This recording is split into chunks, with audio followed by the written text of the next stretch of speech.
PKA 775. We were just catching up with OpTic Hecz. Taylor? This episode of PKA is brought to you by Blue Chew, our wonderful merch, and of course, Lock and Load. Buy all three, linked below.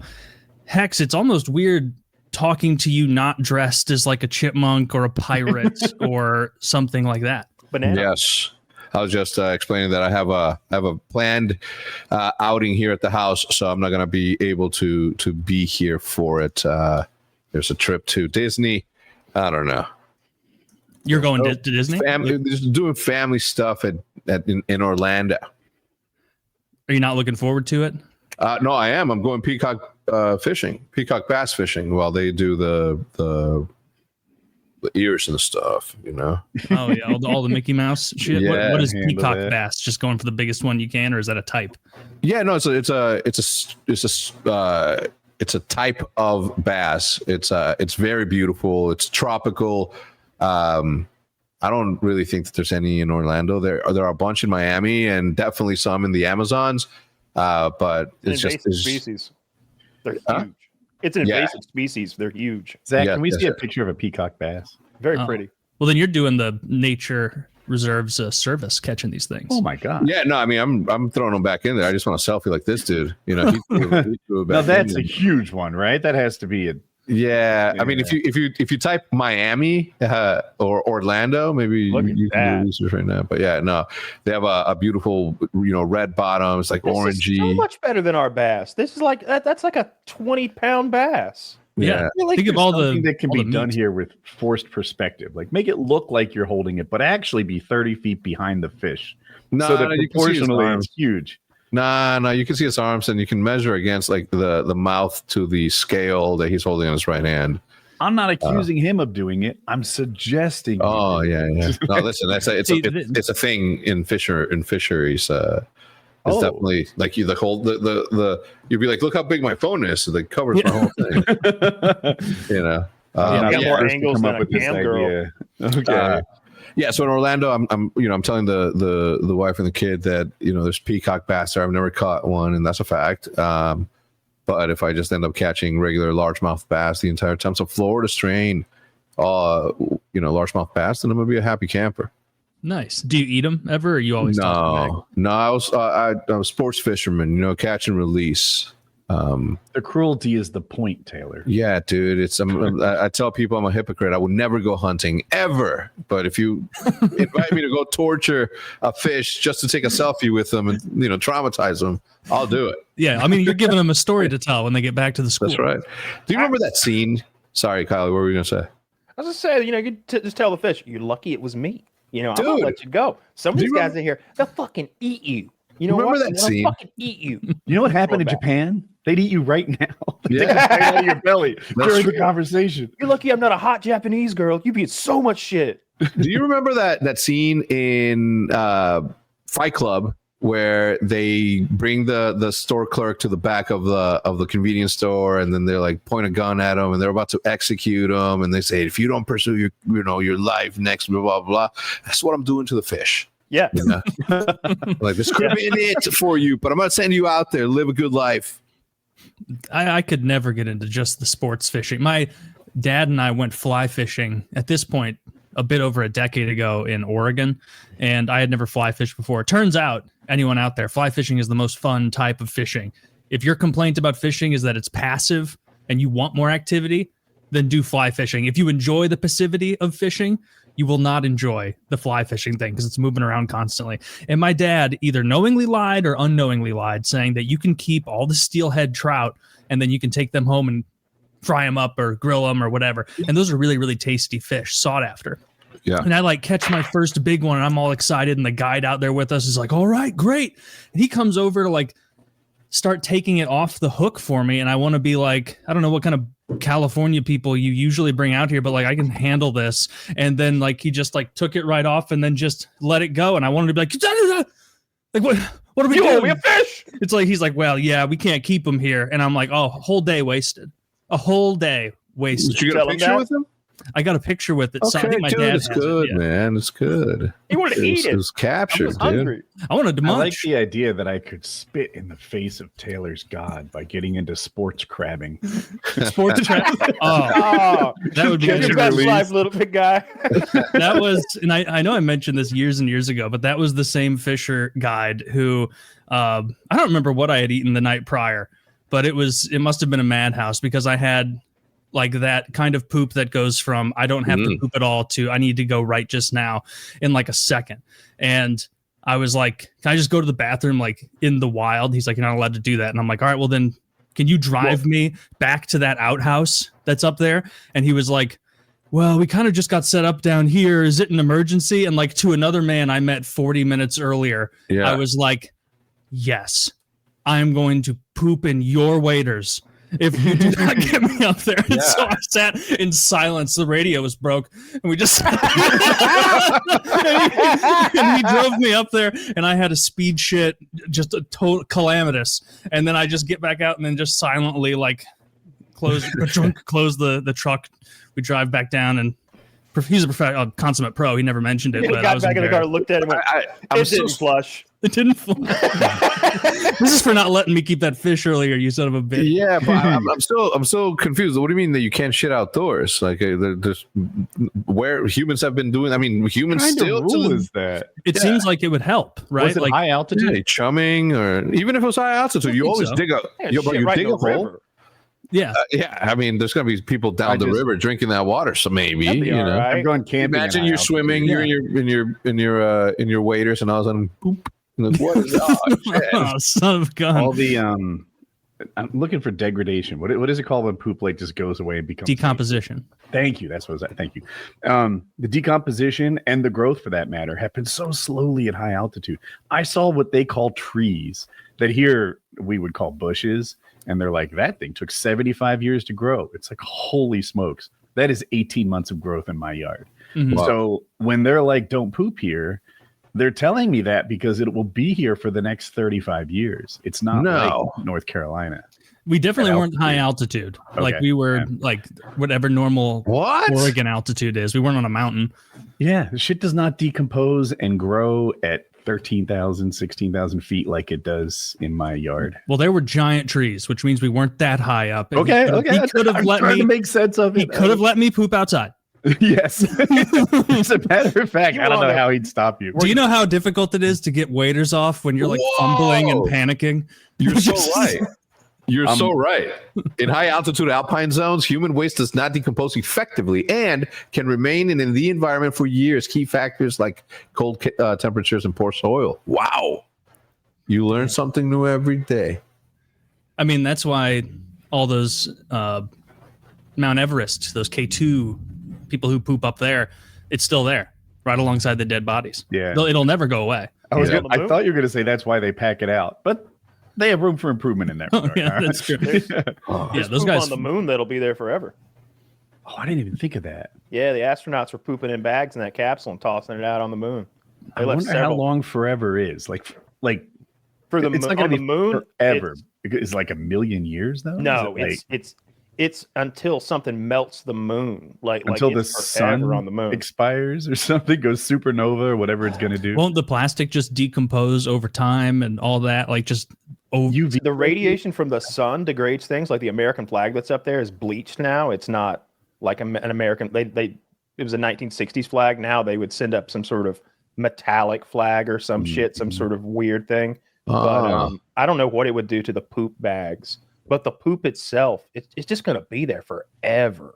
Just I don't know how long. Forever. It's not going anywhere. I'm going to ask Yeah. Chat GPT. and the poop that they just, I assume, shipped out into space along yeah. the way. Constantly. Yeah. That's just like somewhere in orbit around Earth or something. In space. Well, you know, like you got to think like while they were on the way to the moon, they were traveling. They get there in like 3 days and it's 250,000 miles. So they must be going 70,000 miles an hour. That shit is also going 70,000 miles per hour when they just release it out the window. yeah. Relative to the spaceship, it's going the same Vacuum. speed. Yeah. But to anything just sitting still in space, 70,000 mile per hour shit is flying by. So it went that way. You know, it's 70,000. Just like Elon's Roadster that he launched up. They were showing its path. It's made some enormous, ridiculous orbit that it's done now. Like it's traveling through space. So it's gone. So it's orbiting the sun. Okay, it is orbiting the sun. That's interesting. What's up with 3i Atlas? What is 3i Atlas? That's that interstellar the third that they detected. We were talking about last week. Okay, we talked about that. What is a 1 followed by 8 zeros? Is that 100 million years? 100 million, yeah. That's how long it would take poop to decompose on the moon from the UV rays. It's a long time. You got to get through the bag first, though, right? Plastic doesn't last 100 million years. We don't know that it's in plastic. It might be in a foil, like, I don't know what it's in. Right. Let me see what NASA's poop bags are. I don't think anything lasts 100 million years that we make. Like, it's got to be a rock plastic. Or something. Like, what? No. Yeah. Even now, they're finding those little fuckers that eat plastic deep in the sea or maybe high on mountains. Somewhere they found, like, microbes. There are 96 bags of poop on the moon. I'm trying to see what the bags would have been more if I had gone. We're running out of bags. You're just holding it. What do I do with it? Just putting my ass directly up against the hole, letting it suck out of me. I'm looking at the poop bag now. This is I'll see if I can get a picture. I picture it as a bag you'd get at Target, but I don't know. Nah. What if it really is like the stuff when you're taking a dog on a walk? It's like a thin green film. Yeah. You have to grab your own stuff out of the air. Yeah, that being an astronaut, as far as the comfort level goes, seems like a terrible job. Oh yeah. Horrible. You don't have any, like, what happens if you get stressed out up in space, which is probably a common thing because we're not meant to be flying around space. Like, you can't eat your feelings because you don't have any tasty food. There's no way they're letting you light a cigarette. You can't do drugs because you can't have somebody on drugs in charge of a $1 zillion spacecraft. You just have to sit there in the chasm of space and be like, oh, I guess to take my mind off this, I'll do math. The people they send up there are like that, though. Like, I think that the way they psychologically test those people and profile them and make sure they're not going to send someone up there who's gonna have a crackdown, meltdown type thing. I've never heard of them having an issue, and occasionally they'll have that nightmare scenario where someone gets left up there for months when they were supposed to be there for weeks, and they seem fine. You know, like they don't melt down and start shitting on the walls or anything like I would. Didn't some lady spaz out up there a few years ago?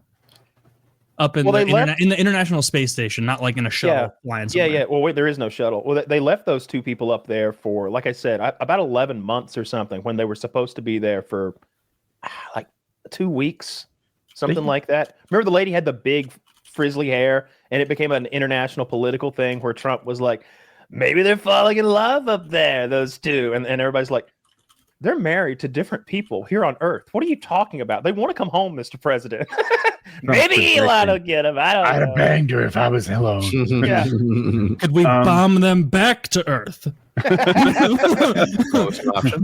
It'll push them to safety. It'll blow me to safety. Like, just like It's Always Sunny. No, that's really prepared. Like, if I go camping for 3 days, I'll bring 4 days food, but not 11 months. Good gosh. I think they sent more food and stuff. I think so. They had the capacity to send food, but not rescue. I think, but I just know that I think the Soyuz capsule they were going to use to return had a malfunction or showed a malfunction or something happened to it and it wasn't safe to use to come back. Oh no, it was when man, you know your space shit, dude. I just looked this up and I see the Russian Soyuz MS-09 spacecraft like had a problem. By the way, that lady was Serena Anand Chancellor. And she apparently spazzed out in 2018 up there because she wanted to come back and couldn't, and like deliberately created a hole and then destroyed some things. What? She won the way that hole? She, and apparently like the other members had to be like, what the fuck is wrong? Come on, get the patch kit. She was hanging a poster. She's not getting her. What are you thinking?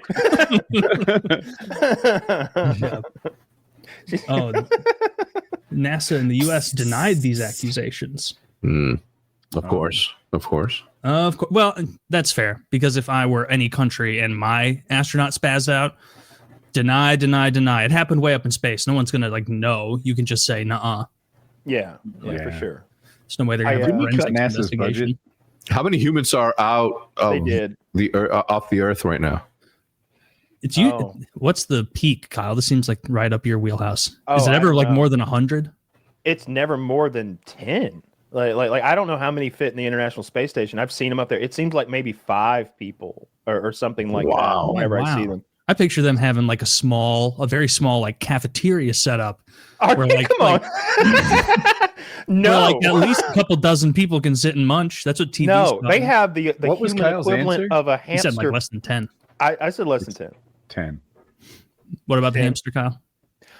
We've got the equivalent of a human like hamster play toy floating in orbit. Is what we have. Like they're up, with the tunnels and the little play they run through there, like the ferrets and stuff like to play in. Like that's what's up there. There ain't no cafeteria. They're still eating that shitty space food and like no, we're a long way away from 2001: A Space Odyssey. There's 10 people off of the Earth right now. 1, 2, 3 Chinese, 1, 2, 3 Russians, 1, 2, 3 Americans, and 1 German.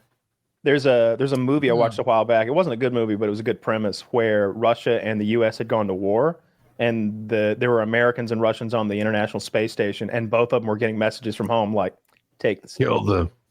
take the You know station, what? take the station, any means necessary." And so like they're having like knife fights and stuff in space. It was pretty good. It was kind of a scary thing. I feel like those guys would Don't know be how to like fight. literally above it all, where they could be like, "Hey, I'm sure you guys are also being told to take us out. We're way up here though, and you guys have the pilot, so we're not gonna kill you." Well, there's no piloting to be done. That's the other thing. Like it's not like Star You're just Trek. There's goofing no- off up there. They're just good. I think it's a combination of No wonder scientists NASA doesn't do and any military. places. I think it's a combination of like scientists and ex-Air Force test pilots up there doing that. What are shit. they doing up there? Nothing awesome anymore. They haven't brought home something awesome for us in years. NASA, I mean, Observing? they lied about the going to the cordless moon drills. Like so much of our tech it comes from the space from space. Not only the space race, but just space activities like cordless drills. Or that's why they came up with those high-powered batteries and those drills. Like and now everybody in America has a DeWalt. Or How long if have they those got been tased. around? Since NASA invented them. Wait, what brand did you endorse? I like the Walt. All right, I like the color theme. I've had no issues with them ever. I guess I've never like attached them to a Milwaukee and made them fight to the death. Yeah, Oh, yeah. you simply must. DeWalt's very good. I have a high opinion of them. I'm a Milwaukee guy, but Same. I can respect a DeWalt guy. I just like the color theme. I think it's better. Lowe's often has Well, I those. mean, lots of people sales. like men. Is DeWalt the gay one? Is that what it is? Is it like the earring in the left ear? I'm talking about yellow compared to red. Earring in the right ear. Oh, Red my and black bad. are the manliest colors. Yeah. That's Milwaukee. Earring only in the left I ear, pirate. can't Only in the disagree right with ear, homosexual. Both ears, dealer's choice. Mm. That's how it goes. Keep them guessing. Dude, if the fact that you were like, by the way, Taylor, those drills that have been around for 38 years, that's why we give them the big bucks. It's like, okay, well, what's something new? What's something cool? Because they fibbed their asses off about going back to the moon. No, they were honest. They They're said no actively- sooner than 2025, and then they said no Have you sooner seen than them up there? 2028. Yeah, they are China's just. going. We're in a That'll be pitiful excuse embarrassing. for a space race with China right now. I don't know who's going to win because China doesn't. I think it's really hard to do that thing and to get back. And I think it would be an embarrassment if you lost your astronauts. And I think both the U.S. and China are going to try to not have a disaster. Getting beaten there isn't nearly as bad as exploding 4 or 5 of your best and brightest on global Yeah. TV. We'll win because if we don't, we'll change the rules. Yes. New rule. Now it's a race to get 6 people on there. One time. Yeah. Yeah, we just That's changed what it. we did, dude. When you look at the space race between America and Russia, it's hilarious. It's like Russia, Russia, Russia, Russia. We just kept moving the guard line, the goalposts. It was like, first in space, lost that, fuck it. All right, first in make it all the way around, I lost that, fuck it. Oh, fastest human ever, I lost that, fuck it. First on the moon, we won, game over, let's stop. Mm-hmm. But they we don't compete.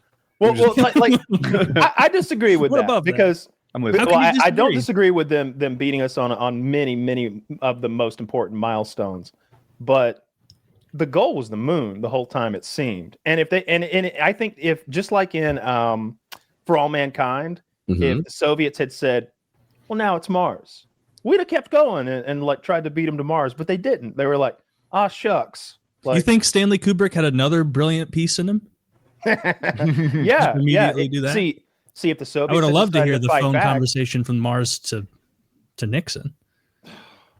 see, It gets your goat so much the to bring Soviets this up. and the Soviets and the Chinese and America are the three nations in the world who have brought back rocks from the moon. They all radiocarbon date and isotope date exactly the same. The Chinese would have to lie for us to have faked the moon landing. The Russians would then also have to lie for us to have faked the moon landing. I believe That's not going to happen. Yeah, dude, I want the moon landing to be real so much. I'm not about to start poking holes in it. That's like kind of the pinnacle of Western civilization, exploration, discovery, intuition. Like that's kind of right there at the tippity top. I'm looking at what the space race was about, and they're echoing what I said. They said first it was about getting satellites, and then Russia won that. And then it was about getting a human in space in orbital flight. Russia won those. And then it was about landing on the moon. That was us. And then it was about having a space station. That was Russia. We lost 3 out of the 4 races, and the only one you hear in America is the one we won. Hey, how do you get a space station out in space? Very slowly. They have to like bring little pieces up and screw it in. That was all those things were prerequisites to the moon landing though. Like and it wasn't just those 3 things they beat us to. There's like a dozen different ones. I feel like they poked a hole in our narrative, which was, hey, once we got a man on the moon, that was the real goal line and it stopped. Meanwhile, the Russians kept going and we didn't.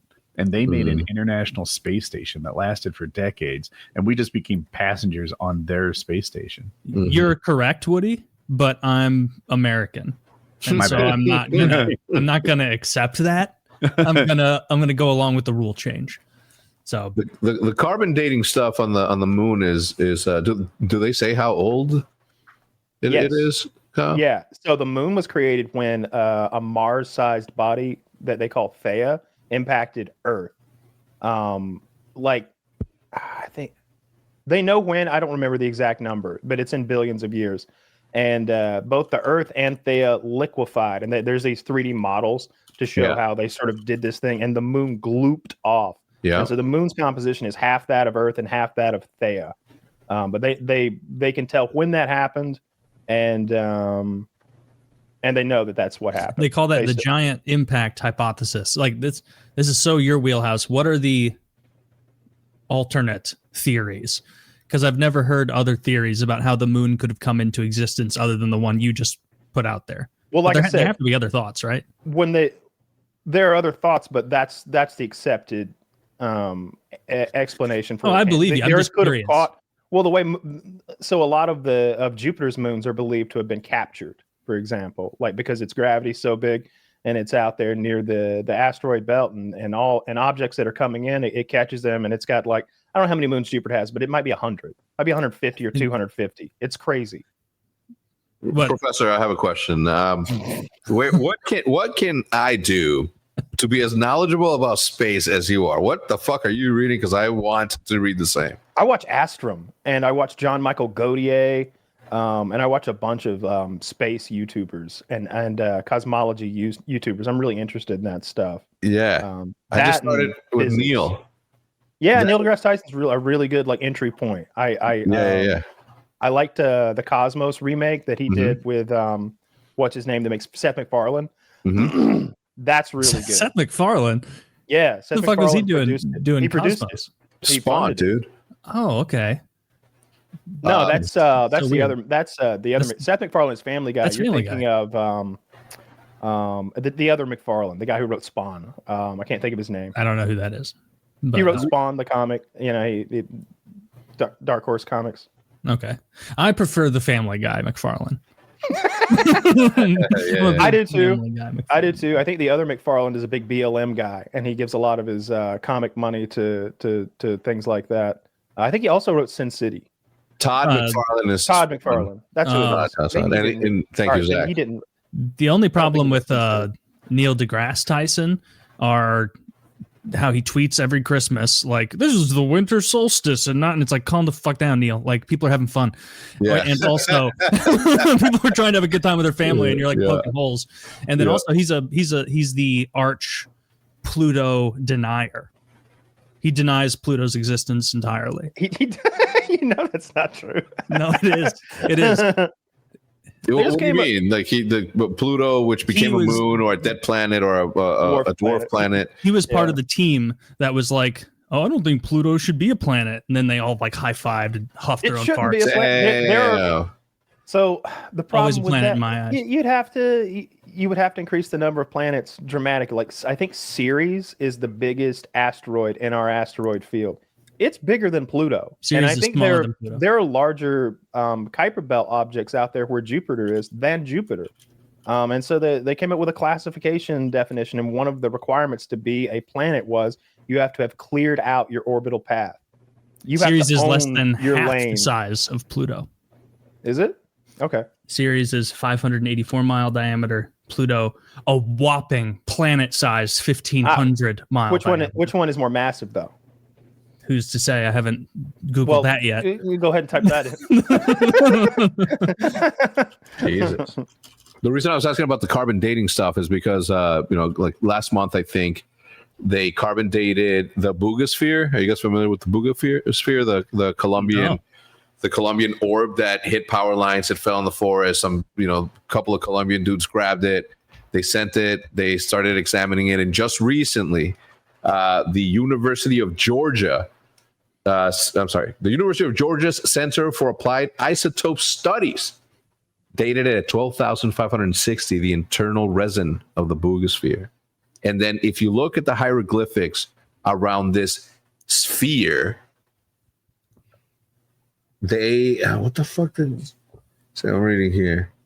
Anyway, it like matches up with like the weirdest shit, like Stonehenge. It looks like Stonehenge. It's quite gnarly, the story about the Boogosphere. I've never heard of this. 12,000 years old. That feels very young in the cosmos, right? Like we had like people were chill. Like there were cities. When this or cities. Yeah, I'm just if you think about 12,560 years ago, the technology was so advanced that they created this orb that floats and maneuvers however it feels like through our own, atmosphere.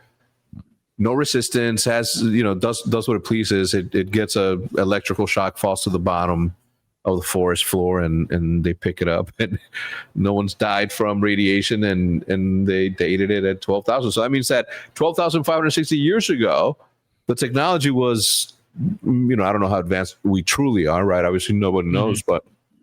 We don't have. I haven't seen any of that. I like that idea.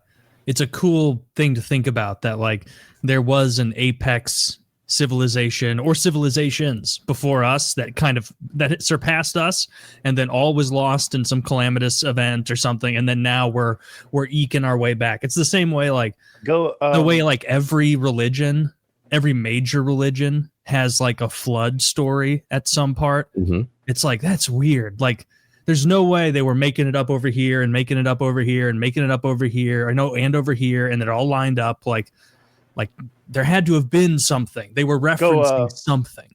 Göbekli Tepe is 11,000 years old. That site in Turkey, that religious site with the enormous pillars and stuff that was built when we were supposedly just hunter-gatherers. That's that place that they believe was destroyed by a comet impact that triggered the Younger Dryas climate change event, which was also around that time period. Like 11 or 14,000 years ago or something like that. That's what that Graham Hancock guy is always going on about. I can't remember the name of his book, but it's really good. And then he's been on Rogan a bunch, and he's got a couple of Netflix shows, or a couple seasons of a Netflix show. I watched, I don't watch a lot of Rogan, but I watched the one with Graham Hancock, as you told me to. And then Woody told me to listen to one that had some other space guy on it that was very interesting. I don't remember his name, but I liked both of those. Chris Cox, maybe? Chris? That he has a very soothing voice. Yes, he was very soothing. I almost. And he's always very happy and excited about. Oh yeah, that's the. Oh man, I love that. I watched. I went auraing this guy. I like watched other interviews with him, and they'll be like, "So space, what is it, man?" And then he'll be like, "That's the thing that's so very exciting is that every day we find new, expensive horizons, things to study, and you know, if it's something you're interested in, it's truly inconceivable the amount of things to look at, to study, to bro, enjoy." that's so good. And I'm watching it, and I'm like, I'm watching that, and I'm like, man, I want to be as happy about something as this guy is about the universe. Like that guy wakes up every morning, big cup of coffee, fucking space. Everything. Did you see the Cunk lady, right? Who does the mock interviews? The comedy interviews. Oh, she's the redhead lady. Philomena Cunk or whatever. She interviewed that guy you're talking about, and she's giving him a hard time. And at one point, she's like, "Am I wasting your time?" And he's like, "Yes, you are." Yes, you are wasting my time. But in the scheme of things, but what is time? Time is all relative, of course. Yeah, that guy rocks. I need to watch more of him. I get like really high and then watch stuff about space. But if I get too high, it spooks me. And I have to try and distract myself. Yeah, because I'm like, oh my goodness. Maybe there is no meaning. Maybe nothing is real. And it's like, no, God made stuff. No meaning. I vibe so differently on that than you. Like it to me, no meaning is like no pressure, no plan, everything's fine. Being a tiny little speck of dust in the context of the cosmos is like, you know what, your responsibilities are not that broad. See, I disagree with both of those philosophical ideas. I think there is no God, but I think that what we are is as close to godly as you can imagine. We are the universe. All right, Lucifer. Amen. We are the universe made sentient. We are literally made out of pieces of exploded star. Our bodies are 100%, and it has evolved. The chemistry has evolved to become sentient. We are made of the universe. We are the universe, but we know that we are. What made the universe? Who cares? That's irrelevant to this conversation. My point is that the end process is sentience. The end process of evolution and chemistry was to take those amino acids and make them come to life, and then know that we are bits of the universe. To know that we are that thing, that we are the universe come to life and made sentient. I think that's incredible. I think that we're super important. But we've never met any other things like us. How could we be important? Because what you just said makes it meaningless. Experiencing for what sake, for what purpose, to what end? It's nothing. It's a ant experiencing the anthill is what you're saying. And so it's much more significant if there was a God who created everything, kind of set this in motion. Doesn't have to be the like in 6 24-hour days of time and then he chilled. Like it could just be, set it in motion. If there's a God, he's a scientist. We are infinitely more important if we were created and our universe was created by a God. If there's a God, he's a scientist and he's nowhere near infallible and he doesn't care about us. You just said you didn't think he existed. I don't. You don't think there's even a possibility that of course it's a possibility. A prime mover started this? Oh yeah. Anything is literally possible. It could. You could be God. I'm willing to accept that there is a small chance that you yourself are God, or that I am and I forgot. Like those things are all possible. Well, I just don't think they're likely. I had to watch a YouTube video on how to take my dryer apart. I'm not God. All right, well, you're not. But Hecz might be. Hecz could be. Hecz is a really successful guy. I know, but when you say the washing machine, I know that I'm not because what would compel you to want to take your machine apart? You know, like I had to fix it. It was broken. I had to. dude, there's experts for that stuff, and you help the economy, dude. You help keep it going. That's so true. We should raise GDP. Kyle, I'll pay you $20,000 to suck my cock, and then you pay me $20,000 to suck your cock. GDP just went up 40K, and we created 2 jobs. It checks out. 4 jobs. See, that's how like real economics Are you works. counting the blowjobs as jobs, Kyle? Yeah, Yes, I am. Absolutely. yeah, a part-time work. But yeah, it's a scary thing to think about. I am the opposite of you in that way, Kyle, and it seems like Hecz might be in the middle or more on what I'm thinking. Where like, if this is just meaningless nothing, and we arose just as components floating in disgusting goo, like that's pretty depressing. Like, I don't think so. I think it's. Why do you want to beautiful. have meaning? everyone wants meaning. No, I very much don't want any meaning. Oh, what is that? What do you mean when you say that, right? Because you sit here, right, and you're having these conversations so that you can entertain people and get the ability to continue to do what you like to do, which is obviously having conversations, meaningful ones like the ones we're having right now. Meaningful, right? I said it, meaningful right there. It's like there's meaning to it, right? I feel like if for life to have meaning, there are noteworthy accomplishments that live on beyond you that you're required to have. That's a tall bar. How about we just live a life? How about I just keep the people that are important to me fed, dry, warm, cold, whatever they need to be, and that's all the fucking pressure and accomplishment that I really need, right? If I'm supposed to change the world or make America great or make the world more peaceful or what, like that's a lot. We're all going to leave a mark on this universe, of course, right? And that there's two ways to measure that mark: by its size and by its nature, right? There are people on this planet who left a huge mark made of dirt. That is not impressive. There are people who leave barely any mark at all, which is fine. And then there are people who leave a big mark made of gold, right? I'm impressed with that guy. That's what I think of Hank Green, right? This guy left a great big mark behind, and it is nothing but good. I've never seen anything. I don't know. He's a YouTuber. He does a lot of science stuff, crash course. He's been on the show. You think they're scientists? I was going to say Louis Pasteur, but okay. Dude, this guy has helped Alexander Ovechkin. Countless kids prepare for their AP exams. You heard YouTuber and you dismissed him, but I wouldn't think that would come from you. He's a good man who's left a big positive mark, and I like him. He barely knows. I'm not trying to shit on him, but I'm just not trying to compare him to Alexander the Great and Louis Pasteur. Like you know what I mean? Sure. Like, if we're talking about those lasting legacies, because I didn't know who he was, and he's been on the show. Like, you know what I mean? Well, I'm shocked. I must not have been in demo. that episode because I don't remember this guy at all. But You like, might if you there's, saw him. But If I saw him, I know his face. I might see. His Well, that doesn't work for me. yeah, But there are Like people those who three leave big monkeys marks, holding the good ears ones, out. bad ones, large ones, small ones. And when I hear like that our journey has meaning and importance, it's like, fuck. Along with that comes the requirement to leave a big, good mark. And that's a lot of pressure. Yeah, but like, what if you don't think, like, if there truly is no meaning, like if we did arise from a pit of goo, then, and you believe that wholeheartedly, not you, just like the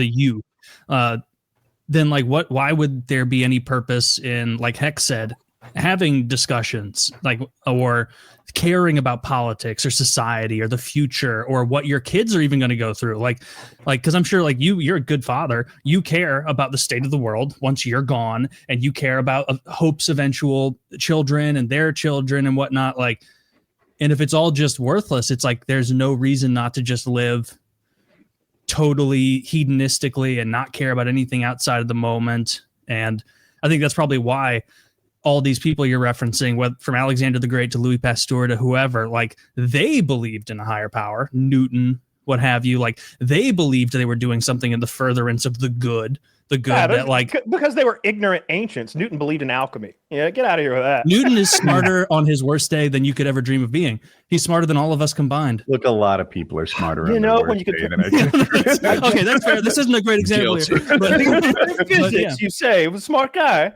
Like you get that. He theorized gravity. He was but a devout believer, and so like what? He believed in alchemy as well. He believed in he was from an age of witchcraft and wizardry. So you believed that masks worked. That's okay. That what? You believed that masks worked. Those cloth masks do work. They do work, Taylor. That's so true, buddy. Yeah. They keep your identity hidden from the populace. When you're identify a singleized agent visually. I challenge you. You can't do it. I just like the digression from there being no prime mover to there being no meaning is so rapid and inevitable that it's just a sad thing to think about. But see, having a creator doesn't give your life meaning either. You have to go a step further and have a creator who cares about you and sees you as more than an ant farm or more than a forgotten experiment or a god who's still alive somehow after billions and billions of years. You need all of those things. I don't like if we were created by something, it was an alien sending out von Neumann probes that dropped. Who created the alien? No, again, of course. I'm not looking for the beginning of the universe. I'm not trying to understand the Big Bang. I mean, dude, like that is because no one does. No one. It's does. Like the universe began. Our capabilities to understand what nothing is, what truly nothing isn't, but we can't because it all says, all right, if there's nothing, I'm in this white room. All right, well, the white room is something. And how did you get to the white room? Consciousness is consciousness. And it is a shame that it blink of an eye, right? Like if this thing's 12,000 years old and the moon is billions of years old, like, you know how fast time goes now that you're 40 something in comparison to when you're young, relativity, right? So how fast is it going for those billion of years thing?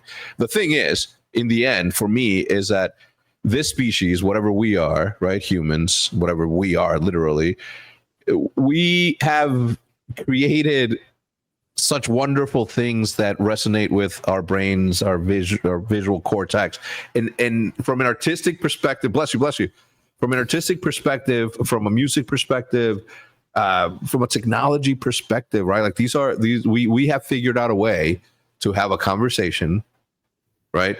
In North Carolina, I don't know if you're still in the ATL, Woody, and St. Louis, like we have created stuff, right? That points to the fact that we are a little bit more than something that lives also on this planet. And that's meaningful. How we all got here, surely it doesn't matter in the context of the conversation, but it really doesn't matter because we can't understand what nothing is, or we wouldn't be able to comprehend. If somebody came and said, oh, simulation, I would have been like, yeah, I believe that. I've seen enough Matrix movies, I believe that. If somebody came in and said, an illusion, or what we're talking about right now is happening in the course of lightning speed as you're dying, 20 years, 40 years from now. Like nothing would surprise me. Yeah, I mean, there's no way to know. Like that's kind of even the people who are like very sure in their belief will default to like, well, we can't know for sure. That's kind of a big part of it, but it feels so meaningless and depressing for there to be not like, and also like if there is no God, no prime mover, like there is no like morality itself is farcical. See, I disagree with that. I've noticed that believers find their sense of right and wrong, and it's related to God. But non-believers also find a sense of right and wrong that's usually closely aligned without tying that to God. I think that non-believers' sense of morality is more pure than believers' sense of morality by definition, because a believer has a book written by men that he derives his morality from. So you'll see Christians say, "Well, I got no problem with the gays, but God, He don't like them, so I hate them too." Yeah. It's like, well, a non-believer just uses their own human morality, and they say that people are people, and that's a decent. A lot of my sense of right and wrong comes from empathy. Like, how would I feel if this happened to me? How would I feel if I was treated the way that I'm treating other people? And how would I feel if my environment was changed in a way that I'm changing yours? And that is probably one of the guiding things that forms my sense of right and wrong. The golden rule. Yeah. Like, or the platinum rule. But the platinum. Wow. Those two things, right? The platinum rule, people have never heard of that, is golden rule being treat other people as you'd like to be treated. Platinum rule being treat other people as those people would like to be treated, right? Maybe I don't like it when you make fun of me, but you think it's hilarious. Well, we have different ones. So, you think making fun of you, I should say, is all in good fun, and or is I'm very sensitive. I'm just making this up. Platinum rule and golden rule would be different there. Anyway, I don't think a sense of right and wrong has to be tied to any kind of belief system. And I think it's interesting that they both land in approximately the same place. What I think is that like secular people living in the Aztec Empire had wildly different morality to secular people living today. And I don't think it's curious at all why secular people today kind of adopt that golden rule or platinum rule, as you say, because we are living in kind of the ruins of Christendom, of Western Christian Catholic civilization. And so like when I hear people say like, oh, we really don't need a God or religion to create these moral codes, because I also believe the golden rule. And it's like, well, you're like a fish swimming around in ruins and some other fish comes up and goes, hey, what do you think about this water stuff? And you go, what are you talking about? There's no evidence of water whatsoever. I just happened upon these beliefs serendipitously. And it's like, no, like this was an eons of societal pressure and religion creating a form of morality. And now just because we're kind of at the end of that and a lot of people are turning away, they still have that ingrained moral code that was imparted by belief in a higher power or religion. Because we can go to many, many secular societies and look at their morality and it's reprehensible. You know, it's things that would be totally disgusting to any of us. I've had that same thought before. Like, heck, do I think that my sense of right and wrong just came from what's obvious to me, or am I really just mimicking, what Christians say is right and wrong? But then the inverse of that becomes true too. And I see Christians have their sense of right and wrong sort of morph and change over the years. Like I'm not educated enough to win any debates on this, but you could point to the wearing different kinds of fabrics that was like a big problem, a moral issue in Christianity a long time ago, and it no longer is. It used to be that they would really rip on, I don't know, wealthy people or money lenders and shit. And now they're kind of highly respected. Oftentimes they are the leaders of mega churches and things like that. And I'm just like, man, it seems like we're picking and choosing what's most important about religion to meet modern day sensibilities instead of the opposite.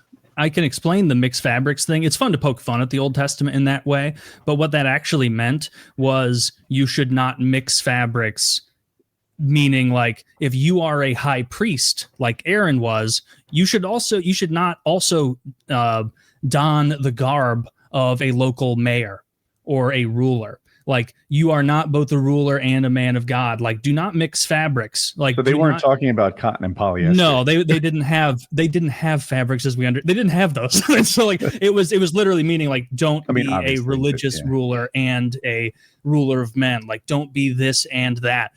Stay in your lane. If you're gonna pursue God, it's about two different fabrics. It's literally you're about incorrect, and I'm very sure.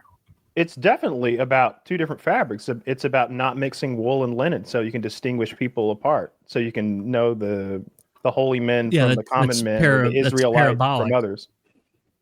It's literal. They're saying don't mix wool. You're a Bible literalist? No, it's saying don't wear the clothes. Pick and choose when it's literal. They choose when there is a God and when there isn't a God. Sure, lots of people are hypocrites and do this and that. I think everybody does that. Every single human. But like, if you let's be real. You think that passage was about like, don't sew wool and linen together because that shirt would be too comfortable and lead you to Satan? That's retarded. I think it's about not wear clothes of wool and linen woven together.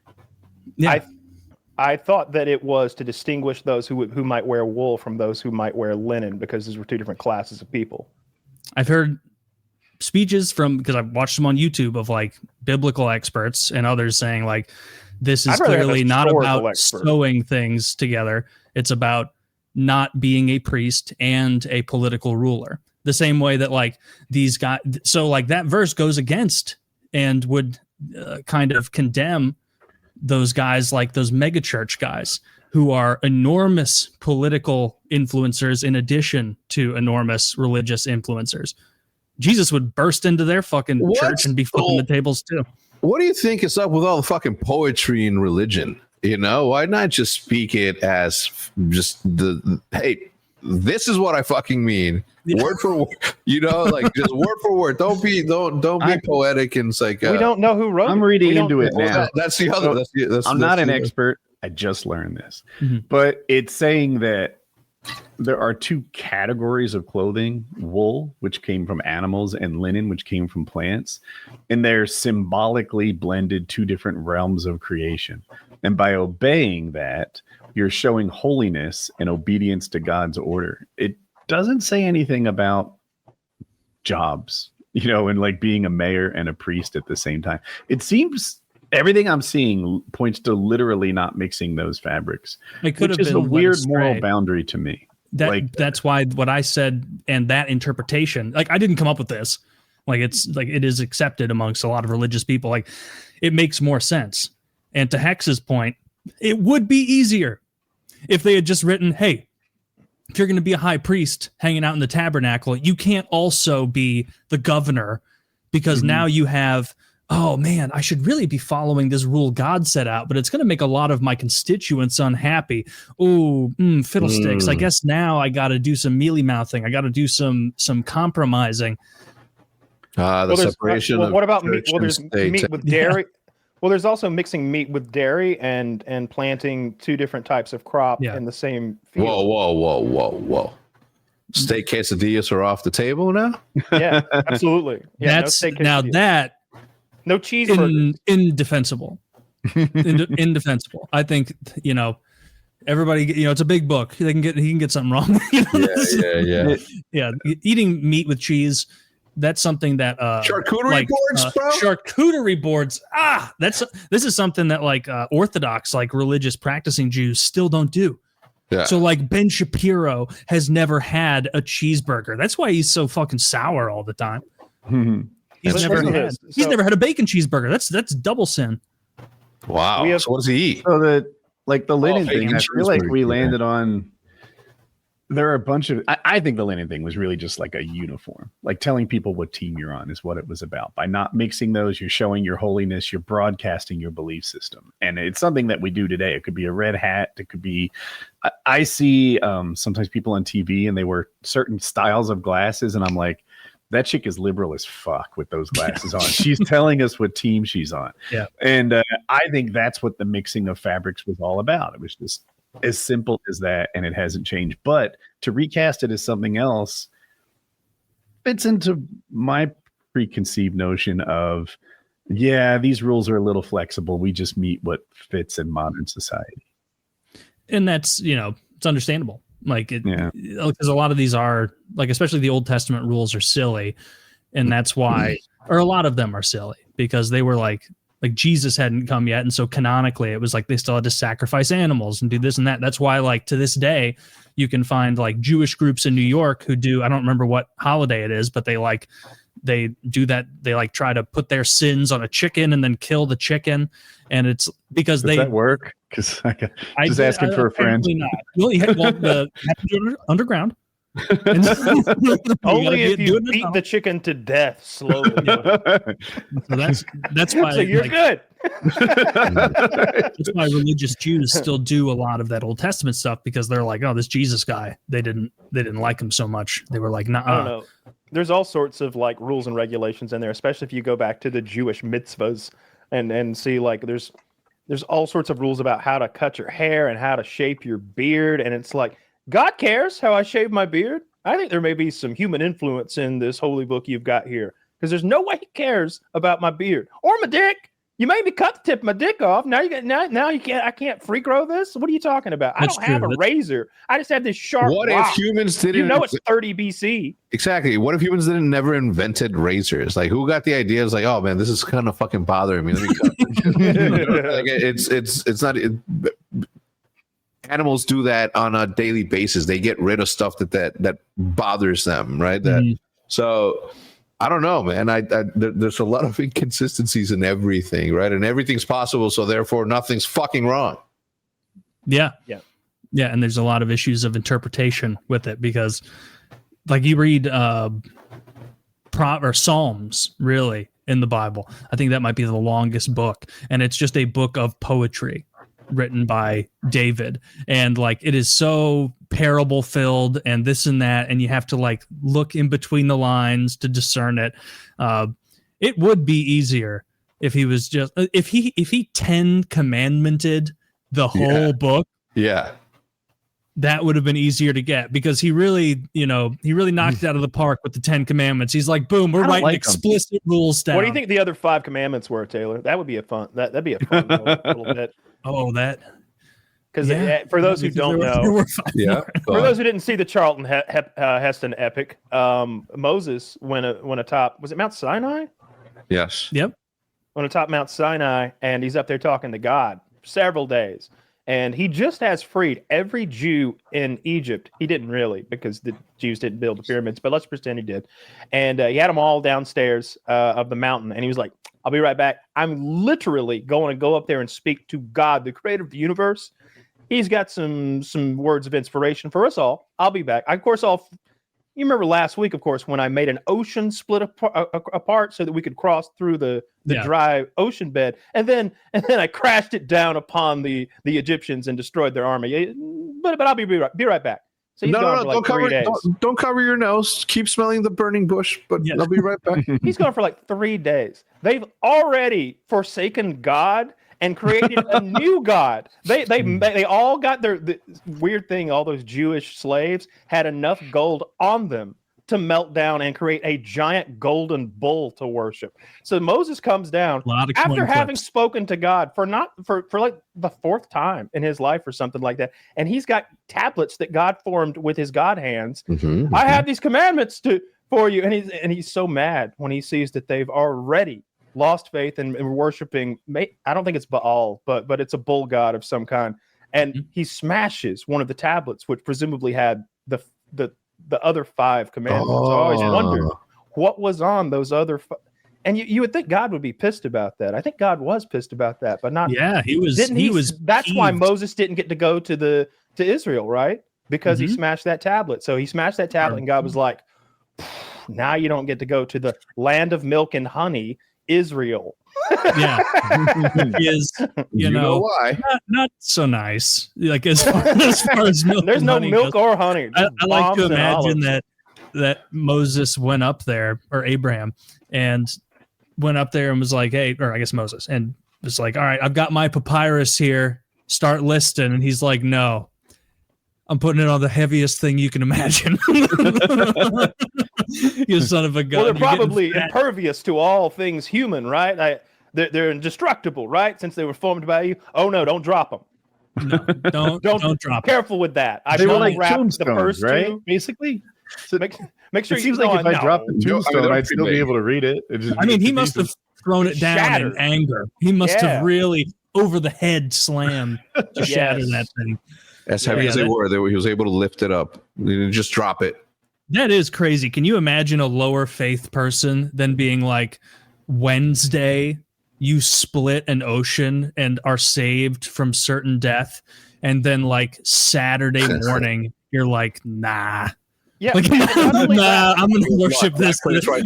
In a vacuum, maybe, but it's not in a vacuum, because they had not only seen the Red Sea parted, but they had lived through the plagues. They had lived through the tribulations of Egypt. They had lived through Passover. For those who don't know, God sent the angel of death to Egypt to kill every firstborn son in a house that didn't have lamb's blood splashed on the front door, which meant every non-Jew lost their firstborn son. That night, God's angels went and fucking gutted all the babies in the entire kingdom. Someone of teach Egypt. God about the golden rule.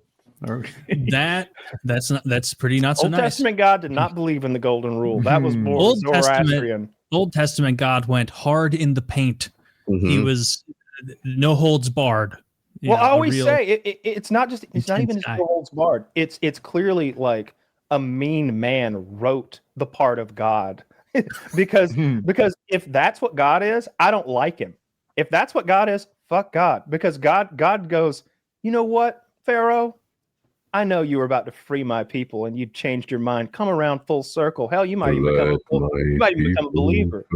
But, and he shocked him with his God powers, and he hardened Pharaoh's heart. He literally mind controlled Pharaoh to keep his people there longer so he could like show off his magic god powers. It's something written by an imperfect being. That's because like a god big doesn't act like that. epistemological debate in religion, is like the implications on that, on free will and such. Like, you know, did he have free will? Did God just identify that he wasn't going to do what he wanted anyway and do this? But then if he wasn't going to do it anyway, why insert yourself into it? It's odd. Yeah. That is like an interesting part of the story. I love Bible talk. It's so fascinating. Called a plot hole. It's from most, a bad writer. J.K. Rowling's a better writer. It's silly. I mean, I don't know. God wasn't nearly as... true. Bible wins. There's Bible one. Okay, let's do it for time.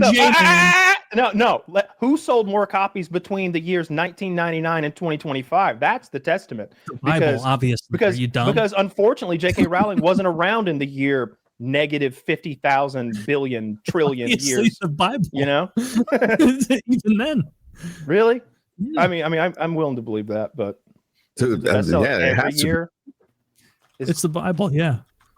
And what, they come with like different covers, like every year, the way, or like what makes people buy them again? Consistently the best-selling book every year, although it doesn't always appear on weekly bestseller lists. Wow. What are y'all doing? They're free in y'all know they're free in motels, right? What are y'all doing? Kyle, it's the Bible. According to ChatGPT, the Bible I see it too. Yeah. Oh, okay. It is a you know, some Bibles are very pretty books, man. They have the little golden, you know, margins. They have good smelling leather. So a lot of care goes into those things for sure. Mm-hmm. Yeah, it's got to be the Bible. I don't know how far you'd have to go back for the Bible to not be the best selling. You'd probably have to go to like 500 or something like that, to like, or even then it might be too much. Maybe like 200. There's probably some killer book, and maybe they were reprinting the Odyssey. Well, I don't know. Nobody could read back then, so like the books there weren't printed books. You know, the printing press wasn't invented until the 1500s or whatever. Yeah, there's a lot of like really, really busy monks monks doing were that shit. Writing the books. That's why they're beautiful. Like when you see the artwork and the what's that? I thought Ben Franklin, maybe it was the movable type printing press that he made. I don't know. I know Eli Whitney did the cotton gin, but that was the extent of my education. I don't think Franklin did the printing press. I think that was Gutenberg. Yes, I was going to say they named a Bible after the guy. What's he called? It's Gutenberg. Yep. It nice. is. Look at because us. the Gutenberg Bible is a very famous Bible. That was good. That was teamwork. That was storming into the key, throwing it back to me, 3-pointer swish. I went to Catholic school growing up, and I remember clearly one of the nuns. I can remember her face clearly. Said that if I asked if I read the whole Bible, will I get superpowers? That's been like 3rd, 4th grade. It would have been funny if I said I had to have been like in 7th grade or something. I was a senior. A senior still believing in magic, and straight up lied. Yes, in front of the whole class. And then I think about it, and I'm like, I'm like, this is one of those things like when my dad used to tell me that if you beat the game, the Mario Brothers game 100 times, it just automatically rolls over to Mario Brothers 2. Wow, your dad rules. That's hilarious. I don't know if it was my dad or mom. Someone, an adult lied to me. No, I didn't get to it. Fuck. Like I did instead of getting a summer job and earning Mario 2, you're just grinding away at Mario 1. Oh yeah. I mean, what year did Mario 2 come out? I had to be like 8 years old, and I did have a job, but it wasn't a good pay. 89, yeah, I was 9. I'm guessing. I don't know. What are you playing Mario lately? 1 came out in 86. What? You played any games lately? Call of Duty Black Ops 7. Really? Come on, you on a Battlefield, man? No, dude. Dude, that sniping is good over there. I did. I like it, but they've got the you can keybind your left click to the scope zeroing button. So just you don't have to do any zeroing. So you can just one click. You're playing on with one of those. Well, you can I just do. one click people 700 meters away in Battlefield. It's fucking I do cool. like that. That I do like. I like that grandpa gamer that's a sniper. The grandpa sniper. You seen him? Yeah, of course. Yeah. So I see that and I'm like, oh my god, that's like totally my fucking jam. Like I want to play it, but then I just hopped on the game and I had just gotten off of the crackhead Black Ops 7. Just what a game! I liked it a lot, man. I did. Is that the current one? Yes. Well, it hasn't come out yet, but it's the beta just came out. Yeah. Okay. Yeah. I think Black Ops 6 is gonna smush it this year because, like, I don't know how much Battlefield's gonna smash Call of Duty is what I meant to say. I don't know how much Battlefield you play, but there's small maps, and on the smaller maps, man, it feels just like Modern Warfare 2 to me, but with sliding. It feels like I think that guy from Infinity Ward, the guy who founded Infinity Ward, Vince he's part of, Sampella. yeah, he's part of the dev team. And then that Halo story guy, he was also part of the dev team. Although I think there might be some drama there. But the smaller maps, like the CQB stuff, feels like old school COD to me, like Modern Warfare 2, Black Ops 1. Like I said, there is sliding, so there's some mobility, but it's not wacky Call of Duty like double sliding, jumping, and transitioning movement stuff. And just I'm sure there's going to be people who can do movement in Battlefield, but I can't. It's mostly just straight up gunplay. I like the vehicle stuff too. It's kind of like two different kinds of games to me. Yeah. It's like I'll play the CQB stuff with my friends, and we'll kind of get burnt out on that after a few hours. I'm like, you want to go play with fighter jets and helicopters and tanks now? And everybody's like, yeah, that would be a fun change of pace. And then we got, I like being the support guy. I like being the guy who just does some sort of, like, I think I would be the healer in what's the game where you got the guy just constantly healing you with the heal ray, like Team Fortress, I think. Yeah, like I would be that guy because my boy's in the tank just destroying the whole map, and I'm behind him with a little blowtorch just heat, and I'm watching his HP bar. Every time they hit him, it goes down 25%, but I go, no, heal, and I'm just continuously behind him, like throwing smoke grenades and just heal. Just I love that, and then I like being the support guy who defibrillates people. I'm running around just bringing everybody back to life. I love that game. I've played too much. I don't know how many hours I have, but I'm level 67 or something now. When we go into, I play a lot, and we don't see too many people who are the same level we are. There's a few people who have clearly cheated, and they'll be like level 85. But I don't see too many 65s that we play with. We put a lot of time in that game. What level are you in Helldivers? 80, upper 80s. I'm not 150. I've only got like 300 or 400 hours in that game. And a lot of my time, I just didn't care about the progression. And I was just solo goofing around. I didn't get so serious about it until maybe the last, 100 hours that I've played where we don't really lose anymore. That's kind of why I lost interest in that game is we don't lose anymore. We just put it on maximum difficulty and run shop. Yeah. I'm not there. So I started picking up Helldivers. My last game. I don't even know what Helldivers is, bro. All right. Let me take a step back and I will tell you about it. I was playing Night Rain. Night Rain is a Souls-like game, and I thought I loved it. I was just addicted to it. I have like 750 hours in it, something like that. And then they came out with a hard mode. And in the hard mode, you can't choose your boss anymore. And it's made me realize, shucks, I think I don't like half this game. And I had just been playing the half I like again and again. And now that I can't pick and choose, I'm disappointed and frustrated way too often. And Night Rain is losing me a little bit. So I picked up Helldivers. I only have 10 hours. And Helldivers is interesting because mechanically, that game's easy as fuck. You're like shooting into hordes.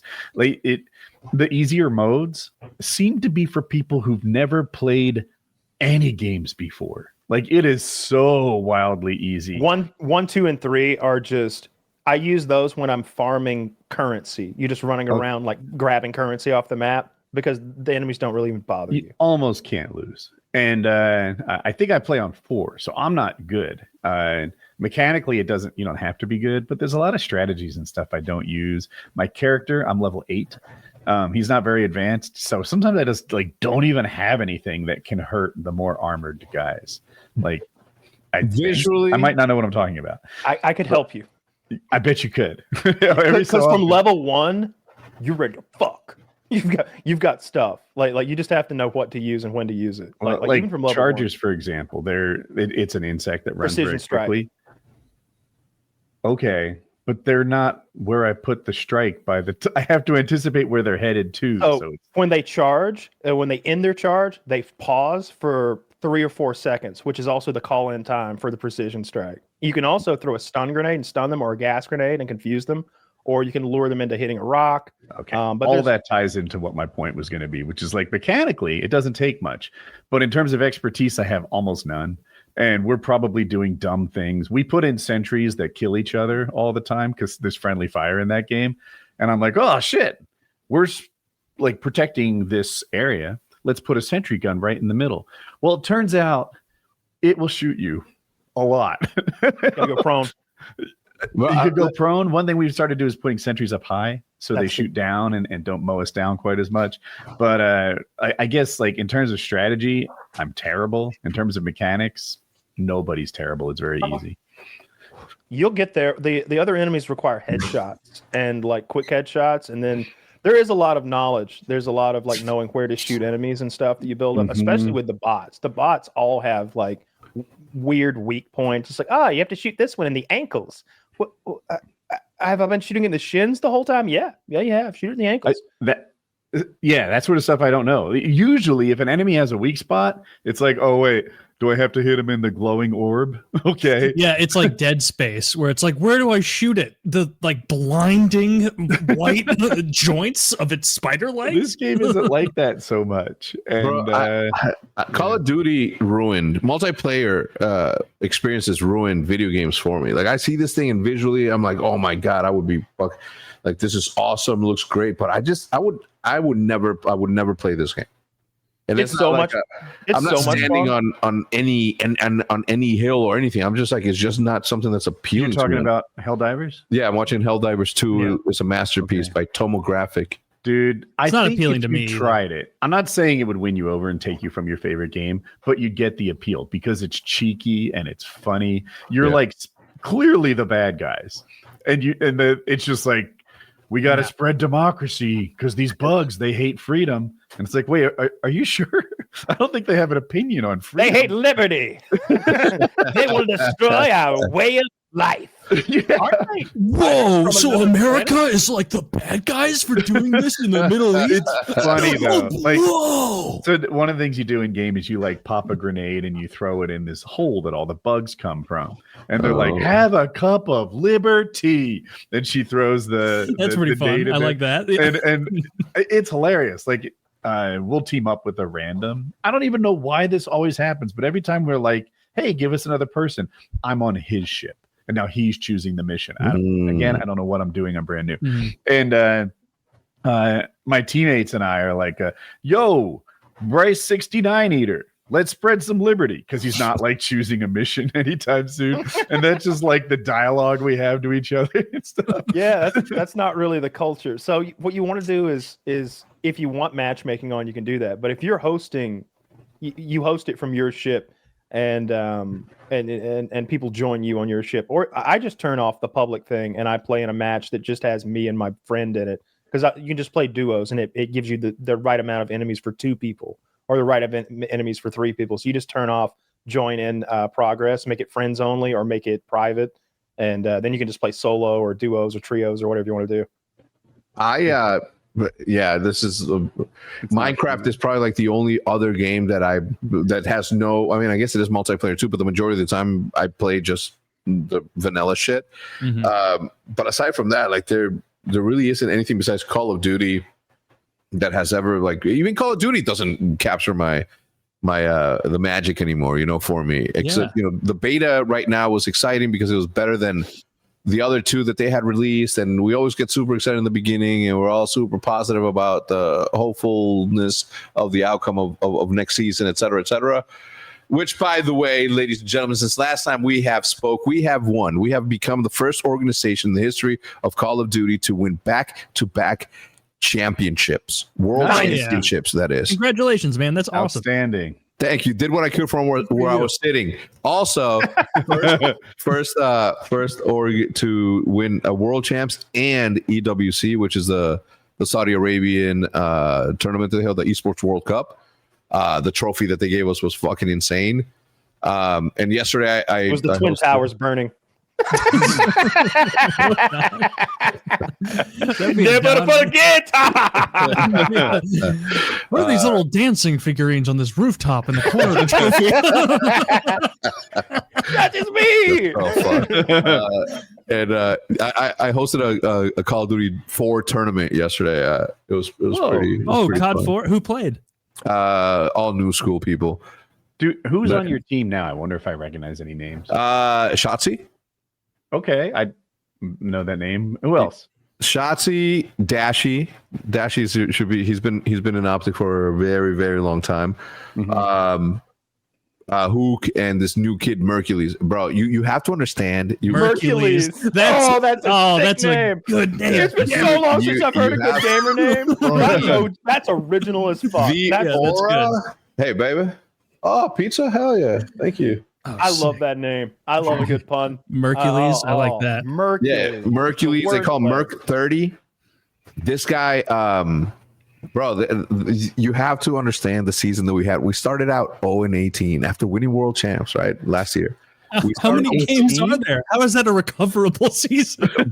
It wasn't. We barely made it to champs, right? Because only 8 teams make it to the league or to the big show, and we went from change after change after change, and then finally I stepped in, and I'm like, hey guys, to Dashy and Shotzi, I'm like, yo, let me help you, man. Get yourself out of the way. Let me step in. Because I don't like to control teams like that, right? Like, right, yeah. Traditionally, you always let the players. Yeah, the players play, and I'm like, yo, let me step in. Let me help you. There's this kid named Mercules out of Challenger, so like second division Call of Duty, not quite pro, but this kid comes in to OpTic on his he comes in on his rookie year, wins a Call of Duty World Championship, wins MVP at that Call of Duty World Championship. Damn, Mercury. And then a month later goes on to win EWC. And he had such a fucking insane play, bro. This kid is a fucking monster. Like I feel a little bit more inclined to like watch and care more, because it was like, and obviously I don't know why I feel this way in this particular instance, because I mean, I help a lot, right? Like this is my team, right? But in this particular case, I was able to help 2 players, 2 world champions, to get out of their own way and allow me to make a decision for the team that ended up being, a good thing. And the way that I presented to them was like, yo, I got you a present. It's late, but I got you a birthday present. They're like, what? And I'm like, Mercules. And they're like, no more changes. And the rest is history, man. So he's solidly on the A squad now? Oh yeah, dude. Yeah, rookie season, world champion, and EWC will never be done again. And if it does, I would be fucking mind blown. It'll be one of the wildest shit that ever happened. That's awesome. I have one friend who's into esports, like watching the COD and all that and everything. And I don't remember, we don't even talk about it enough to know. I don't know what team he's in. He's asked me about it, and I'm like, yeah, I don't follow that shit at all, but I'm like team OpTic, because he's the only person in the pro gamer scene I know, and he seems cool as shit, and like, yeah, go OpTic. And he's like, oh, those guys are like just perennial winners though, like they're just constantly dominating. You don't want to see an underdog? And it's like, no, just we are the underdog. We were you're the underdog. Well, okay, starting the season as an underdog, but then you tied it up. And also, like, I have a group chat with a bunch of my buddies, just as we're talking about gaming, and the 2 friends of mine who are super into Battlefield quit the new Battlefield. They're like, we're not really in on this. We don't like it that much. All my friends who were into COD, which is a bigger group, disliked the new COD, and now they're all playing Battlefield 6 a ton. And so I'm curious, like, are you seeing any sort of shift there, or is that just anecdotal? I think there is definitely happening 100%, right? A bunch of people, yours truly included, are unhappy with Activision and the way that they've mismanaged the franchise. The league is in shambles in a way. The only thing that's keeping it alive is the community. Not keeping it alive in a negative way, but like the community and our interest. Like we realized very early that if this thing was going to continue to be something, that we would have to take the reins and just focus on what it is that we do, so that we can continue to, do the things that we love to do. My favorite thing to do is to put a team on the field and hopefully they win a championship, and we continue to stack chips and trophies, and that's my life, man. It's been my life for the last 20 years, and I love it. And no matter what happens, with the business side of Call of Duty, like I'm always going to be an ally to the esport, an ally to the community of content creators that surrounds it, and that's me in the biggest core of me, man. Like just somebody who feels a lot for a video game that sure is still around. Is there any, or is there ever any, since you're so close to these pro players, do any of them ever express like a lot of frustration at the COD franchise being like, this is not what we became pros at, like it's so different? Of course, man. Look, right now, with the inception of the league, right, came the ability to sort of like exclude everybody. Right now, as we sit here today, there are 12 franchises. And then there's a pool of talent as far as the eye can see that could be competitive against the current 12 franchises. This kid Mercury's came in and just fucking shit on everyone, right? That has been pro players for a long time. And it is a friendship league in some instances where pro players are looking out for pro players, and they're like, they continue to keep them as teammates, and as long as they're competitive and as long as they're getting a paycheck, everything's all good, right? They just show up and do that. Then there are the others who care about their careers, care about the future of Call of Duty, because they know that post-retirement they can have a career if they're doing content, or if they're doing other stuff. So right now, as we sit here today, if there was a Hector out there that had a team and was hungry enough to be able to do what I have been lucky enough to be able to do with my friends, that opportunity is not there for them because they cannot compete at the highest levels and therefore can't compete in front of like the biggest audiences. So Call of Duty is just in a really sort of shitty spot, man. And what would you do to fix it? I was going to ask, open circuit, dude. What is open circuit? If you want to get if you want to sponsor a team of 4 people, those 4 people can have an opportunity to play against OpTic if they make it far enough in the bracket. Right now, there's only 12 teams, and only those 12 teams can play against each other, and that's it. And there's this pool of talent, right? Because we shrunk, right? There used to be 400 teams that showed up to MLG events. Now there's only 12 teams with 4 players on them.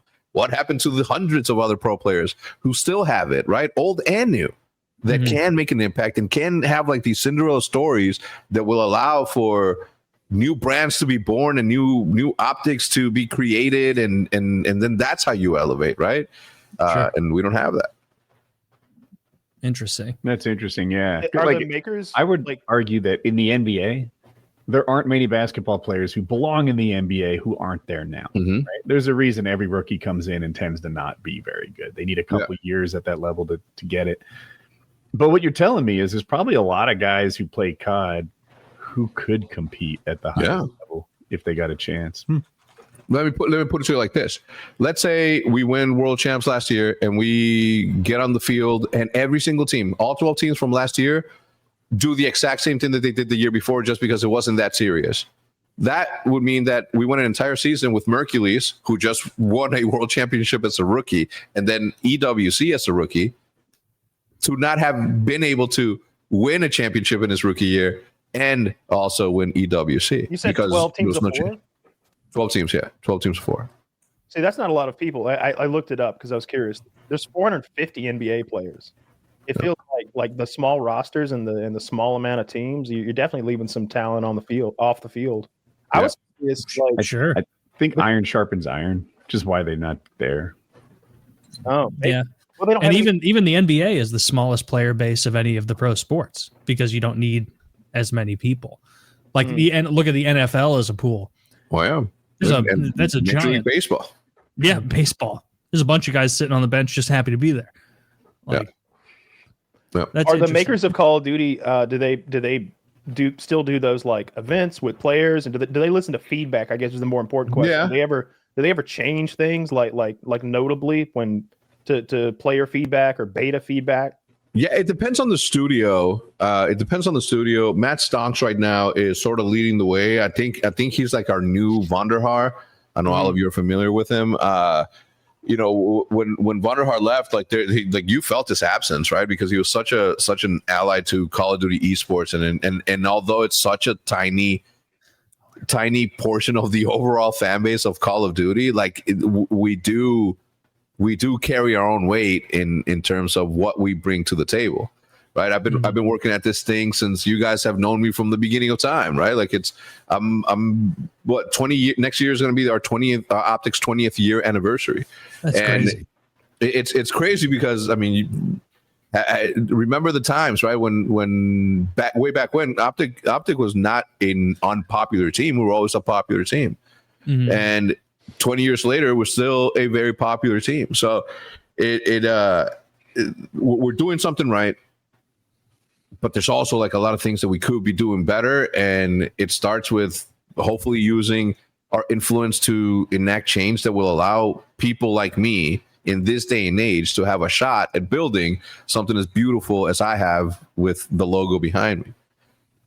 Was it weird? Because I remember originally, way back in the day when all of us were making commentary videos, that like OpTic Predator, like those guys who just did like crazy sniping videos. Was it weird transitioning out of that? And I remember Hutch was a part of it too. He wasn't as big of a sniping guy, but like transitioning from the like montage scene into the pro scene, where I'm sure you had to make a lot of changes and be like, yeah, sure, Predator, you're great at this, but you can't really hack it when it comes to response time against these other guys with MP5s. Yeah, no, I don't think it was that because I started playing Call of Duty 2, where it was just strictly competition. There was no like real YouTube videos.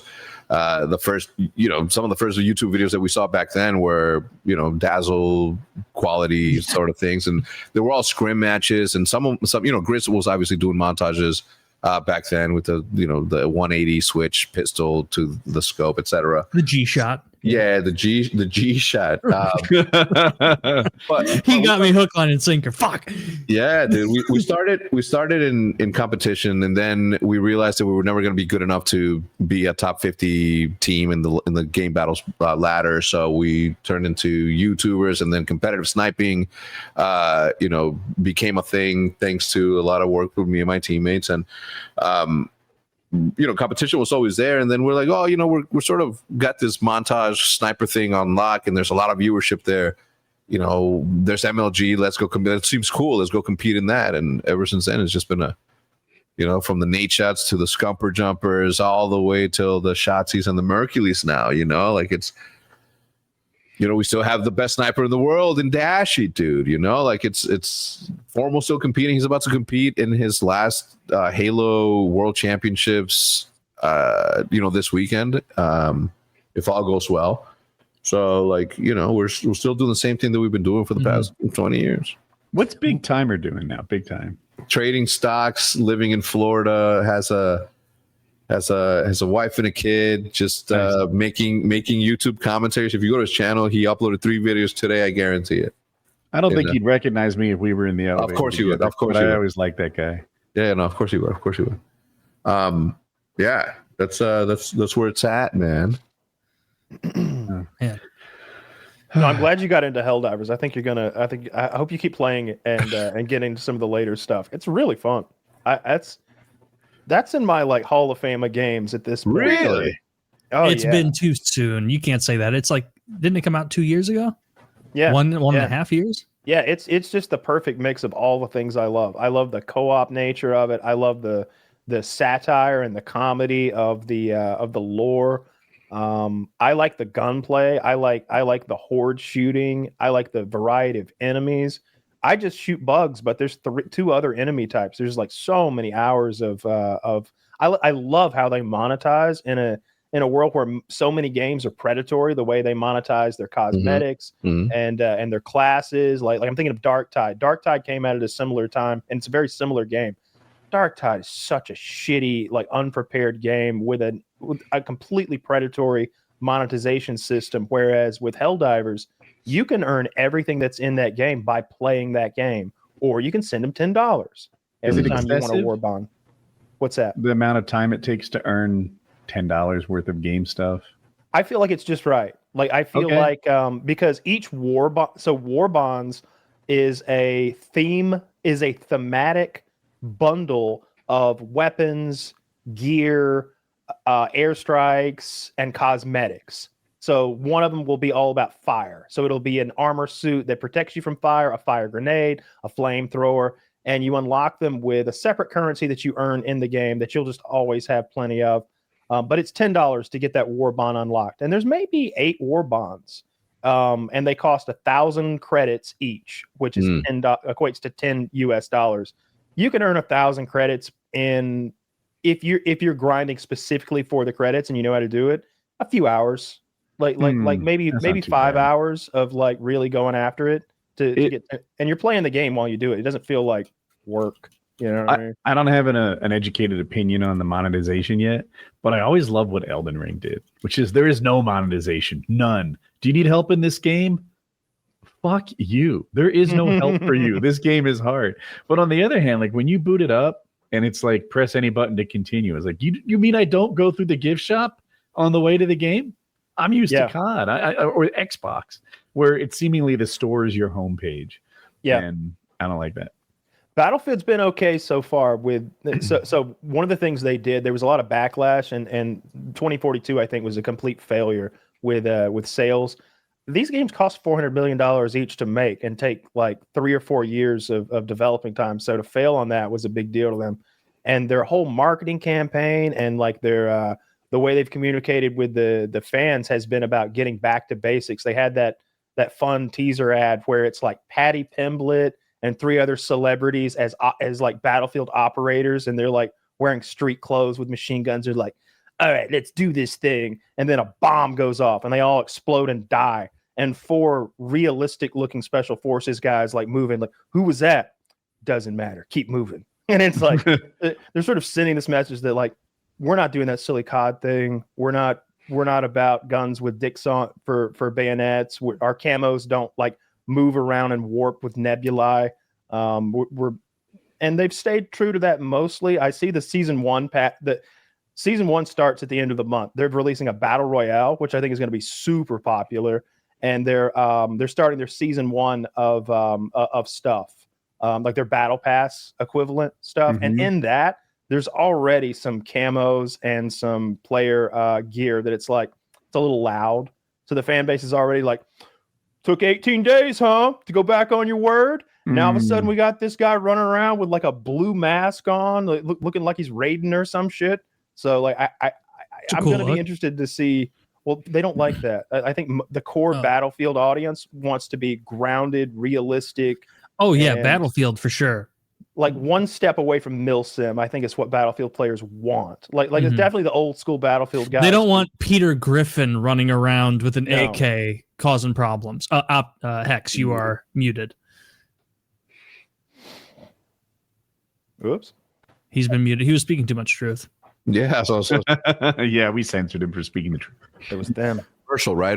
When they promoted Battlefield, like it was 3 actors walking through the thing, and here comes the real soldiers, sort of, kicking Call of Duty down and trying to make fun of them. I mean, not trying, successfully so doing it. And look, for a long time, I'm like, yo, I think they took it too far, and I think they took the community's sentiment a little bit too far in us saying, hey, we're okay with the whole realism of war.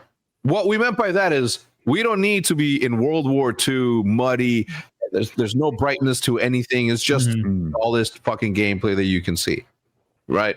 We're not saying that. And they're like, oh, okay. So yeah, man, look, we're already jumping off of buildings and not breaking our ankles. Like we already know it's fake, right? Like we already know it's like give us something. And it started with the camos, and then it moved on to the uniforms. And man, if you have that, why not have you know, Godzilla and King Kong, like they turn into this advertising machine, which I get and understand. They're a form of entertainment and all that. But when they brought in King Kong and Godzilla, they also brought in the characters. So now you have Jack unrelated. Black. That'll never go away. They found a new revenue stream. This is another great example of where they won't. This is where Helldivers kills it again. So Helldivers does those like IP deals too, but they do it with IPs that are very similar, like almost like abreast of them. They I'm spacing out on the. There's a Halo one. Halo one. So Helldivers are very much ODST soldiers. Like they do the drop pod thing, and they're special forces guys. So mixing Halo in, their uniforms already look like ODST guys. They just put an ODST helmet They in just there made them and green. a Halo shotgun. Yeah, well, ODST aren't, but you get the idea. And they did Killzone 2. I don't know if Killzone's an older IP. You may not even remember that, but also very similar. And they tie it in really well. Godzilla has nothing to do with Call of Duty. Yeah. No, You know what I mean? no. If I'm trying to play Call of Duty and like at least enjoying a little bit of fantasy of being a warrior on a battlefield, and I see like Joe Swanson wheeling around the corner shooting at me, it's like this is retarded. Like this is That's what they kind did. of wrecking You the know they game. literally did that. Yeah, I'm sure. They've got Joe Swanson running around. They got Well, it's all not the Joe characters. Swanson. It was American Dad, right? And that alien Stan with the Smith. big head. They got Stan Smith, and then they got, I don't remember the alien's name, but not Oscar. Wasn't it Peter Griffin that was on there too? Bro, look, Peter Griffin they was on lost. Well, he there. was They in lost. Fortnite. They lost me at Ninja Oh. Turtles, dude. When I saw Ninja Turtles running around in wars, and I was like, "What the fuck is going on here?" Like, I get it. How did Like, Nicki Minaj not lose you? Because that to me was well, that's Fortnite, right? Oh no, that was caught. Call of Duty has Nicki Minaj running around? Yes, her fat ass is the biggest hitbox in the game. That's horrid. Why would they do that to their She's poor player twerking. base? Well, who doesn't want to be teabagged by Nicki Minaj? It's my dream come true. No. Yeah, no, No, they you don't want to be teabagged by Nicki Minaj. You're I the don't only remember hero what she possible. looks like offhand. Zach, show us what Nicki Minaj looks like. Remind Taylor real quick. Can you show her in Call of Duty? Both. Okay. they've got They've got Skeletor. Skeletor. And That's then the sick. guy from Spawn, speaking of Todd McFarlane, I'm trying to think of his name. Who is that guy? That's John from- Leguizamo in the movie. Yeah, Leguizamo plays the character. He's got that a guy cool. is The character spooky. name's really. The character name's cool though. Oh, there she is in the game. Looking What just. the fuck? What have they done? What even is this game anymore? Now What show me even Nicki is this Minaj in game? real life and make it a good one. That's Man, get a good one. if I And were then after looking that, at shit. and then after that, look at the OpTic skin too. It's fucking sick. I'm all in favor of the OpTic skin, but Yeah, this Nicki this is- Minaj holding. Yeah, that's this is. Can we see Nicki Minaj's ass? Zach, can you make that happen? Like while we're all here. You know. He has the tech. now He'll Nicki figure it out. Minaj. He has the technology. Yeah. Oh, Yeah, man. I think they took it a little bit too far. You know, at some point, everybody Jesus understood. Home run. He did it. Oh, teabag me. My God. I just want to get all up in there. I want to. There's a character in Gen V whose asshole is a literal black hole. And they use it occasionally. Like people crawl in there. Like he's got infinite. Stick in. He's got a TARDIS for an asshole, basically. Ooh, these That's what I OpTic want to do to suits. Nicki Minaj. I want to get in there. I So like the this op- OpTic stuff a lot. Way better than fucking Nicki Minaj or Peter Griffin dancing around. So this OpTic skin, like when you wear it cosmetically, this is what it looks like. But when professional players play, they just choose whatever skin they want to use, and then the codcaster will assign these suits to each particular. Well, this to my team, and the other people's teams to the other one.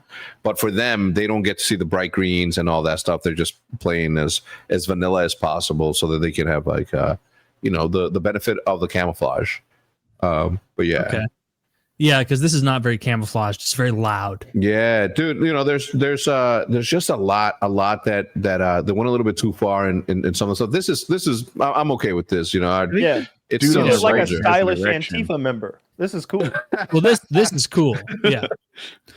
But the celebrity part of it is so weird. Dude, where it's look like, at why the would I Ninja want Turtles to one, play bro. as? It's so insane to me. I can What kill would be a good people as tie-in? What should Call of Duty pair with? Like what? Mission Impossible. I was thinking like, Should they be if pairing? they did a World War II game, I'd love to see like a whole Fury thing. Like I want to see Brad Pitt operator. Pitt? Give me the whole Fury. Get Shia LaBeouf in the tank too. I want Shia LaBeouf with like a bad breath attack. Yes. Oh yeah, did a shower for weeks, right? Yeah, he did, which is so funny. He was cutting his own face with a knife. When everyone else is like, we Dude, so are lame. actors and we're professional, and he's like, no, I can't. Woody's be an reaction actor was unless mine. I'm I was like, disgusting. I mean, okay. they dealt well, with look what they've done to my baby, it. Right. this is absurd, bro. Oh man, look, I understand, man. Business is business, and us in their situation, maybe, or me and mine in their situation, I would try. There's a Santa Claus. Dude, look These at this all shit, happened? man. Yeah, dude. This shit sucks. This is really, really gay. Like, why did they do this? Look at the guns. Short-term profits. Yeah, yeah, short-term game. bro. They have like this lizard, this psychedelic hippie lizard that like has a finishing move where Seth Rogen's in it. You know, they got Seth Rogen in it. I don't hate that. Hey, Hecz, I have a question. Hit me. Of all the COD advertising campaigns, do you have a favorite? I mean, I'm gonna have to go with the one where Nate Shot and Jack Courage, Dunlop were in. That was pretty cool to see my friends in that commercial. National television, fucking NBA games, fucking NFL games, and shit like that. I know my favorite, Hit me. Kyle. It's the Kyle one, getting right? involved. Right. Oh, Yeah. that was I so did like of course, this. of course. I was like that meme of Leo like leaning forward, pointing at the screen. I'm like, oh, I know him. He's my friend. Dude, everyone knows that like 6 Degrees of Kevin Bacon game Mhm. because Kyle was in that with Robert Downey Jr. Now I can play 6 Degrees of Kevin Bacon pretty effectively, like Woody to Kyle, Kyle to Robert Downey Jr. And Now Guy we're Ritchie. playing. And Guy Oh, Ritchie, yeah. he directed it, so I got to actually like chill with him. Dude, So- my goat. My fucking goat. Dude, if I met him, I would have the same reaction as if I met the RZA, or if I met Michael Jordan, or if I met Brad Pitt, or if I met That guy was so cool. Who else? We were at Paramount Studios in the giant blue room, where the walls are all blue screen, and all the rubble and the like burnout cars are practical effects. They're really there. The street is practical. It looks like broken up asphalt. And while they're setting up the camera, they've got like the NFL style like wire camera that flies over and does stuff. While they're setting that up, Guy Ritchie is playing his guitar and singing songs for us. It was bizarre. And I didn't think he was even going to be there. They said Guy Ritchie was directing, and I thought they just wanted to like the credit. They wanted the name like attached, but he was there, and I like made him work. Did he direct you at any point? he did direct me directly. Oh, dude, I'm so jealous. He just in a one-on-one, he came to me while I'm in the middle of the set, and he's like, all right, so here's what's going to happen. This Do is it going to less come in gay. like this, and you're going to look up, and you're scared, but not in a bitch way. You're scared in a like resigned to my fate kind of way. Like he did direct me. It was a really cool experience. 'Cause I love neat. Snatch. With a literal. We all love Snatch. What about The movie. The Gentleman? Have you guys seen The Gentleman was movie? really good. Yeah, I'm so yeah, sorry. yeah. The show on Netflix, The Gentleman. I like the show okay too. Yeah, Yeah, same. What about Mobland? I haven't seen I Mobland. haven't seen that either. I like Dude. Lock, Stock, and Two Smoking Barrels, of Of course. course. Tom Hardy is in Mobland. Pierce Brosnan is in Mobland. It is. Oh, I've seen that advertised. Yeah. Bro, it is such a good fucking show. Like you will enjoy it 100%. It's dark. It's Tom Hardy plays his fucking. You gotta watch. I love Tom Hardy. He And I doesn't miss. like Pierce Brosnan. Dude, Tom Hardy rules. Have you ever seen the interview with him where they're like, have you ever had gay sex? And he's like, of course, I'm an actor. And it's like hilarious. Like that's the funniest possible way because you're also incriminating fellow actors in having gay sex. Like, of course, I'm an actor. He puts his arm around Gerard Butler. Wait a minute, man. Well, in the movie Rock and Rolla, the Wild Boys, Idris Elba, they're friends, and Tom Hardy plays, comes out as gay in it. Is you're handsome, bub. You've seen my stuff. So good. Dude, Tom Hardy rules in everything. He does. Him and like if I see a movie with Tom Hardy or Jonah Hill or Christian Bale, I know I'm not nearly as cultured as Kyle and Woody in the movie scene because I haven't seen a lot of movies, but those three I love, especially Jonah Hill. I think I'd put him at the tippity top. Like, he kills it in everything. Yeah. He's willing to gain. I say willing to gain. He reverts to his normal eating, and then he'll get fat as hell in like War Dogs. Oh, And War Dogs is a sick He was- movie. Or yeah. he'll be fat as hell in I was Moneyball. disappointed in War Dogs. Moneyball is like a top 5 movie all time for me. except I love that movie. one scene Which scene? where he overacted, and he's on the phone and he's like, I was like, you took me out of the movie, but I do like the movie a lot. But there's just that one scene I was just like, oh, that's not real. You didn't convince me. I agree. That was a little much because that wasn't with his character. The way he would have done that, the way that established his character was like quietly talking Yeah. and like kind of giving eager eyes to Brad Yes. Pitt and then hanging up and Yes. expressing the success, not the because he hadn't really done that. No, took me out a little bit. Jonah Hill rules though, and I don't give a fuck about baseball, and that movie's great. Yeah, same. Guy Ritchie did make a movie called Wrath of Man with Jason Statham, and it kind of, I'm gonna be honest, it's one of the few times where I'm like, man, this movie just really isn't for me. And the reason why is because the monologues that he assigned to the actors were written in an English tone and an English vernacular, and to have an American deliver it with American English just did not hit the same. That the initial opening monologue when they're in the money truck. Have you guys seen it? No, It's still a good movie. I It's haven't still a seen good it. movie. It's Jason still a good Statham movie. makes too many movies. I gotta pick and choose which Jason's. I only the This one's Crimson cheesy the also. Meg. Megalodon? No, Kyle, in Meg this movie, 2. Jason Statham It's has not to a karate- nothing, no rescue karate. someone, and there's like a really strict time constraint. Does he? It's resort different to than kung anything he's fu? ever made. It's different than His You're movies telling are- me that I've got to go to Like- East London and find this girl. like all like, action okay. movies are kind of copy paste more or less. But man, Jason Statham movies are just Yeah. they don't even bother changing the font Wait, so you haven't watched The Beekeeper? or the Working Man. What are you telling me? You're telling me these bees are going to destroy the world. And I've got to kill the bees. Not on my watch. Watch this. Throws it in the air, does a roundhouse kick, fucking hits it to his enemy and shit. I I like have that the Jason. queen. I like that Jason Statham, unlike a lot of celebrities, has the balls to not address the fact he's like a Norwood 10 with no hair at all on the top, and he still gets pussy.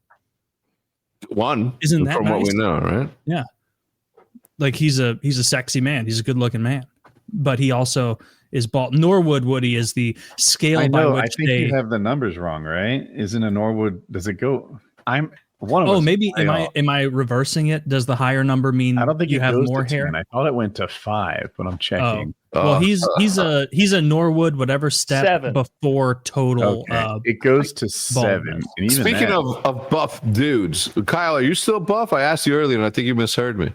Yeah.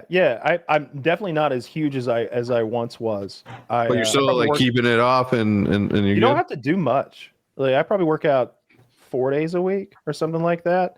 But I'm not eating like I was before. Definitely not as clean as I was before, and not even the right amount of calories. Probably under eating some days. Yeah. What's that? I've been like? thinking about like Yeah. What is it? What is that? I've been thinking about like At doing another. 7:30, mind you. I've been thinking about doing I'm like the same another way. like heavy phase, and trying to You're like big as hell, dude. turn into a charm. What does a Charmander turn into? A Charmeleon? Charmeleon, and then after Yeah. that, what? Charmander? A Charizard. No, it wouldn't go Charizard. back to the same thing. Yeah, there you Okay. go. Sometimes you regress a little. You know, maybe Charizard. he My wasn't. God, as that's just confident. cultural knowledge. That's not even Yeah. Pokemon knowledge. That's just cultural knowledge. So, maybe he turned into a Charizard this time. Yeah, Charizard. And I'm interested in like what new performance enhancers are available as time has gone on, because I haven't talked to Derek about that in a long time. Like if there's new stuff, like new technology that I could inject into my body.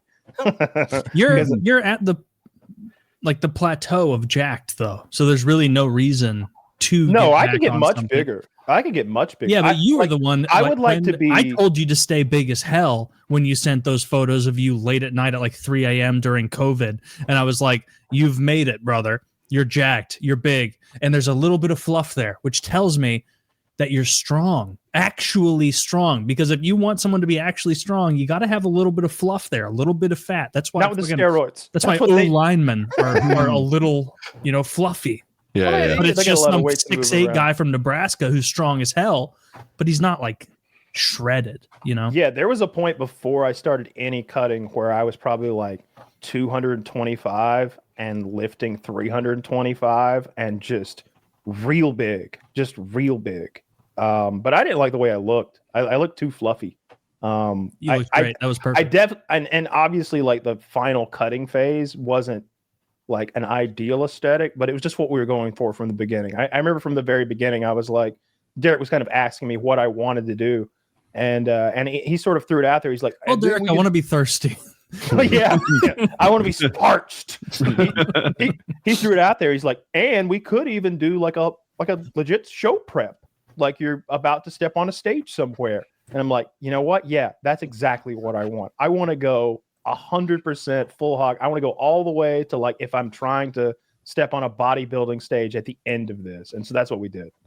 And just dehydrated the fuck out of myself and just looked crispy. I know. I'm just saying the best picture you sent to me, us in our group chat, was not the one at the end where you're like, you look so tired and so hungry and so thirsty. And you're smiling. It looks like you're like looking at a Chipotle across the street through the window, like as you're doing it. It was when you were in the gym with the tank top and you were a big beefy boy. Do you remember that? That's when I told you to stop. Was probably one of those gym pictures, but the one that was most impressive, the one that was hardest to achieve, were the last day pictures. For sure. Like that takes a tremendous amount of willpower and due diligence to just decide, pictures of tomorrow? Okay, no liquids for the next 18 hours. But I think that Kyle from 4 weeks earlier could steal the last one's girlfriend. It's just the last one is the one that impresses me the most. Yeah. Yeah, that was the thing. It was because like as I was cutting that weight off at the end, each week it's harder to cut weight because you weigh less and you're fitter. And it was just every day was a harder day. And it got harder every day for 2 months of that weight cut. It was just less calories every day and more cardio every day. And if I didn't hit my weight numbers, which I had to report to Derek, I knew he was either going to take food out of my diet or add cardio, or maybe both. That was my favorite part. It was hilarious. Kyle, I don't want to exaggerate and say he had like genuine fear, but it was like it was a burden. He's like, I need to weigh this much by tomorrow morning. I've started my cut tonight because if I don't weigh that much tomorrow morning, Derek will take food from me. Oh, yeah. I'd text Kyle back and be like, why don't you just have a snack, man? And he's like, I already had my handful of popcorn. Like, oh, my God. Have a snack. I already smelled chocolate. What more do you want? Oh, there was no chocolate. I didn't have. There was. Hex, are you gonna go on a big jacked plot line? You gonna get huge as hell? Dude, I wish, man. I don't know how to trigger my brain to just say, yo, man, like food ain't that great. It's impossible. Food is that great. It's just you have to force yourself to lift. And once you get into lifting, it's not a burden. It's a fun thing to do. Like you kind of look forward to it. I have a gym and literally fucking 50 paces from where I sit. Are there clothes hanging on anything? No. This is like in the small garage. Have you ever done a strict workout regimen? Never in my life. Never. Okay. You can get a lot that I was asking because that's a good thing. Because if you invest 6 months in doing just baseline workouts, like whether it's calisthenics, dips, pull-ups, like regular weightlifting, you can, and this is for everyone out there, the first 6 months you lift, you get noob gains. You gain so much faster. Don't let yourself, if you're working out in your first 6 months and you think you're going to like on a linear path, don't fall for it because you're getting like a huge amount of gains and then it's going to plateau a bit. But if you just dedicate yourself for 6 months, you will be bigger for the rest of your life and more muscular than you otherwise would have. Just 6 months. Put 6 months of noob gain lifting in. Nah, get on the TRT. That's the first step is getting on TRT, and then everything is easy mode. Then you play with like the fucking guardrails in bowling. Like you just can't miss. It's double XP weekend. It's double XP weekend. I understand. That's it. That's it. If you want infinite double XP and you don't have to sleep anymore, like it's TRT. It's such a cheat code for getting fit and strong and building muscle and losing fat and just feeling good. It's nitrous oxide from men. It's other stuff helped too. Dream drug. I mean, I was on a fucking cocktail. You know, I was taking like I don't remember how many pills a day, but it was somewhere between 15 and 25 pills a day, depending on what was going on. And then all those shakes and with like scoops of supplements put into them. And then I was injecting an entire syringe of carnitine into my ass every day, and then my TRT every day. And then I was taking some other stuff too, you know, just are there pictures anywhere? Have you did you share those ultimately or no? Zach can find them real quick. The Zach, finished please. Pictures, but I don't want to see the poster above your bed though. Okay. I don't want any, I would dislike so much having to inject myself with something with a needle regularly. I would not like that. To me, it's I've talked about how when I would get fit, I would spend a lot of money on supplements because the guilt of having that money invested would get me out of bed to go lift. Jesus Christ. The like pain and effort of going through injecting yourself is also. Find the end state pictures, Zach. This is when I told Kyle to stop. I was like, "You're juicy as hell, brother, and I'm proud of you, and I want you to stay at your peak." And you were like, "No, I actually need to lose 50 pounds." Fuck, bro. Yeah, I did a full Mac. Jesus. And that's so funny on the left. Like, as if it wasn't enough of a transformation, they're like, "Yeah, let's add a filter to make his skin look bad." As though that was also. I may have been burnt from the sun for the tanning bed too. That's also a possibility. The vascularity, dude. Holy shit. Yeah, you gotta get him popping. But look how thirsty he looks. Oh, I'm so thirsty. I'm so thirsty there, bro. Find another one, Zach. You know what? I've never looked. Let me see. You got nice little nips. Do you have better calf muscles than Woody now, or is that still not? No, that's genetic. That's genetics, right? Calves are the most genetic muscle. Dude, I fucking have the worst. I get mad at my. Wait, yo, what's up with the left picture? Is just red? Yeah, I don't know why it's so red. I think I genuinely might have gotten in the tanning bed and burnt myself for the pre-picture for some reason. Is your before picture like a week or two into it? No, I don't think so. Oh, yeah, there's a good one. Oh, look, he's got me on the website. Fun. Instagram, maybe. So this guy's the guy that put you on? Yeah, Derek from More Plates, More Dates. He's been on Rogan a few times. He's kind of a like a steroid expert. I think his YouTube channel originally did sort of half the time they would do sort of what steroids he thinks certain athletes or actors might have been on, and that got him a lot of views. But he would also do like scientific stuff and like sort of reviewing different protocols, different drugs, different stuff in the performance and sort of the bro maxing, performance enhancing realms. Things like amino acids and SARMs and TRT, of course, and just any number of steroids and things you can inject into yourself. And he owns the Gorilla Mind that we're partnered with him. We make our cum pills with Derek. Your what? Our cum pills. You're not familiar with these? No. So we have a product called Lock and Load that increases the volume of your ejaculate. Also, it's pearlescence, and it shoots farther too, and it's comically effective. And we work with Derek to make it happen. Yeah, we've been selling it for like 5 years now. We've sold tens and tens of thousands of bottles of it. Yeah, it's amazing, dude. It works. It was funny. Like I was doing that body transformation thing, and I was doing everything. I was really into just treating my body like a chemistry set, and I had looked into load maxing, as it's called, and I had done all this research on my own in the industry. About different supplements you could take because I'm already taking like double fistfuls of pills twice a day. So it was like, adding 3 or 4 more pills to make me come more just seemed like, why not? So I was doing that. And then I talked to Taylor, and Taylor's like, yeah, I've been doing that too. and I was like, should we hit up Derek and see if he wants to like just market and create a product? Which there's a bottle of it up there actually. Yeah. And he was like, I saw it. I didn't know what it was. and I had this embarrassing moment where I had to send Derek this text message. He was sort of my coach and trainer and confidant throughout this whole body transformation. Like he was constantly there with his expertise to help me with.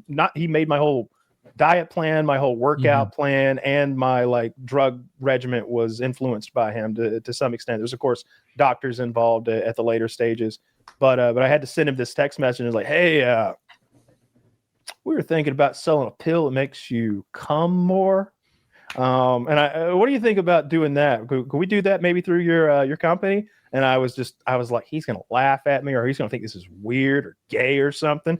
And I see it says Derek recording voice message. And I'm like, okay. And it goes on for 5 minutes. Damn. Still recording. And he sends me this 5-minute long voice. And he's like, yeah, I got a lot of boys in the load maxing. I'll hit up them and I'll talk to the guys at the lab and see what they can do. Are we talking about capsules, a serum? Injectable, like what do we want to do here? I've got some ideas. I'll hit up them and I'll get back. And he had this whole like well thought out. It was just immediately right into it, no judgment. Like, wow. He cares about efficacious dosages. He does. Not, That's the whole thing. Not any of that. That's why he's so great. And it ended up being, I think, inarguably the best idea we've ever had in regard to this show. I can tell you that the Bandit 69 on Reddit 4 years ago said, I measured my load size for 4 months to evaluate the efficacy, efficacy, thank you, second language, of lock and load. Here are the results. It's just cum. It's just cum. Just pictures of cum for you to compare. Some unhappy girlfriend going. Just tributes to Nicki Minaj. Like, look at this. She doesn't even feel honored in the before picture. Nice, dude. This We're is the best in the insane. business. It's not even close. I believe it. I believe it. Actually true. Like we're pillars in true. the jizz biz. Okay, I love that. I love the tagline too. I'm gonna bring this up on the OpTic podcast next week. Yeah, Hell yeah, absolutely. dude. We got to make sure. Lock and load 4 month. Lock and load. I gotta show Scump. Is Scump trying to bust? No. But he's no. It was also a joke. But he is expecting his first. If the baby holds on an extra 8 days, he'll be born on my birthday. Ooh. So all my kids are having kids, man. This month we're talking February about 9th. My birthday, February 9th. Yeah. I didn't know if you wanted to say your birthday. I was trying to ask in a weird way. That's fine. Yeah. Dudes, as always, it was an absolute pleasure to be invited as a guest yet again. I appreciate it. Hopefully next year, if I have the opportunity to come back on, it'll be exactly on Halloween so that I can see Kyle with his whatever. What are you going to be this week? Actually, you know what? Don't surprise. Spoil it. Yeah. Let me get surprised. We had a couple funny ideas. Okay. Well, boys, audience, PKA all day. I appreciate everybody. Thank you so much, man. Thanks. Thank you. Yeah. Thank you, Hecz. Always great seeing you. Man, what a consummate professional. Just always the easiest. And yes, we will hear from some wonderful advertisers. Blue Chew, folks. Blue Chew is a unique online service that delivers the same active ingredients as Viagra, Cialis, and Levitra, but in chewable tablets and at a fraction of the cost. You can take them anytime, day or night, so you can plan ahead or be ready whenever an opportunity arises. The process is simple. Sign up at bluechew.com, consult with one of their licensed medical providers, and once you're approved, you'll receive your prescription within days. The best part, it's all done online, so no visit to the doctor's office, no awkward conversation, and no waiting in line at the pharmacy. Blue Chew's tablets are made in the USA and prepared and shipped direct to your door in a discreet package. Blue Chew wants to help you have better sex. Discover your options at bluechew.com. Chew it and do it. And a special deal for our listeners. Try Blue Chew free, folks, when you use promo code PKA at checkout. Just pay the $5 in shipping. That's bluechew.com, BLUECHEW.com. Promo code PKA to receive your first month free. Visit bluechew.com for more details and important safety information. And big thanks to Blue Chew for sponsoring the show. Again, that is BlueChew, BlueChew.com. Use code PKA. Just pay the $5 in shipping and see if this is right for you. And I think it will be. I think it will be right for you. And as always, the tadalafil is what we personally recommend because Kyle led us in that direction, and it worked so well that Woody and I never went back to the well to try a different one. It works fantastically. So try the tadalafil. That's our recommendation. BlueChew.com, promo code PKA. Just pay the $5 in shipping. You will enjoy it. This episode's also brought to you by Lock and Load, as we were just talking about, the premium ejaculation increasing supplement that's taking the world by storm. Everyone's talking about it. If you're in the jizz biz, you know exactly what this is, because guess what? You know what the other companies in the jizz biz are doing? They're running in fear. They're running in fear. They're desperately trying to come up with lab results or study results that show that they work as well as our product does. And it doesn't. You know why? Because any product that tells you to take one pill fucking once every 3 days is not going to do the same as a product that demands that you take 6 pills a day, 3 in the morning, 3 at night. You want results, then do it. There's calories in these pills, motherfuckers. Like it's real. Like you're if you're on a calorie deficit a lot, what is it? They're like filling. 60? No, it's 50 calories. Yeah, it's filling. It's a filling weight. You want a snack? Take your Lock and Load pills. Check it out. You will enjoy it. Code PKA or code Jizz to get a little discount there. And of course, if you're buying any sort of supplements, you should be buying them from GorillaMind.com. Efficaciously dosed, highly effective. Protein powders, energy drinks, weight loss supplements, dream supplements, anything you can imagine. Derek has had his team on because he's all about this stuff. It's all he thinks about day and night. And so use code PKA or code Jizz to get 10% off anything there. Even if you're just buying protein powder, use our code. Even if you're not getting even if you're a fool who's only buying protein powder and not Lock and Load, use our code. You'll get a little bit of savings. Check that out. Also, our merchandise, code PKA10. I don't know why I give the code anymore. You guys don't care. You guys don't even use it. So buy a t-shirt, buy a hoodie, buy some stickers, buy a mug, support the show. Check it out. Code PKA10 if you want to save 10%. No code if you want to pay full price. There we go. Check them all out. Support the show. Give us a little taste. Give us a little taste. Anyway, oh man. Well, what's new with you guys? We haven't got to chat. So the NBA season started 2 days ago. Yesterday, the Sixers played their first game. We have this rookie that we're excited about, and he had a good game.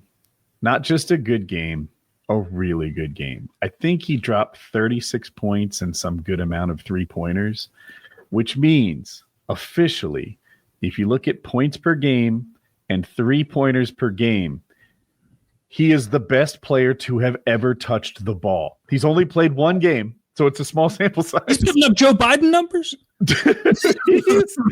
He leads the standings for all of time on points per game and 3-pointers per game. Better than LeBron, which is better than Jordan, which is just it's as good as it gets. The man is the best player ever. I really stop the count. That is stop the count. Stop it.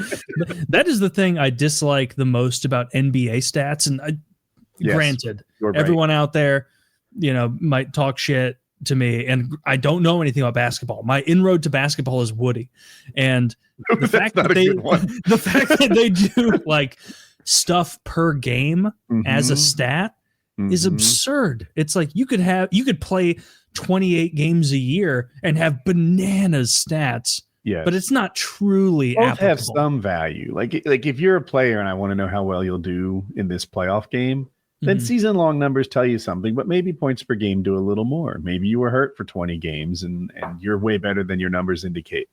On the other hand, like your impact on your team by just doing per game stats is stupid in the NBA, whereas I think it's pretty accurate when you do season-long stuff in the NHL. They both have value, but I like the NHL's more.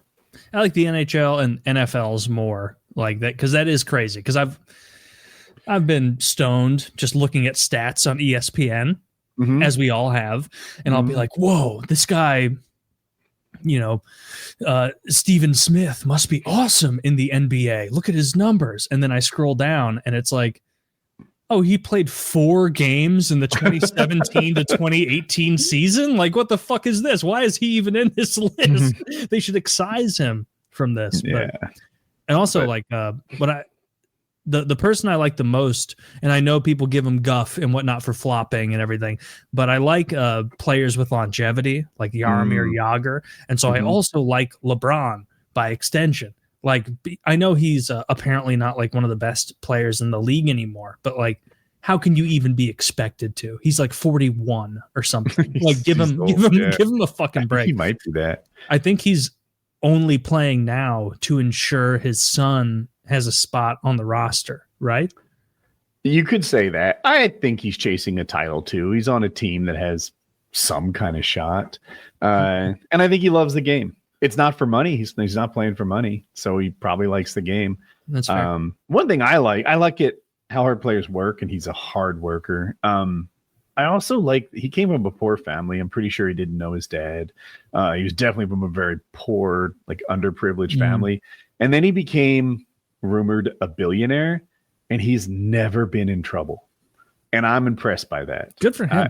I think if you gave 19-year-old Woody $1 billion, there'd be some trouble along the way. And this guy's just lived a pretty good life. And hasn't he been married like most of the time he's been in the NBA? Yeah. He's been married. I think you're right. And he's a good guy. And that's one of the things I look for in the players I root for. I mean, he seems fine to me. Like, those flops are pretty funny. And it's like, brother, like, as a hockey fan, I watch that and it's like, oh yeah, Zdeno Chara played with half a jaw and you stubbed your toe and you're like demanding that these like overweight 5'7" assistants carry you off. Like, you're who was the guy in Gladiator? Injuries before, like maybe there's contract disputes or stuff, and he just I don't feel well enough to play for the next 2 weeks until I get a thing I demand. I don't know what's true, but is mostly he going for a championship because that would, or how many did Michael Jordan get, and how many 6. does LeBron have? He might have 4, I think. Okay. Do you think any part of it is like he's trying to catch up, like wanting to make it so it's not even an argument that he's the GOAT? Because I see my friends who are basketball fans are like unsure about him being the GOAT. They're like, well, Jordan did this, LeBron did that, both impressive. LeBron's teammates years off. He played baseball. Jordan was on great teams with like all-time great players, and people often choose these team awards to say that Jordan was better, whereas LeBron was winning championships with people like me playing next to him. And like, you've heard of Scottie Pippen, you've heard of Dennis Rodman. Tell me LeBron's number 2. Right. I couldn't tell you, but that's because I don't know any basketball. Well, I know who Steph Curry is, but he okay. So Zach is mentioning his Heedle years. It's true, and 2 of those he had good teammates. But in Cleveland, like, he beat the Warriors with nobody helping him, and Kyrie Irving. But anyway, he has made it to the championship, I think, 10 times. And that actually. Too. How many times has he lost? So he's got a losing record in the championship. I think he was not the favorite in every one of those, and he just like willed his team to win. How many? He's the only player to have ever led the NBA Finals in points, steals, assists, blocks, and I'm missing something. How many did Jordan win versus like how many he went to? 100. 6 out of 6. Yeah, so he only made 6, but he won them all.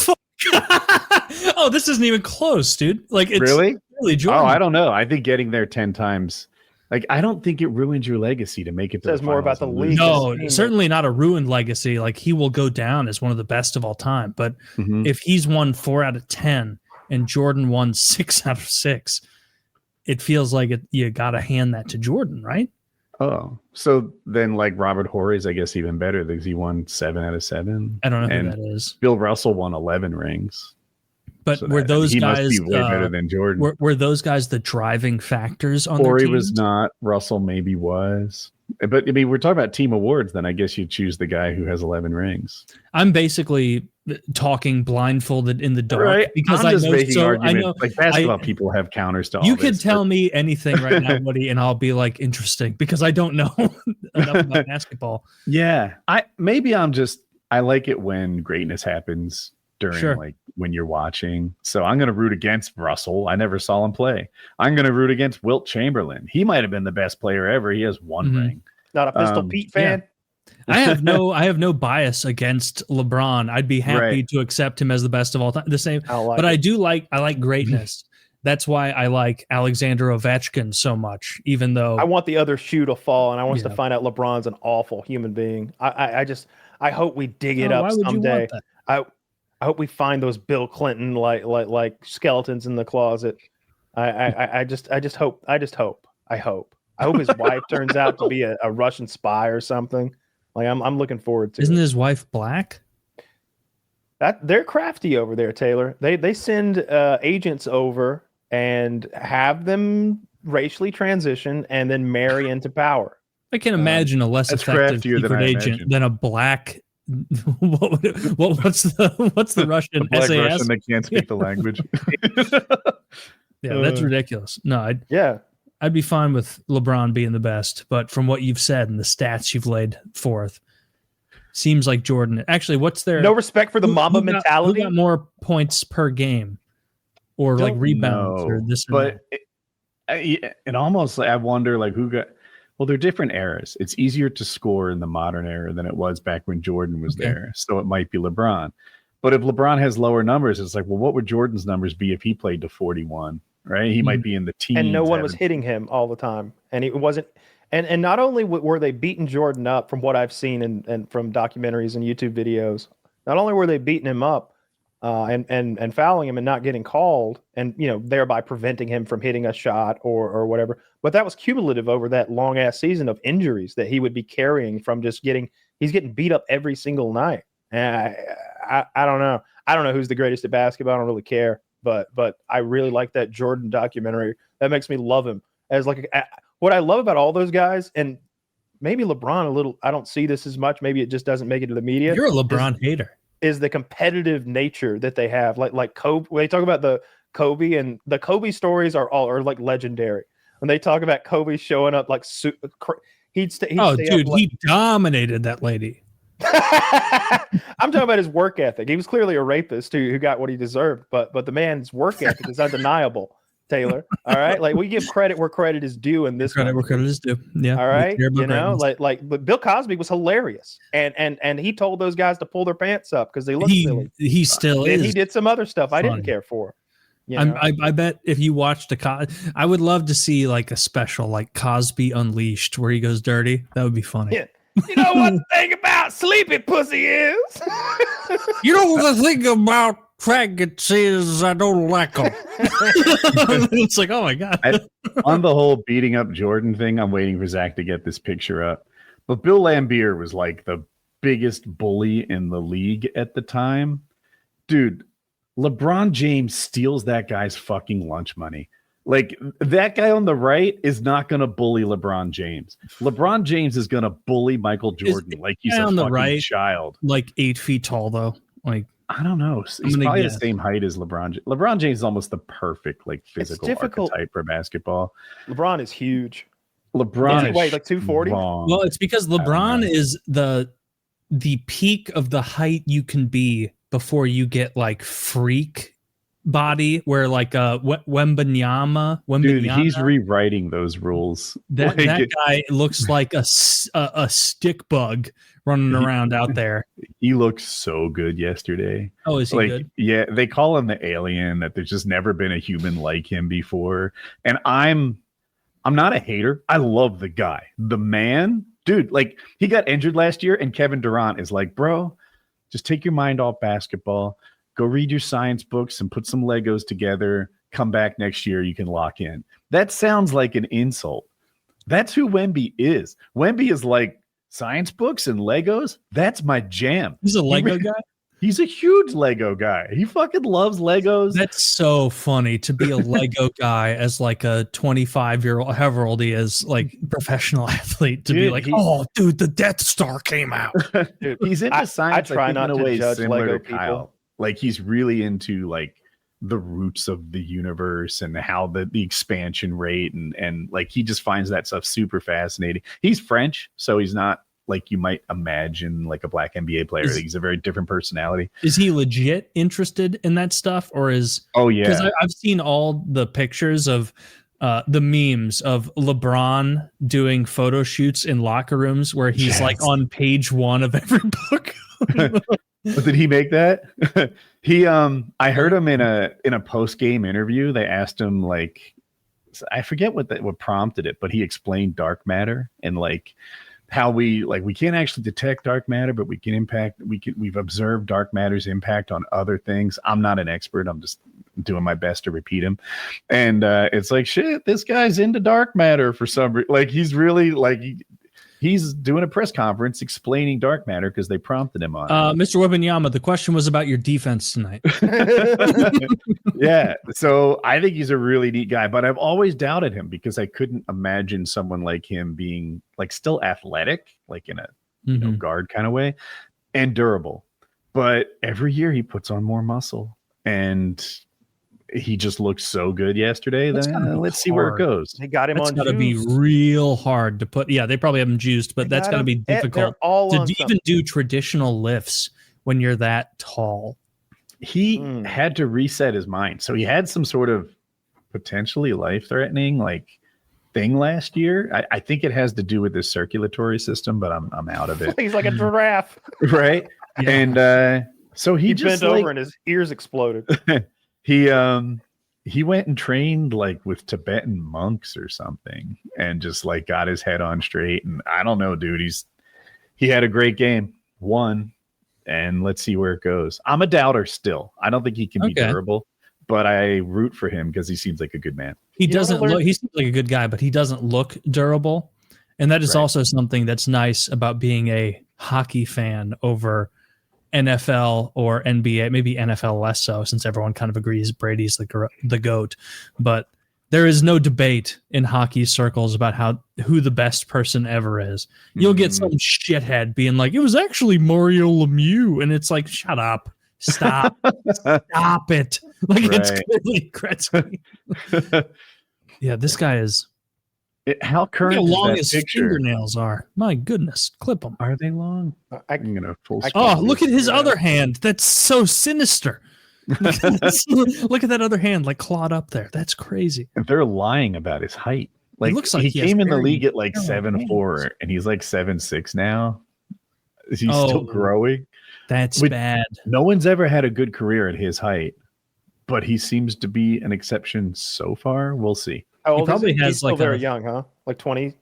I want to say if he's not 20, he's 21. Yeah, he can still be growing then. A lot of people continue to grow without pituitary issue. People that tall usually have a pituitary thing if they're still growing.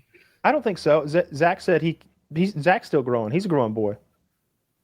Then he might. He grew until he was 26. 26-ish. And he might, you know, See, that is little funny, but stubby guys like Zach you don't know what it's like when you've got when you've got proper genetics and you grow into your mid-20s, Taylor. You don't just rock it up to 6 feet at 13 years old and then just slam on the brakes. It's called a limousine stop. No, it turns out you do. It turns out you rock it up to 6 feet by the time you're a sophomore in high school, and then you go, man, I can't wait to see what the future holds, and then you don't grow anymore. I remember my sophomore year in high school. Tall. That's when my weight hit 3 digits. 3 digits. Dude, I think I weighed 100 pounds in 4th grade. I was a huge kid. I would have befriended you as a guardian. This is my column. I was never. I would have been a terrible guardian. Like I never got in trouble for fighting or starting shit. I got in trouble for being a wise ass in class or like talking too much, adding commentary where none was accepted by the teacher, and that's why I would get in trouble. I'd have to I remember even like in third, fourth grade, I would say something that I thought would make the whole class laugh. And like the best was when you said something that the teacher also laughed at, because it was like, oh, damn, I just fucking hit a dinger. But then they would, at the end of the day, they'd send you home with that pink note safety pinned to your jacket that your mom had to sign off on. Do you guys remember that? You say something bad in class and they go, I'm going to write down what you did and I'm going to pin it to your jacket and you have to go home and then give this to your mom and she has to sign it acknowledging what you did. And then you have to bring it back the next day. So would you have your mom sign it? Yeah. Oh, yeah, because I forged my mom's shit a lot. I had a whole nother signature just for her. I was very careful about it. It was important to me that I couldn't do my mom's signature. So I had to forge from the get-go. Like, I needed her to believe that my mom's signature was similar to a fifth graders. Yeah, that's like that. I can't remember who told that story. They're like, I had to have my report card signed, and my dad. I gave it to my dad, and he was like, no. See, if you have me sign it, then you'll have to copy my signature on everything going forward, or something like that. You sign it, and then you won't have to remember. They never pinned any notes on me. There were definitely bad reports heading home, though. And my mom was in the school system, so she would get it firsthand usually. And then in fourth grade, I had a teacher who genuinely had it out for me. Like the stuff that I was doing and getting into these major parent-teacher conferences, as I look back as an adult, I'm like, that bitch. Like, what was her fucking problem? Like she was like, he needs to be medicated and taken out of regular classes. They're like, what did he do? He flushed a toilet with his foot. What are you talking about? She hated me. She was always fucking with me. The most normal thing ever. She really said that about you flushing a toilet with your foot, like hitting that bar. And another time, I would finish my work early, and then I'd just be sitting there, and I had seen either in a movie or at school in art class that you could put Elmer's glue on your hands and it would harden, and then you peeled it off. And I did that, and that was a meltdown. We had to call the parents. They had to come to school. Dude, your school was glue on his. It was just her. It was Miss Evans. She had it out for me. Like fifth grade was great. Get a fifth grade, Miss Harrison, big old titties. Miss Harrison loved me. Huge shout out. Yeah, she was an X-Files fan. We talk about X-Files, on Mondays after it had come out. I remember I was 10 years old and I was like, "Did you see the X-Files last night?" And she was like, "Oh my God. The peacocks were awful." The peacocks are the episode that still scares me to this day. It's that incest murder family who are all the brothers are like mutated and they're fucking the mother who's on like a creeper you use to change oil. She lives on one of those under a bed with no arms and legs. And they just take turns fucking her and creating these babies. And they're like the beginning of the episode is them disposing of a baby that's been born and it's so mutated they have to bury it, and they bury it alive in like a muddy baseball field. Then it's discovered and Mulder and Scully get called into the small town. It's a great episode. It's called Home. That's horrid. Yeah. And you were talking about that with your fifth grade teacher? Yeah. She was great. Love Miss Harrison. She's the one who had the boyfriend I was jealous of, or maybe a fiance, because I wanted them big old titties. And her like 28-year-old boyfriend would come in and talk to us about the Civil War because he was a professor at a small college nearby. And I was just mean mugging him like, you piece of shit. This guy out. You don't appreciate her. Like, I'm with her all day, handsome. I felt a rivalry with my fifth grade teacher because she was not down for any of my mischief. Like by that point, I had had years of being like, the only way I knew how to make friends was by being funny. And so like trying to make jokes and things in class that she like, and Miss fucking Miss Dannenberg would shoot me down every time, and she would tell my mom that I had behavioral issues and that I should be put on fucking Ritalin. And that was the one thing. My mom was like, Taylor, take as much Accutane as you please. But for some reason, when teachers for years were like, Taylor should be put on Ritalin, she shut that down. She's like, I'm not putting my son on speed. Not doing it. And I was like, oh. And that's good because I would be shorter and smaller if she would have put me on that, because I saw my friends. The only reason my buddy Tim, the Marine, was shorter than me, I'm sure. Maybe a little bit of genetics, but also because I was feasting upon his lunch every day for years. Because he would, and not in a bullying way, just have to make sure that's known, didn't bully him out of his lunch. He had no appetite. And so he would get in trouble if he didn't eat his whole lunch. And so I ate 2 whole lunches for most of grade school. I got really skinny when I was on Adderall. My girlfriend called me Skeletor in a loving kind of way. Yeah, I got real skinny from Adderall. I took it from like, I think maybe 8th and 9th grade. Wait, maybe. was it Adderall or was it, because back then it had to have been Ritalin, right? No, it was Adderall. Amphetamine salts, the good stuff. Just, I love me some Adderall. That's. I never took anything, but I do remember, like, and when I look back at all the things my teachers were mad at me about, all of them were right. I was never the good guy. I needed, like Taylor was saying that he was like class clown, and he always made these comments that he was hoping the class would appreciate. I look back, I was the same way, but I bombed a lot. Why wasn't I discouraged from trying for as often as I bombed in front of those classes? I had stick-to-itiveness. I think my crowdsourced autism diagnosis may be onto something. When I'd bomb, it would always be so horrible. It'd be like, tough crowd, huh? But no, when you hit a banger and the teacher laughed and the whole class laughed, that was like the biggest dopamine rush I had ever experienced as a young kid. And so I'm positive that's why I kept doing it, because it's like, the risk of bombing is less than the reward of hitting a homer right now if I make this comment about my big titty teacher. Risk reward guides so much of what we do. We're pleasure pain, similar type thing. Sure. Like exercise, diet, it's all pleasure pain decisions we're making. Man, grade school was so fun other than the school part. Like, they could have really simplified, because I talked to friends of mine who homeschool their kids, and they're like, we knock this shit out in 2 hours a day. And then the rest of the day is them just running wild, go play in the woods. We take them to like an independent basketball or baseball or hockey or soccer league. South Colin got into parkour.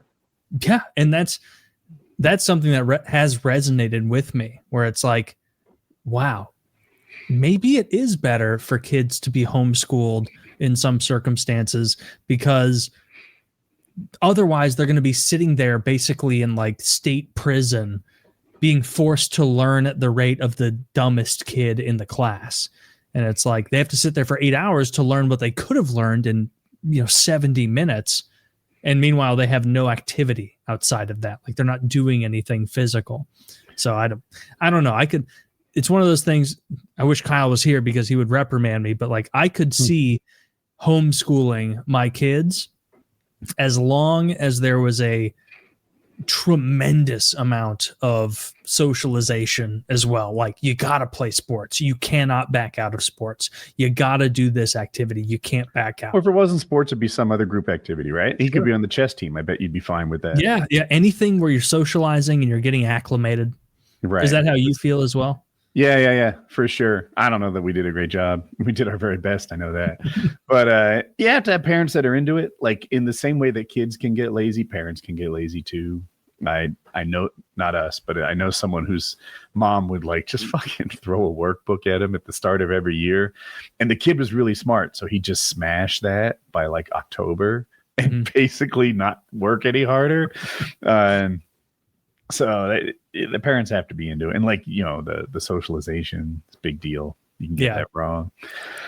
The sports feel like a huge deal, because sports, even more so than chess or anything else, because chess is 1v1, like sports, you're learning to work as a team. Like, you have to be conscientious of the thoughts and desires of the other person on the team in addition to your own. And that's something there's a lot of joy in it, which kids have. I did a lot of work. And so I got my first job at 13, and almost work solid through, like the exception of swim season or something. But I always had jobs after school every summer, stuff like that. And it sucked and it was depressing. And I was bullied by coworkers. And I look back and I'm like, no wonder you fucking wanted to die. But if I was on a swim team or something, I don't think that'd be the same vibe at all. Definitely not. Yeah. I'm pretty happy with who I am as an adult. So maybe they were onto something. I don't know. But I almost was never an adult. So maybe there was some room for improvement there too. I think we didn't encourage our kids to work outside the summer. And I think we made the right call. That's what I would do again. Yeah, that's how my parents were with me, is that the only time, I mean, getting into high school, obviously you can't demand this of a middle schooler, but like after I was able to drive, my dad in particular was very insistent, like you have to be doing something to make money. You have to have a job over the summer. And it just so happened to work out that I knew the head of that goalie school. And so I could go and just do that for 8 weeks every summer and teach little kids to be goalies, which was a fun job because I was young enough at the time, like being 16, where like it was a cool, and Woody will know this because he knows hockey. It was a cool thing because as a goalie coach, you have your lower body dressed fully so you can demonstrate things, but you only have a windbreaker from the school that like says your name and stuff on the top. And so you just have like your glove, your blocker, your stick, and then lower body dressed out. And I always felt so cool skating around being like, yeah, I'm like instructing now. I'm like a grown up. Wasn't a grown up at all, but like thought I was. And that was fun. Kyle, do you think you could have taught baseball? I don't even know if teaching baseball is like a summer job the way teaching hockey is. Yeah, Little League for sure. Little League's simple. Like at higher levels there's some complicated stuff when you're covering bases and cutting stuff off and dealing with infield fly rules and more minutia. But Little League, yeah, of course. Like just the fundamentals are of getting in front of a grounder and like catching a pop fly and hitting a ball and throwing a ball. I know all that stuff. Like for little leaguers, or at least one of the things I was really good at was just not being afraid of ground balls. It seemed like everybody was terrified that it was going to hurt them, and they would skip and they would hit you sometimes. But my dad, I remember, would just hit them at me for hours at a time. What seemed like harder than in the games. He was hitting them harder than they. So when I would get to a game and someone would hit a hard one at me, I'd be like, Dad hits him way harder than this, you know, like, and the same with like batting cage. Like we'd be in that batting cage for, I don't know, every day, at least an hour or something like that with me hitting balls, and then turn around and do another hour of me fucking pitching or going through pitching drills or just one thing or another. There's a lot of that, but Little League, yeah, I just wouldn't want to. Was your dad hitting the grounders at you like out of frustration, do you think? No, he's just teaching me, you know, like okay. A big part at that level. Like I said, a lot of kids are scared, and I was at first too. But so what you need to happen in that scenario is you need to get hit. You need to get hit a lot until you don't care anymore, and you realize that you're not going to die. You're not going to be seriously wounded. If anything, you're going to sacrifice your body a little, save a multi-base hit, and like be the hero for your team. The worst case scenario, it pops up and you eat it. It literally hits you in the mouth, which that never happened. That's to me. bad. Yeah, it'll fuck you up even as a kid. Out, right? It could. Yeah. You know, it can give you a bad bloody cap. nose. I was that kid standing next to the pitching machine when I was like 5, not paying even a lick of attention, and some kid hit a line drive just right into my nose, and it exploded with blood. And then this girl that had a crush on me, shout out Nell, she like ran on the field and was like, "Are you okay?" And I was like, it was like one of the first times in my life that I felt like true humiliation, where I was like, I'm so bloody because I'm inept and I couldn't catch this. And now some girl is like worried about me and she's not going to have a crush on me after that. I didn't have a crush on her, so it wasn't a big deal.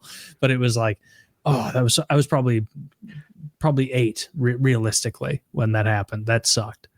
I remember my dad when I was probably 10, 11 or so. After, I think I started playing goalie around 9-ish. And so I'd been a goalie for a bit on a couple teams, and the unfinished area of our basement, we always kept a hockey net and then a bunch of those like orange pucks that, if you know hockey, like they're the street hockey style pucks. You can't shoot a normal style rubber puck on anything but ice because it doesn't slide. And if I performed and he would shoot on me all the time in the basement. And the times that he was like, Taylor, I'm going to shoot on you. After I had lost a game, I could tell there was more mustard on those shots. And I always assumed it's because he was like mad at me, where like he was rifling these things at me, and I'd be like a little bit scared. But it made me a better goalie. So he's shooting slap shots at you, wristers? Like, what do we got here? Some slap shot, not even a slap shot as much as like a bring it up to waist level, like a snap, like not a huge draw slap shot, but mostly wrist shots. Okay. But occasionally he would do the slappers, because that was also at the age, I guess, where I think 11 is when you're allowed to start hitting and start taking slap shots. Because up to that point, you're not allowed to in youth hockey. I didn't know slap shots were outlawed. Yeah, they, or at least in the league I played in, they wouldn't allow slap shots, which was funny because it's like it's so much easier to get speed on a wrist shot than a slap shot, that by outlawing slap shots, they just made it so it was harder for me as the goalie, because like an 11-year-old trying to take a slapper, he's gonna beef it, he's gonna send it to the side. It's not gonna be quick, it's not gonna be fast, it's not gonna be some frozen rope disc that you have to grab. Oh man, there's something about slap shots that goalies just read. Like you can hit a slap shot 100 miles an hour into the corner and they'll catch it, but a wrister at 68 miles an hour is a better shot of getting behind him. It's way harder to read a wrist shot because they can make changes up to the point of release about the angle. If you see a slap shot coming, you can kind of, and as a goalie, I would look at the angle of their stick before they hit it. So I could have an idea of like, this guy's open face, this is going to go left, or it's going to go high left and I'll have to save it. Or this is closed, this is going to go right, straight, or this is probably going to go low. Even an unexceptional player like me is trying to mask where I really want it on a wrister. Yeah. But my slap shot, everything about it tells you what my goal is. I'm just hoping it's too fast. And taking a slap shot seems like a lot of fun. Yeah. Like, I'm just opening up, motherfucker. Slap this shit. Yeah. Man, I love, thank God you did a few years of hockey, because otherwise it would be me just talking to Kyle, going like, and he would be like, I don't get it. He'd be muted. So you were on the ice? What's that like? Don't the boots hurt your ankles? I don't get it. That was always the most mind-blowing thing to me, where Kyle, you've been like, yeah, I can't skate because my ankles hurt too much. And it's like, that's like saying I can't eat spicy food because I keep missing and all of it gets in my eyes. Like, no, that's fucking absurd. Like, you could absolutely have skated and skied, Kyle. You could have been a ski boy. His ankles apparently are not the same shape as everyone else's. They're not. They're not. They're extremely. Do you have bird ankles? Do you got narrow ankles? I mean, maybe. I'm not trying to. I don't need to convince anybody. I'm just telling you, it hurts. I love to ski. And, there's no conspiracy that I don't want to ski. I went on a ski trip. I must have spent $2,000 on ski gear and the trip alone. Like, you know what I mean? Like, and I got there, went up and down a few times, and I was like, it hurts so much. Is it supposed to hurt this much? Like, is everyone else in excruciating pain? You were bowed out. Weak ankle style. You were bowed out. Just sitting in the boots was painful. Like just sitting in a chair with the boots on was painful. Like, I'm telling you, the boot itself is pressing into my ankle bone, the inside of my ankle, so hard. It felt. He took the foam out of the middle of the ski boot. You don't do that? It felt like Joe Pesci had put my ankle in a vice and was trying to get information out of it. All right, it hurt. You just got poorly fitted for ski boots, then. Sure. I bet if I went on another trip and did all that over again, it wouldn't hurt a bit. I'm telling you. My ankles are different. I do feel like we could be like, all right, I see. The middle binding is too tight. Let's just loosen that one up, and you can have it tight around your calf and the arch of your foot. Yeah, and that's what it should be. Tight on the calf, tight on the arch of the foot. You I'll shouldn't be stick to my feeling toboggan. Thank pain. you. Next time it snows here in Georgia, I'll be going up and down the hills. Do you like going up, going down a mountain in a toboggan? Like, you're not a skier or snowboarder, so you don't realize this, is so much scarier than going down a mountain in skis or a snowboard. Because you're out of control. So much more fun. Whenever I see those videos of people like you can't guide it. It's like going down the hill and they inevitably they hit somebody and send the person like cartwheeling like and they end up scorpioned in the snow. I'm like, that's what I want to do. I want to rage ass down a mountain. Kyle's looking at activities that 12-year-olds think is fun and that he might enjoy at 40. Okay. Yes. You go to the ER. Well, you know, I fall well, 39. Woody. I fall at least once a month traumatically. I went down my stairs last month. Selling it. That's so embarrassing. Why would you say that? You fall that hard that regularly? I'll tell you what I do. I try to like Mr. Magooing around your own fucking house. It's not that. It's like I take it to the edge. I push things to the limit, Taylor. So when I go down my carpeted stairs, I try to literally surf down them in my socked feet.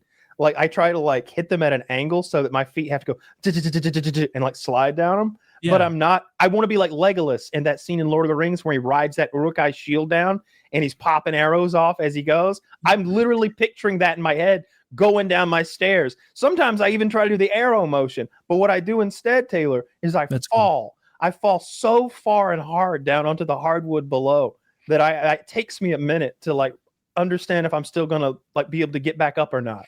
Like, all the dogs look worried. They don't even check on me. It's embarrassing. Like I see videos on TikTok. Taylor, are there mountain? It's too flat by me. Our hills aren't big enough to ride a toboggan. No, I want a mountain toboggan. We'd have to go to a small mountain in like Minnesota or no small mountain. I want to go real deal mountain in Utah. I want to go to. I don't want to be anywhere else there. I want to be warned multiple times as we go. Like I want to stop at a gas station on the way up the mountain. And then, hey, welcome to Colorado. What are you folks up to? And like, we're gonna toboggan down Man Killer Pass, and they're like, oh Lord, no, you know it's forbidden to even go up in those hills. What with the Indian burial ground and the oil spill and all? And then he's like, yeah, we know, we're going anyway. That's crazy. We thought it'd be good for our first time. You know me, I'm speaking the way people from Colorado do. That's how they speak in Colorado. I've been more than you, I promise you, in the foothills of Colorado. in the prairies of Colorado, you know, down in the southwestern quadrant. Big shout out to Colorado though for being the fittest, least fat state every year, and the whitest. Every single year they're running the gauntlet. They are the least fat state. Good for them. I wonder why. Utah's not the whitest. I would have thought it'd be Utah. No, Utah is definitely the whitest. It would be Utah or West Virginia would be my two guesses. Maine, Vermont, New Hampshire. Oh, fuck. I'm retarded. Of course it's Maine, Vermont, New Hampshire, Connecticut. Then West Virginia, Wyoming.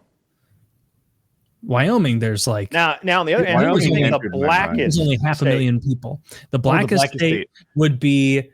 Hold on. It has to be Mississippi. Unless we're getting snuck by Louisiana. It is Mississippi. Okay, the blackest state in America. You wouldn't know it. What is the I was going to say Asianist, but that's such a small group. It would have to be California, right? Washington. I think it's Washington, like percentage of state population. California has such a big population. It would take a lot of Asians to sway it. But I thought that's why I'm going Hawaii. It's California. Okay. Well, it depends how you define it, because otherwise you're 100% on the mark. It would have to be Hawaii. But that's only if you count Peloponnesian people as Asian. Did you do per capita, Kyle? No, I did not. No, I did like highest percentage. I've got highest percentage is Hawaii with 56% of its population. Largest total population is California with 7 million Asian residents, and other states with large populations include Washington, which was my guess because specific Anywhere code near Asia. and the So, like, percentage because it's a smaller, Oregon. less populated state, and Oregon's kind of redneckville. And then, Okay. New Jersey, New York. Does New Jersey have the most Jewish people? Ooh, I'm gonna guess. I don't think New York is going to be easy, but they have such a big population. Oh, and I mean per capita. You got to do per capita.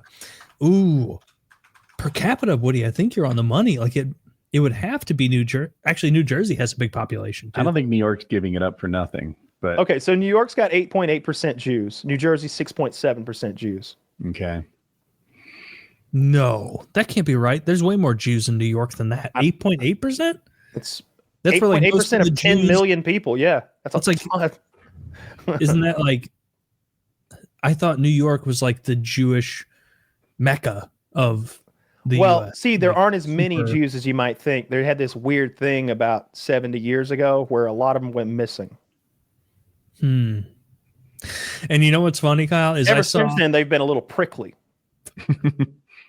I saw on Twitter within the last week some far right account posting your monologue of the conspiracy we did. We don't have to go into the conspiracy because that'll get us pulled off again. But it was very funny to see you laying all that out and some like guy with the username like Goebbels fan 663 being like, Look, this is listen to this, and I'm like, oh, this is cool. I can hear myself in the background of your racist video. satire is a note not everyone can hear, but many of That's a the very- facts that I pulled for my silly joke video were from like propaganda neo-Nazi websites. Although all the numbers that I don't remember fabricating any numbers. I think I jokingly exaggerated a few things, but a lot of that is on point. Like the mathematics of it, not exactly adding up to the proposed numbers, the historically proposed numbers. Yeah. Tread lightly. I don't want to get off NBA too quick. Let me read you quickly this article about the NBA. Portland Trail. Like 30 minutes ago. I know, and you drug me away from NBA, my favorite topic, into hockey land, which I'd rather sound myself with a knitting needle. Portland Trailblazers coach Chauncey Billups. That'd be an easy Miami- thing to sound yourself with. Have you ever seen one? My girlfriend's learning to knit right now. Those things are fat. All right, that thing ain't going in there.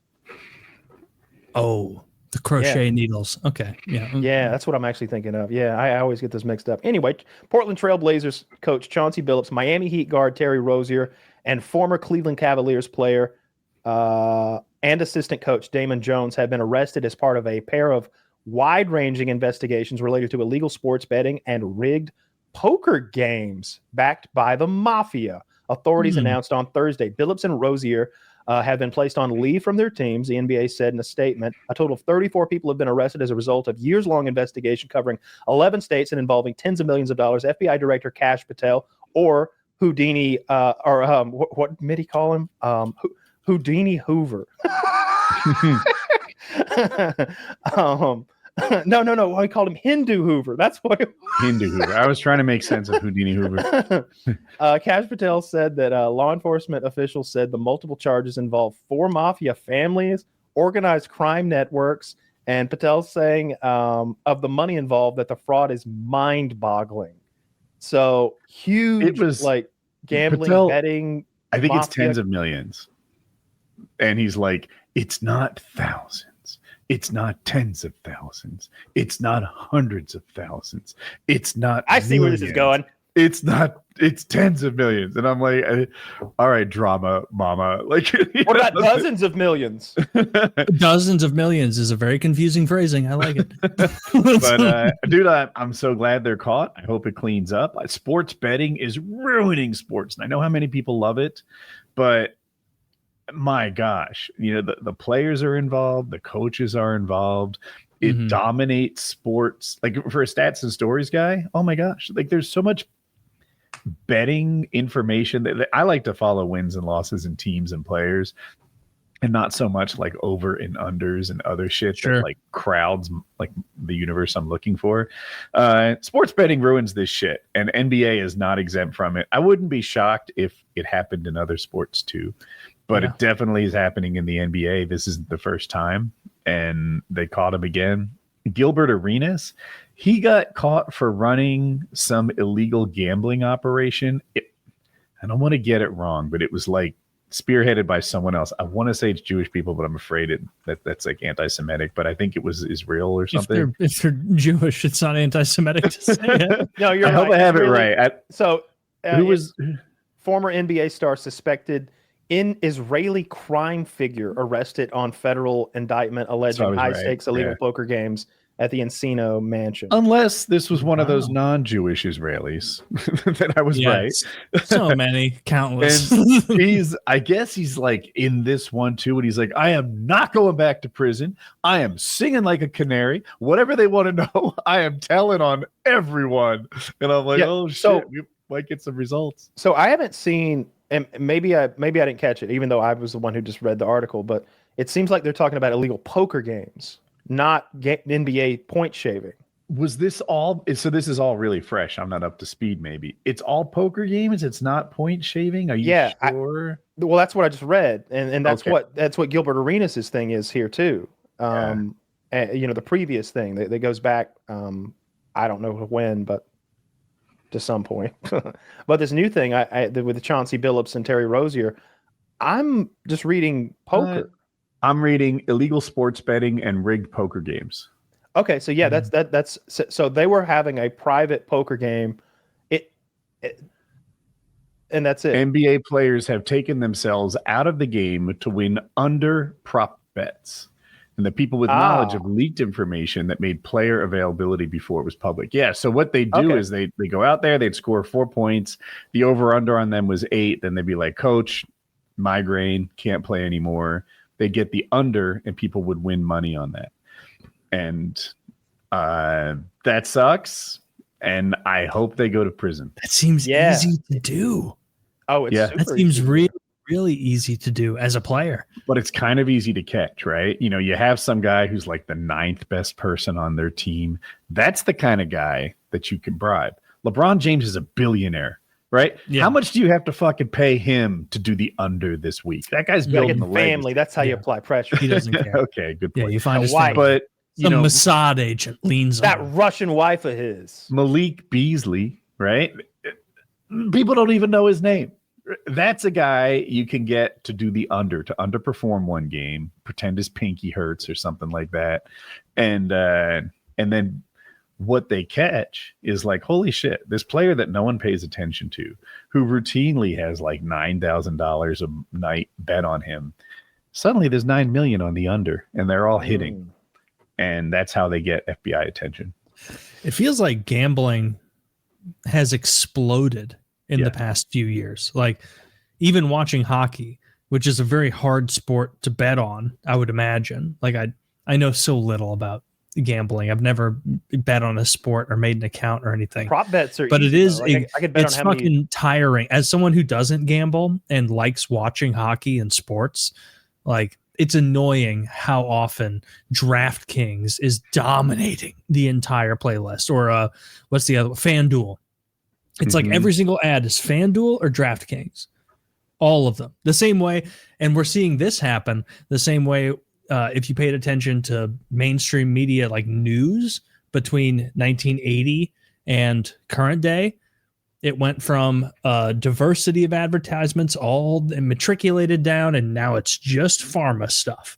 And so those networks are beholden to pharma. And so now all these sports networks are fully beholden to FanDuel, DraftKings, these gambling agencies. They can't they literally can't survive without those gambling dollars. Well, the Sports Center, ESPN, the entire the broadcast team, like it's all they talk about. Is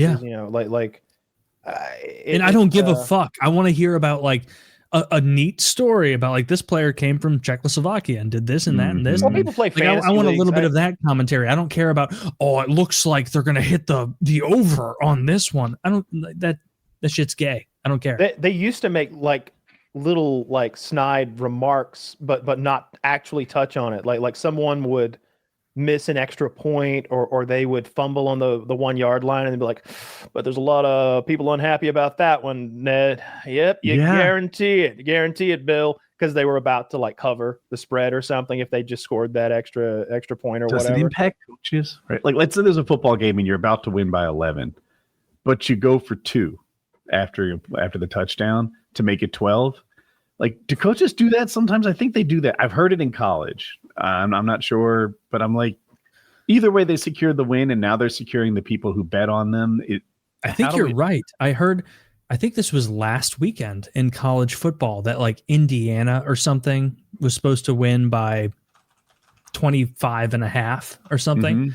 And the other team like marched down the field down by 25 or down by 26 or 27 or something. And then they kicked a field goal. Like there's no purpose to that field goal, like getting those 3 points. There's no purpose to that. You're still going to lose, but they ruined the spread. And I saw a lot of people upset about that. And so I have no idea. I could see that though. Like you'd have to be a fool to think that these people aren't also aware of what's happening surrounding the game. Yeah. You're not going to get betting out of the game. Mhm. Is it? I thought legalizing it would just make it cleaner. You know, how many people back in the 90s, they'd hand out these like pieces of paper in my college class, parlays or whatever that you could bet on. But then not everyone was able to collect when they won. You know, you'd buy it for like $10, you do your parlay, and then it's like, oh, I fucking hit 120. No, I didn't do it, but other people told me about it. And then they would never get their 120. They were just fucking scam artists. Now you go to DraftKings, I assume they keep their word. Yeah. So, but man, it's so like normalized and popular, and like maybe it's bad for society to bet this often. Yeah. I mean, usually you see, I mean, what happens in the decline of a society, Kyle? Things like prostitution and gambling run rampant. And that's kind of what we see a little bit right now, is that the economy is structured as such that people are forced to rely on these externalities in order to make ends meet. The oldest human having a bunch of women. No, it's not a new occurrence, but it is a cyclical occurrence, like towards the end. I disagree. Do you think that Rome only introduced prostitution in the last 150 years, or did they have prostitution their entire existence? Not their entire existence. Of course they did. Of course there were prostitutes throughout from the beginning to the end of Rome. They call it the oldest profession for a reason. I thought the kingdom didn't have monkeys it, but I will resort to prostitution when given the right reward system. Like it's just something that we. But is that good? I don't think it's bad. I think it's human nature. I don't think there's anything wrong with it. I think prostitution should be 100% legal, just like it is in the outside of the city limits in Nevada or whatever. Then you get regulation, you get the pimps out, you get organized crime out, you get drugs, manipulation, rape out of the game. You get underage workers out of the game. You get STDs out of it. You just bring it into the light, make it a thing. You end up having these. You stop having these marginalized people who only have that choice and have to fall into other illegal things that surround an inherently illegal business, which is prostitution currently. You could separate a legal business of prostitution from all the drugs and all the other stuff that currently orbited. Really? If you legalize it, just like in Germany, and plenty of countries throughout the world, Amsterdam, like lots of places throughout the world, Australia. These are first world economies and cultured places that have legalized prostitution where they regulate and they keep people safe. Is it widely available though? Like if you told me America had legalized prostitution, you'd be telling the truth. But in reality, it's what? Like the escort Bunny Ranch services in Vegas or something like that. Or like right now, you like OnlyFans girls. You can have there's escort services in your area right now. You can call and have a girl come to your house right now. Where are these services? Google. I'm aware there's older women who want to bang, but I have to have sex with them. I see the ad. See, and that's the problem. Is I have to be willing to fuck old ugly women. No, but Kyle, I think the thing you're talking about isn't legal. I'm talking about. It's a loophole. Like legal prostitution, which exists in Nevada and nowhere else, I think. I think so too. So when we say it's legal in Australia and Germany, are they comparable? No, it's legal there. No, there are brothels that throughout the land there. Okay. Yeah. I'm trying not to know. not in one small little area. There are huge brothels where each floor is a different like fetish and a different thing you're looking for. Yes, like these are clean places where people are getting tested and using protection, and it's common. I gotta wear. I I'll gotta be wear like, a this condom. sucks. I want to be called daddy and I like feet. Is there not a floor where we can combine it? Oh, Where's 6.5 it is. They have the feet girls dangle from above. Genius. I don't know. So Kyle said prostitution is the oldest profession. We've all heard that before. The contrarian asshole in me is like, there's got to be an older one.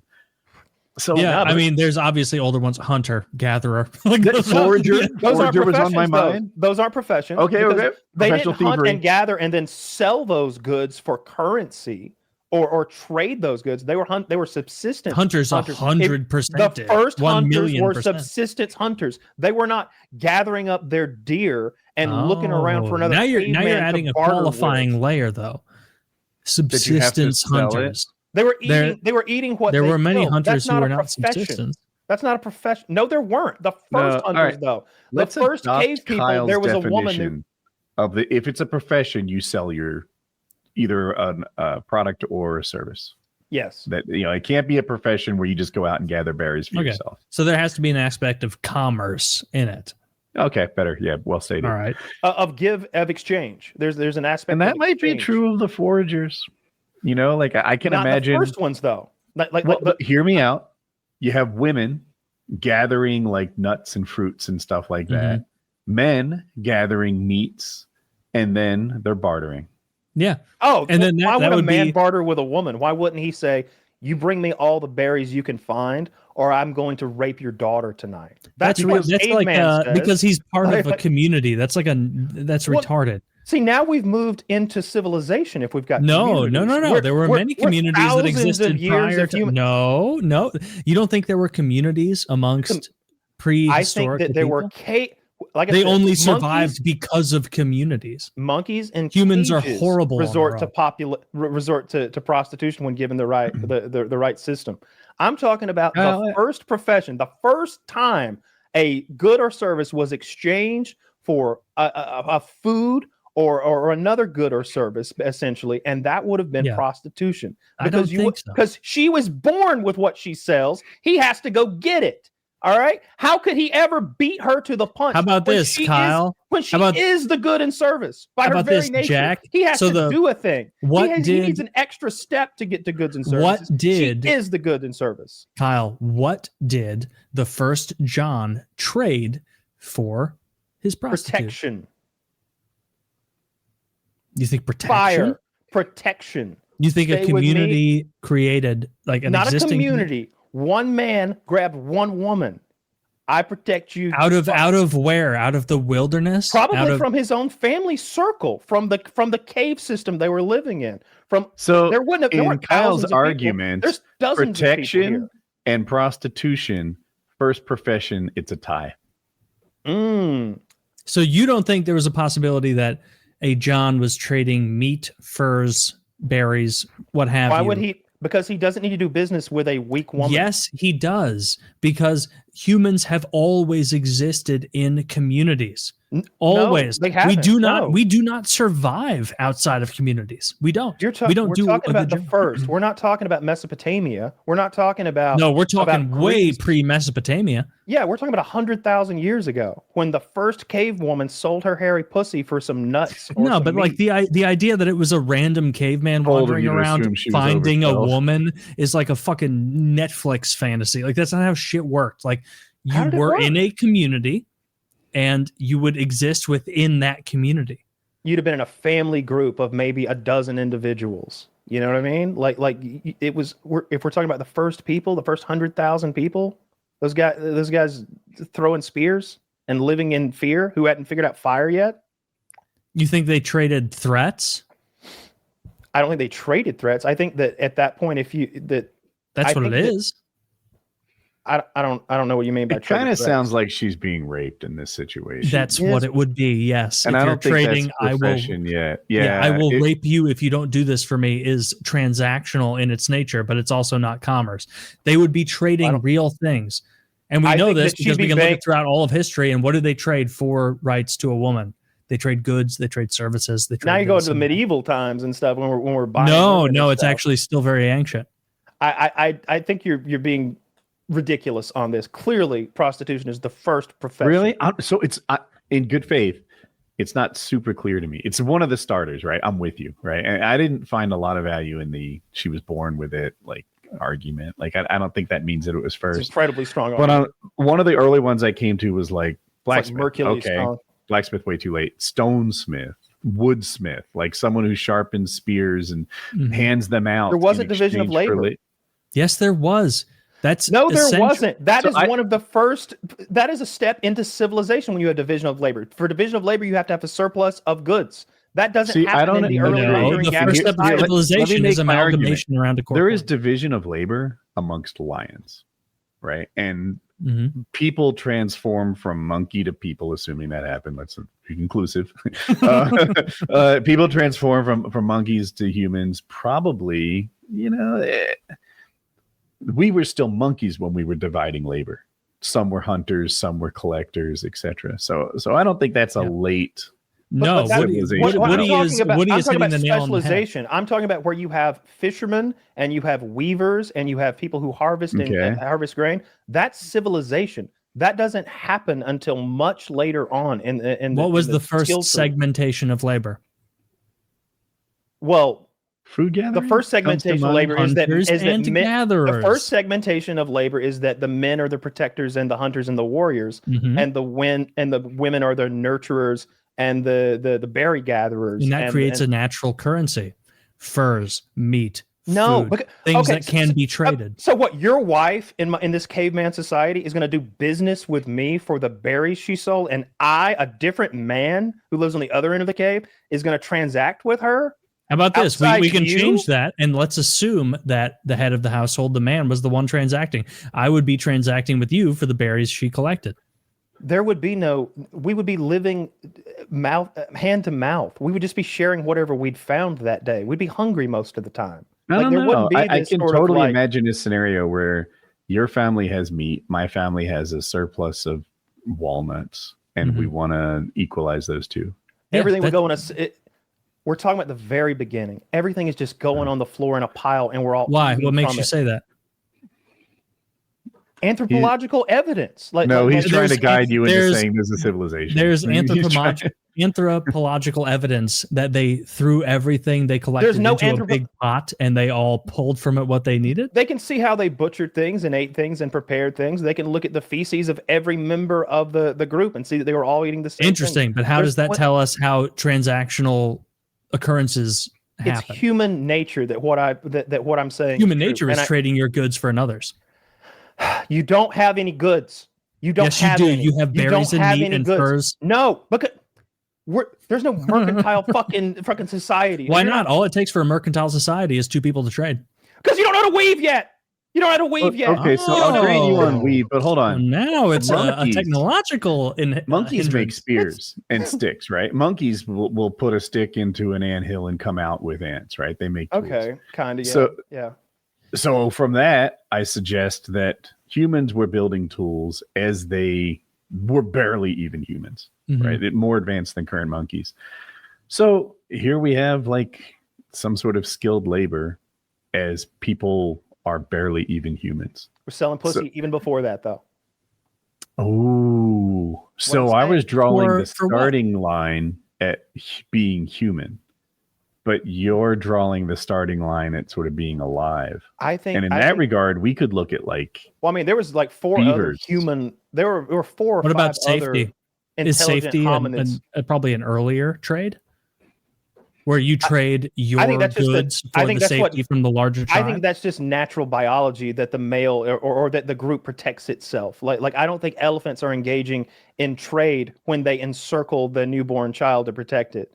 Do you think that there's a transactional thing going, that the elephant's mother now owes the rest of the herd something because they encircled the child? No, they're just acting naturally to protect their own. There's no transaction. But you've also seen the videos of the elephants that are a member of that.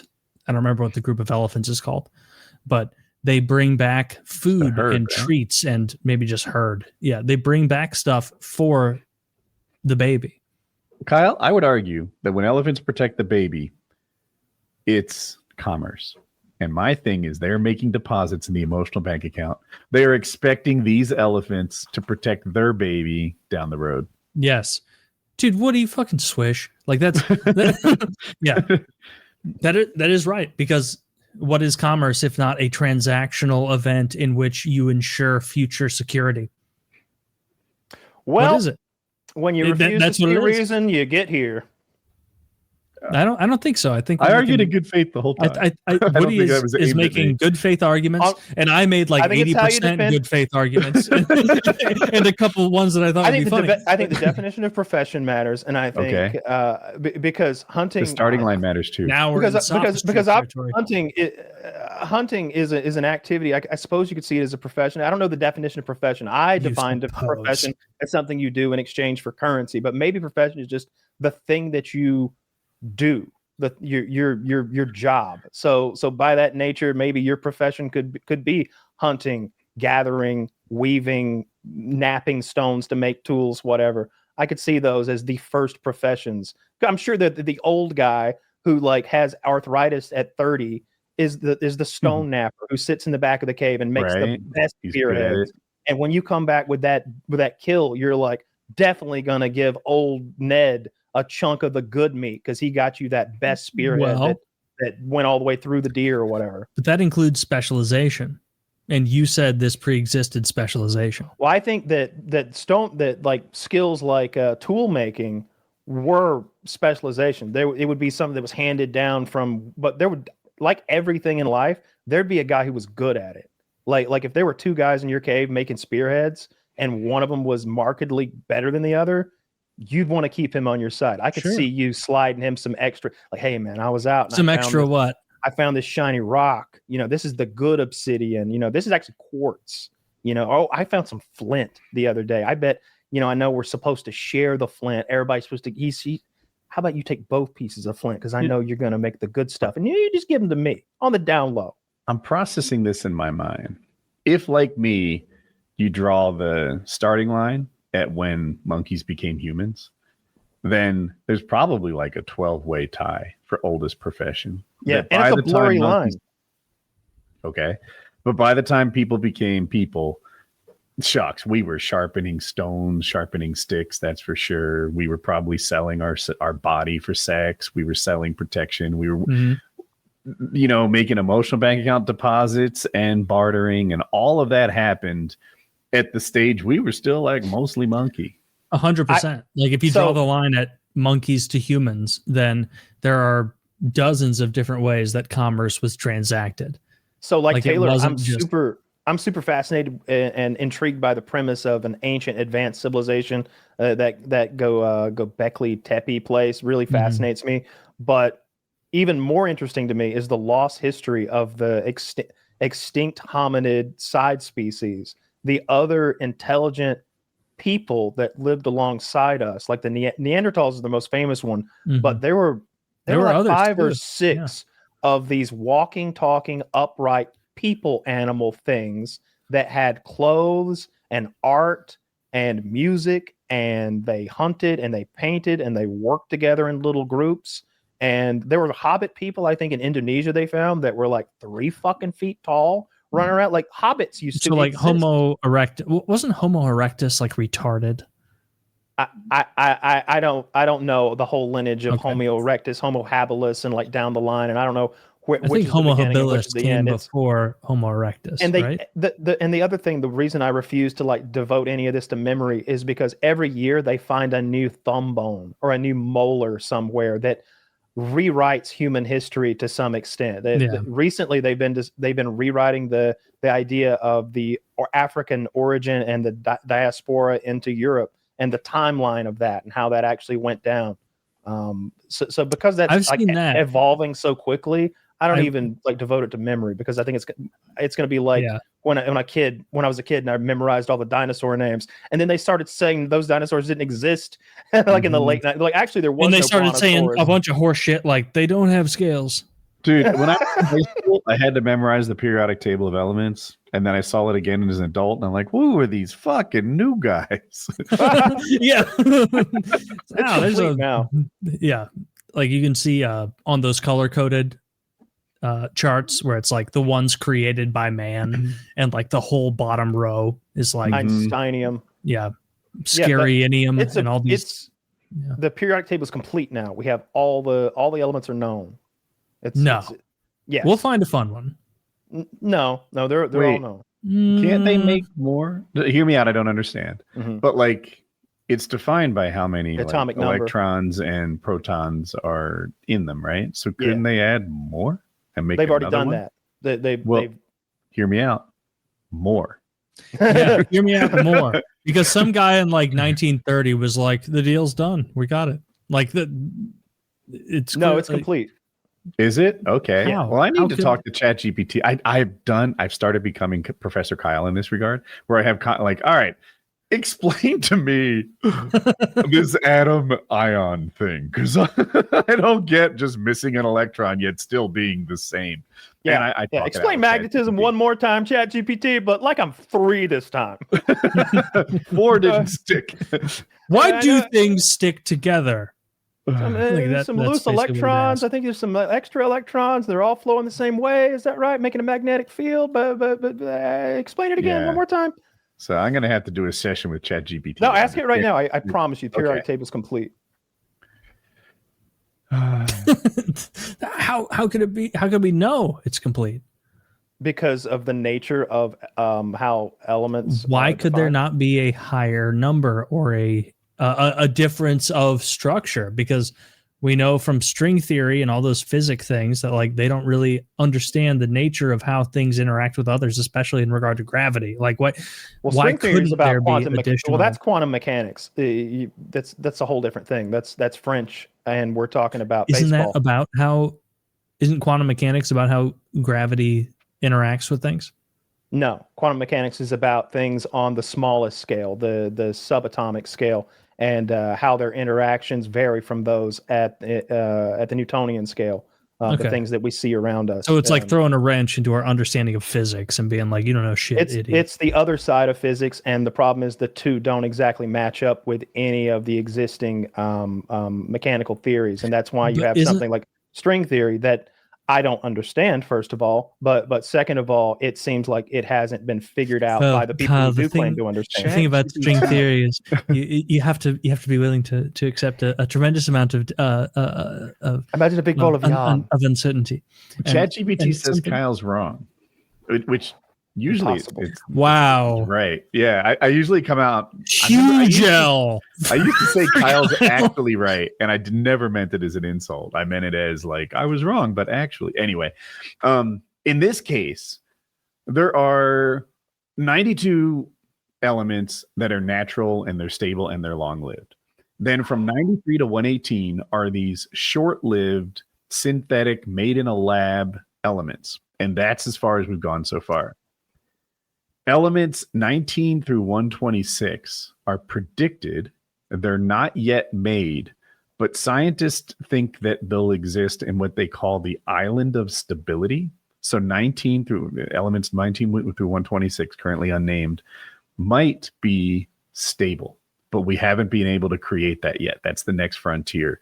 And then 130 and higher, they see that as extremely unstable. And, if it exists, it'll just be fleeting microseconds, and then they break to something else. Yeah, I'm seeing the same. The periodic table is considered complete for all naturally occurring and synthesized elements up to atomic number 118, with the 7th row now filled. However, it is not complete in the sense that scientists can and are trying to create new elements beyond 118. They're extremely unstable. This is the second time I've been wrong ever, and both times it was Neil De Grasse Tyson who lied to me. The basketball one. The basketball one was him being wrong, and this is literally like straight from his mouth that it's complete. And he why didn't he add that addendum that, of course, we could synthesize? Because even as Taylor was saying it, I was like, I don't know why we can't synthesize more. I know that we synthesize those elements that are like flash in a pan and then they evaporate or whatever. Like, why can't we go higher? It's because Neil De Grasse Tyson didn't tell me. It's really interesting to me that they theorized that the next, I forget the number of it, 10 of them or so, could be stable. That it's this island of stability where they could exist and not go away. Interesting. Material science is the most interesting science to me. That's the shit that actually matters, because if you actually want any of that sci-fi stuff that we want, that like Star Wars, Star Trek, futuristic, like stuff going really fast and doing weird things that we don't, even better batteries. You need material science. You need nanofibers and graphene weave. They talk about a space tether. The idea of a rope that goes from the Earth into orbit, and you've got a thing hanging from it, and you could just a space elevator or a space lift, if you will. And you could do it, absolutely, but you need that carbon nanofiber like cable, because just probably the weight, a ton of it. Well, that's the weight is the problem. Several tons. The weight alone of like a steel cable would snap itself, let alone the pull of something rotating. Wait, hold on. A steel cable. Hear me out, Taylor. Struck into space. So you can picture itself? You can picture a tower there, that goes up, right? And how obviously it would get so heavy it would crush on itself. And we can't build a tower that goes all the way to space. But hear me out. We build half of it from the Earth going up, half of it from space going down. But it's spinning and there's centrifugal force. So at some point, it's almost pulling from both sides. And now we have a sturdy cable from which we can attach an elevator and just go up and down. Part of it is being sucked towards the Earth. Part of it is being pulled away from the Earth. And we just have this structure that allows us to go in and out of the troposphere. I don't know. It's all being pulled. Is that how it works? Like you No. could equalize that, or No. I'm wrong. Okay. Well, that happens every show. It's like you grab a kid by the hands and you start spinning. yeah. I All do the this way. every day. Yeah, all the weight is right there in your hands. Like none of it is going the other way. Gravity is pulling, and in the case of like the space elevator thing, gravity's pulling it all, and the centrifugal force of the Earth spinning and it orbiting is causing even more strain, because it's. So there's no Strains are in possible different way directions. to build that outside of a material we haven't fully understood yet. Well, from what I heard, I think that like it's like graphene or carbon nanotube or something like that. I've heard about it's something that graphene we being- can. It's something that's very expensive to make, and we can make in very small quantities. But we would need an enormous amount of. It's almost like when they talk about antimatter. We can create a little bit of antimatter. Is this real news though, or is this like we're not going to the moon any earlier than 2025? Oh yeah, no, shit? this isn't Like- really happening while Like you're there's alive. there's no way we Have haven't you heard of aerogel? Yeah, Yes, yeah. aerogel is cool. Where they put Have you touched it? I haven't touched it, but I've seen that guy You hold can order it, it on Amazon. and then he puts like a blowtorch on the top to show that it just doesn't disseminate heat downward. It looks like smoke. Apparently, it feels like glass, and you can smush it with your. I've never touched it. You can smush it with your fingers, and it's the lightest material, like for volume on Earth, and it's an amazing insulator. So that's kind of what you were calling out. They put a blowtorch on one side, all and the the air. other side is fine. And like Kyle said, you can buy it on Amazon. I got into it last night, and I started looking at all the Do you have some? aerogel people. No, because the reviews were like, this stuff is really cool, but it's not actually aerogel. Aerogel is supposed to weigh this per density. And I put it on my little drug dealer scale, and it weighed more than it was supposed to. Or one of them didn't look like smoke to me. I saw this video that got me into this of Neil De Grasse Tyson handing his aerogel to who's the Savage. He was on the show where they debunk truths. Oh, come on, you know this. Dan Savage? No. No, he's the gay guy. He used to build props for Hollywood. He had that walrus like co-host. The Mythbusters guy. Yeah, something. Mythbusters, we're getting there. Jamie And Matt something. Jamie and shit. Holy fuck! What's his name? This is crazy. Adam Savage. Adam Savage. So he had Adam Savage, and he's like, I have aerogel. Adam Savage turned 3 years old. He's like, no way. You have aerogel? He's like, yeah. He's like, can I see it? And he's like, I trust you. You can touch it. And he puts the aerogel in his hand, and I don't know my words that well. Translucent, maybe. Like, it looked like smoke. Light went through it, but you couldn't see on the other side of it. And it apparently weighs just slightly more than nothing. And it's an amazing insulator. And I was going to get it off Amazon, but I was either hearing they're way smaller than you think they are, or they're not really aerogel, and I wasn't sure how I felt about it. Did it come in like a puck, or how did it arrive? They looked like maybe uncut diamonds, like just sort of random shapes. You can order it right here Let me look. at buyaerogel.com. It's rather affordable. I don't know how big these are, because that's actually a good question. They're like $30, $60, $70. That's a really good question, because I don't want to pay $35 for some tiny That was little actually it. I was gonna buy it. wafer. I was going to buy it and like reveal it on the show. I was like, oh, for $24, this will be neat. But if it's smaller than a sugar cube, I was like, I don't think it works on the show. Yeah. If it's just that small. Another thing you can order off Amazon that's pretty cool is gallium. Gallium is like mercury, except One of not the coolest toxic. metals. Yeah, it'll melt in your hand, turn into liquid, and then you can throw it back in its container. It turns into this little hard little metal puck. It's cool. Is that the one that Yes. it like eats aluminum? Where you can rub a little, or I think you have to scratch aluminum first to create. It helps if you little abrase it divots. first. Yeah, you abrase it, and then you put gallium on top, and then you can like just peel like a whole MacBook or whatever aluminum you put it on. If you put it on an aluminum can, destroys it. after an aluminum can will just like crumple into like tinsel, like into nothingness, like crumble away. Yeah, it's pretty cool. That's crazy. I just always wanted to play with mercury when I was a kid, and then obviously you find out that it's incredibly poisonous and gives you heavy metal poisoning. Allegedly. And like through history, it was often used as a medicinal. Like they would inject mercury into their penises to deal with syphilis. There was like always a Chinese emperor or something who wanted to live forever, and he was drinking mercury. I think that might be the same Chinese emperor who is now buried in that tomb, protected by the mercury Indiana Jones traps and stuff. The You guys have never played with mercury? body. No, I've never had the opportunity to I don't think play I've ever with seen it. I play with mercury a bunch. And In your hand? Yeah. Oh yeah. I hold it in my hand, pour it to the other one, like doing the thing. It's like Taste a liquid, it. It's a liquid metal. It's really cool. If you like drop it, Liquid it metal breaks into a polyalloy. bunch of smaller like drops, and then you push them together and they turn into the big one again, and you can like reform it.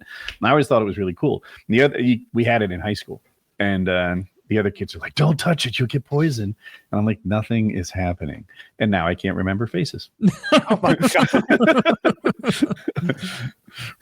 Damn, that's awesome. They just served up mercury to you at your high school and were have fun, kids. Pretty much. It was Because science I would have class. touched mercury too at that age. I would have been like, I'm not even sick yet. They told us early on that it was bad for you. We played with liquid nitrogen. They, Wait.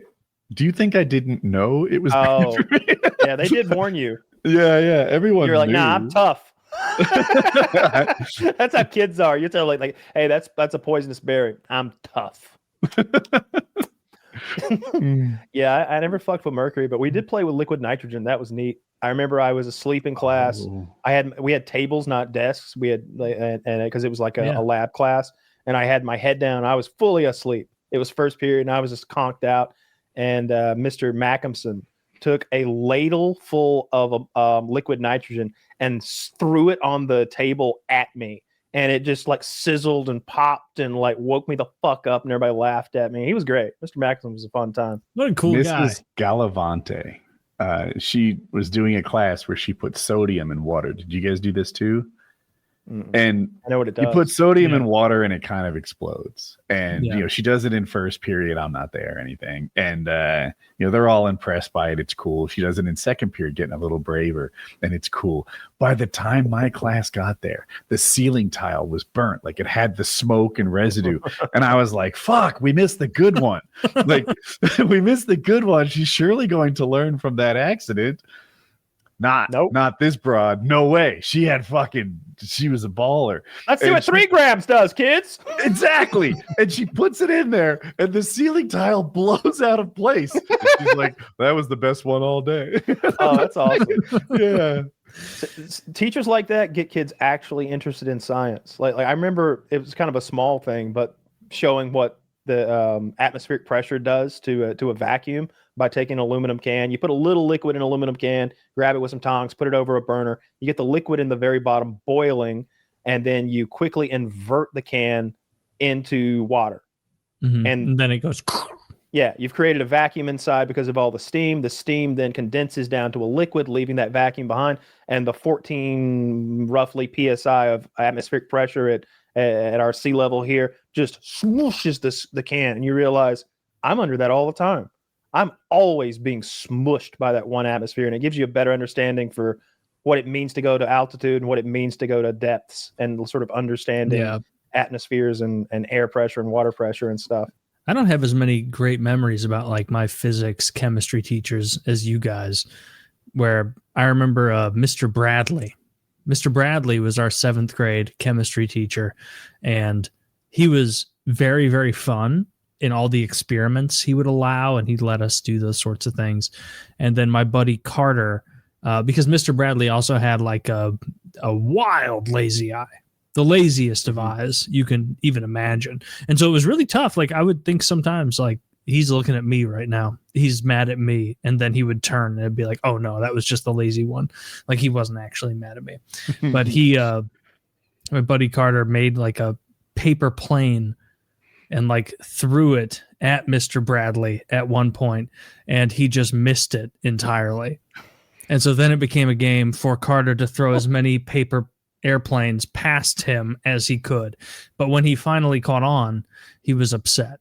He You were realized mocking his that disability. they were making a mockery of him. The same way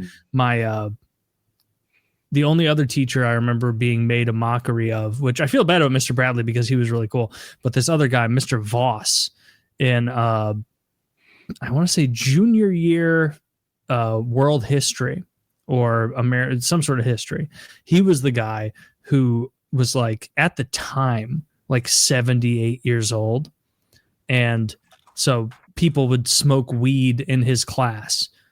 People like I remember this guy, Jared, a year above me, like was notorious for having lit and smoked a joint in the back of Mr. Voss's class, and then just like blew it in a backpack. And because Mr. Voss was so blind, he couldn't see anything. He was the guy that I brought up many, many years ago, where you could toss fresh yellow tennis balls to other people in the class, and he wouldn't notice because he couldn't see yellow.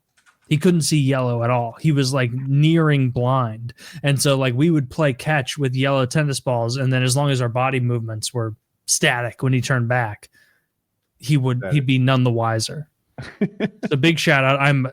If he's not dead by now, it's an astonishing turn, but he's absolutely dead because that was 20 years ago. So I doubt he got to 101. So yeah. Good for him. Big shout out, Mr. Boss. Sorry we were shitheads. Isn't that funny? Like looking back and realizing the frustration from the teacher's perspective, like growing up and kind of realizing that, because as a kid, you're just like, oh, this guy doesn't want us to have fun. We had a teacher.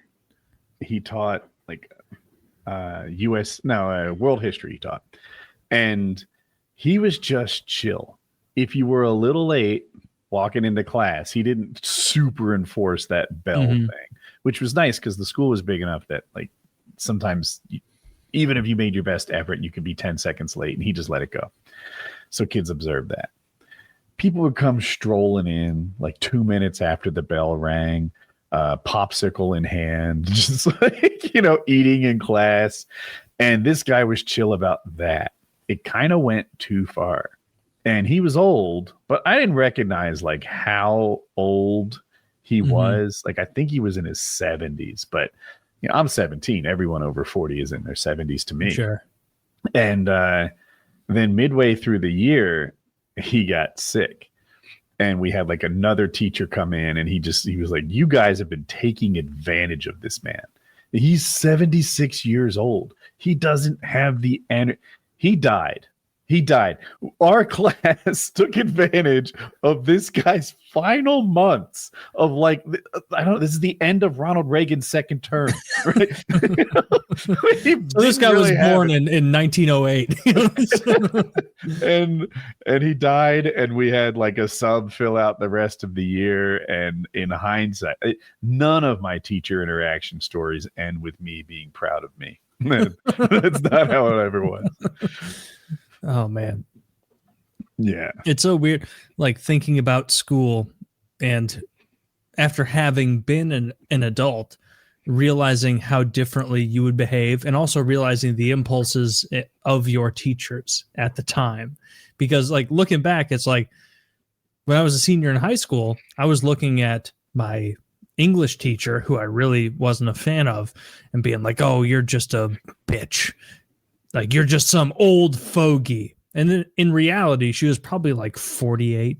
like probably she had her own kids, like younger than us, probably. This guy taught us about the different races.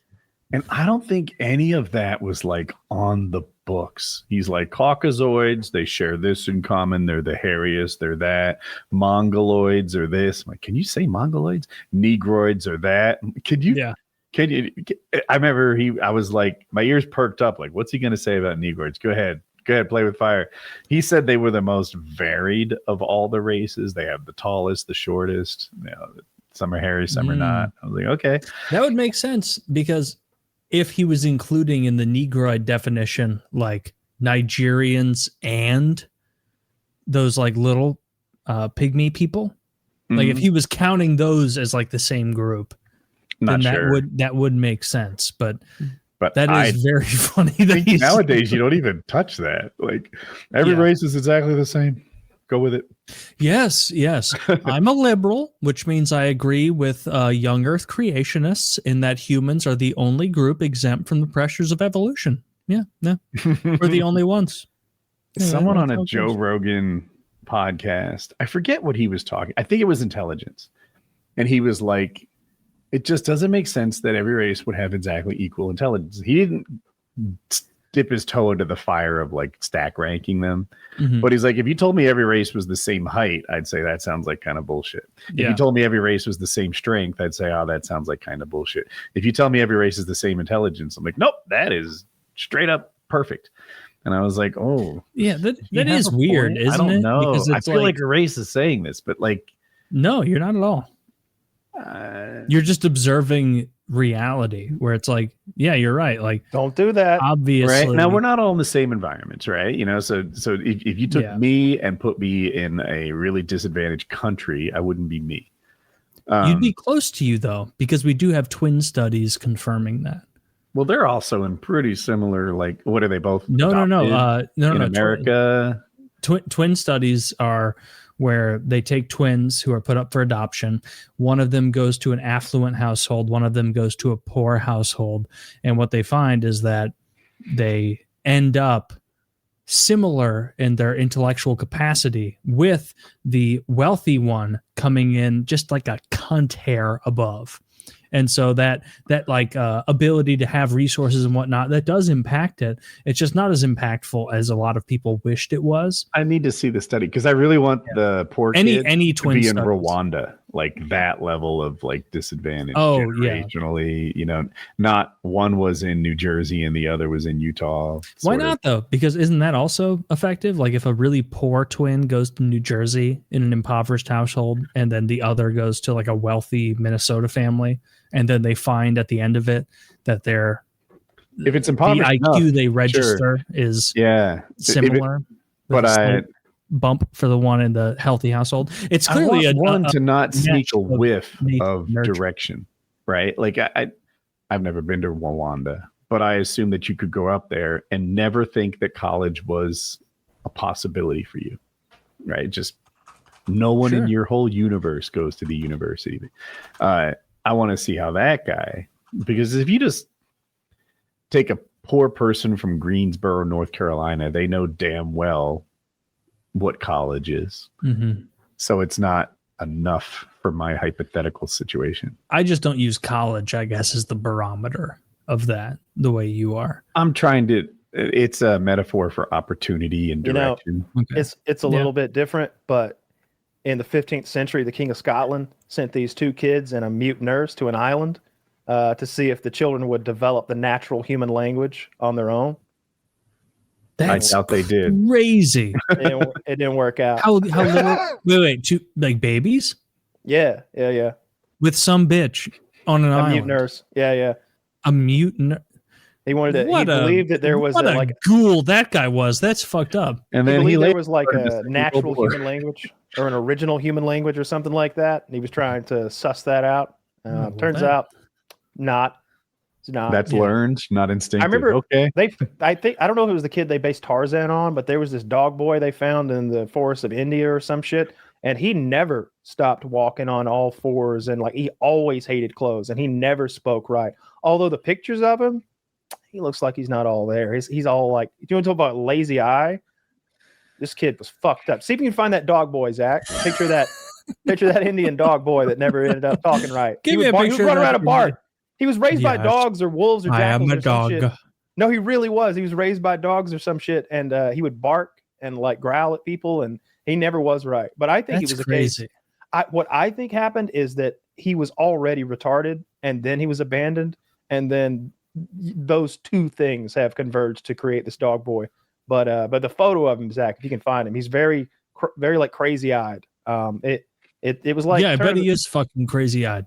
It was like 1902 or something when this happened, because that's what the photos always looked like to me.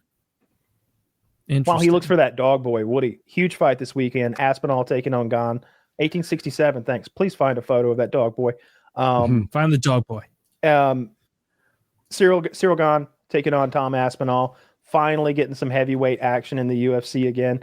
And there he is. See, he was never right. Jesus Christ. Oh, but he needs to sell his body for some food. Yeah. No takers. No takers. Poor fella. That sucks. Not even the dogs. No thanks. This is my bone. I'm excited for this fight. This has huge implications for like legacy of both Aspinall and Jones. Since that Jones annihilated Gon in his only heavyweight outing, I don't really remember. Oh, he also fought the ancient Stipe. But when he like solidified the belt, it was taken on Gon for the title. Annihilated Gon in less than a minute, if I remember correctly. Walked off the camera, telling everybody to shush. Great moment. Then years went by, but now we're going to see Aspinall take on Gon. And I say that I think Aspinall's going to win. I think he's going to knock Gon the fuck out. Might take him a couple rounds, but if Gon somehow wins, this changes the legacy picture a little bit for Jon Jones and Aspinall. And it takes a little bit of the stink off of the Jones clearly ducking Aspinall for the last few years. Because what Jones always reverts back to is he's a flash in the pan. He's the new kid on the block. I'm the generational GOAT. I'm the guy who marched through 3 or 4 different generations of fighters, fighting styles. And like as the game like evolved, I evolved with it, but still one step ahead. I came in one step ahead at 19. I stepped out one step ahead at 40 or whatever he is. And this guy's a flash in the pan who lost to somebody I annihilated the first chance he got to defend his belt. That to me is an argument that I can get behind, especially if you don't hate Jon Jones. Like if you're just outside. I'm struggling because I do hate Jon Jones, but they offered Jon Jones, I forget if the number was 10 million or 30 25 million. Something like He's that, like, for 25 million, I'll fight him. And Dana White was like, okay, fine, 25 million. And then Jones said, whoa, I didn't know you'd offer it. Never mind. There's no amount of money that will get me 30. to fight this guy. It was at 30. Okay. Yeah. So, when GSP retired, I forget who he beat. It might have been Johnny Hendricks. I forget who it was, but he beat this guy. And then they're like, hey, what about this other up and comer? He says, no, I'm retiring. There will always be another up and comer, but I'm going to stop here. You know, and he didn't say that other guy's not worthy of me like Jon Jones did. He said there's always going to be a next guy. I have to retire at some point, and he did. That I can respect. Did he duck that guy?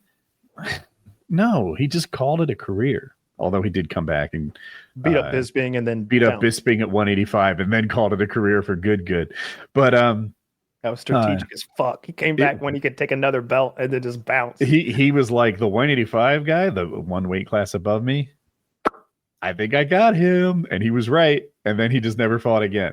So, but when he retired the first time, I liked the way he did it. He didn't say this other guy's not good enough to hold my jock. He said there'll always be a threat out there. It's not like I can ever retire with no threats on the horizon. I'm done. Jones is a pussy. Jones is like 30 million, and then they gave it to him, and he's like, he just kept on running.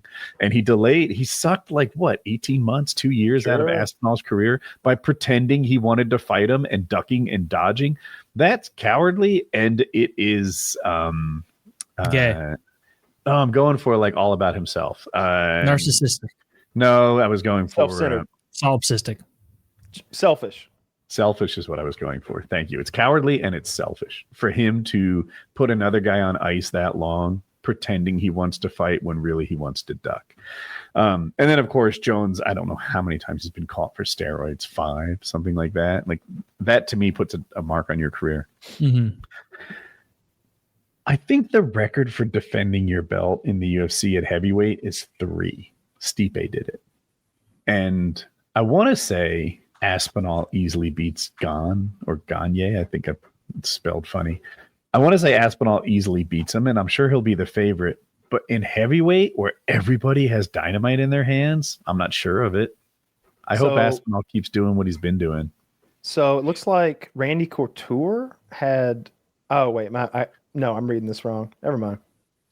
Okay. What did Randy Couture do? Disregard. I know that Jones has 13 title defenses at light heavyweight, which is just staggering. How many did Ken Shamrock have? I have no idea. Did he ever get a long belt? time? That was a long time before I watched the UFC. 4 times. Stipe did it 4 times. That's the record. Okay. Ken Shamrock is such a cool name for a fighter. Do you know what his nickname is? No. What is it? World's Most Dangerous Man.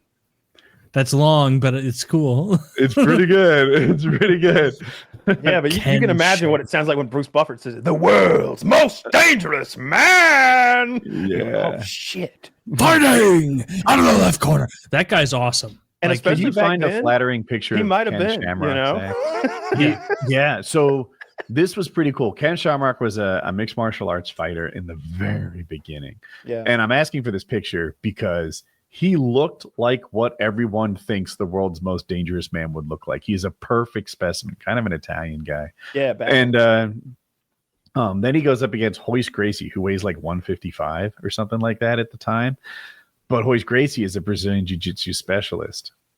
That's even older. That is not a flattering picture that I asked for. Yeah, this is like retired Ken Shamrock. That man was a perfect specimen. And then he went up against Hoist Gracie, and he just, like everyone who goes up against a Jits guy, he doesn't know when he's in danger. And Hoist Gracie managed to beat him. And it was pretty cool. Okay. Then they did a rematch, and I think it was like a tie of some sort. There is no way, by the way, Kyle. On the left. That's in WWE on the left for sure, right? Yeah, look, It you can does see look Shamrock. like it. Yeah, I mean, he's wearing Yeah. Shamrock emblazoned briefs, so like it's got to be wrestling. Kyle, why are you saying this guy's a wop? Like what? His name's Shamrock. Shouldn't he? I think be I don't- Irish? He has a brother too. I think they're adopted. I don't think Irish people are actually named Shamrock. I would believe an Irish person is named Shamrock more than a wop. He has a brother named Frank Shamrock, and I don't think they even know each other. They were like separated at birth. Is my story right? I've never heard that Oh one. man, his nose on the right. That tells a story. Yeah, it's a life of punishment. He's been hit a few times. That's a lot. Oh, okay. They're not biological Louise. brothers. They were both adopted. So they're both high-level That's at fighters. 55. They were raised by Bob Shamrock, but they're not. The last name has nothing to do with his bloodline. He was I'm going to adopted. ask, is Ken Shamrock Italian? Because way, that if would you be a click- huge conspiracy.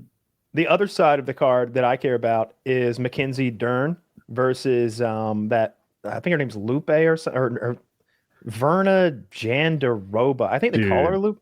She's All that the cross-eyed promo girl. have both of them in their bikinis. Those are Oh, no, talented women. All right. Am I mixing up the fight? They have an interviewer and Mackenzie. So click that YouTube link. I even timestamped it for you. Genius. So that's Mackenzie Dern and the interviewer. Her opponent is an incredibly unattractive woman. If you click the UFC link and scroll down just a little, she's the second. They're the co-main event. And her opponent is just a real ugly lady. Here's a direct link to ugly. Ugly Verna Jandaroba. Yeah. She's what a ghoul. She looks AI generated. Yeah, so does Mackenzie's ass. Mackenzie Dern is. Dude, Verna Jandaroba looks like when you hit randomize on the Oblivion character. Kyle's right. It was the interviewer. That was not. Yeah. I thought Good both stuff. of them were fighters. Meanwhile, Mackenzie Dern is kind of a cutie. She's on the right, Mackenzie Dern. So Mackenzie Dern, here's why she rubs me the wrong way. She's stunningly beautiful. She's from Arizona, right?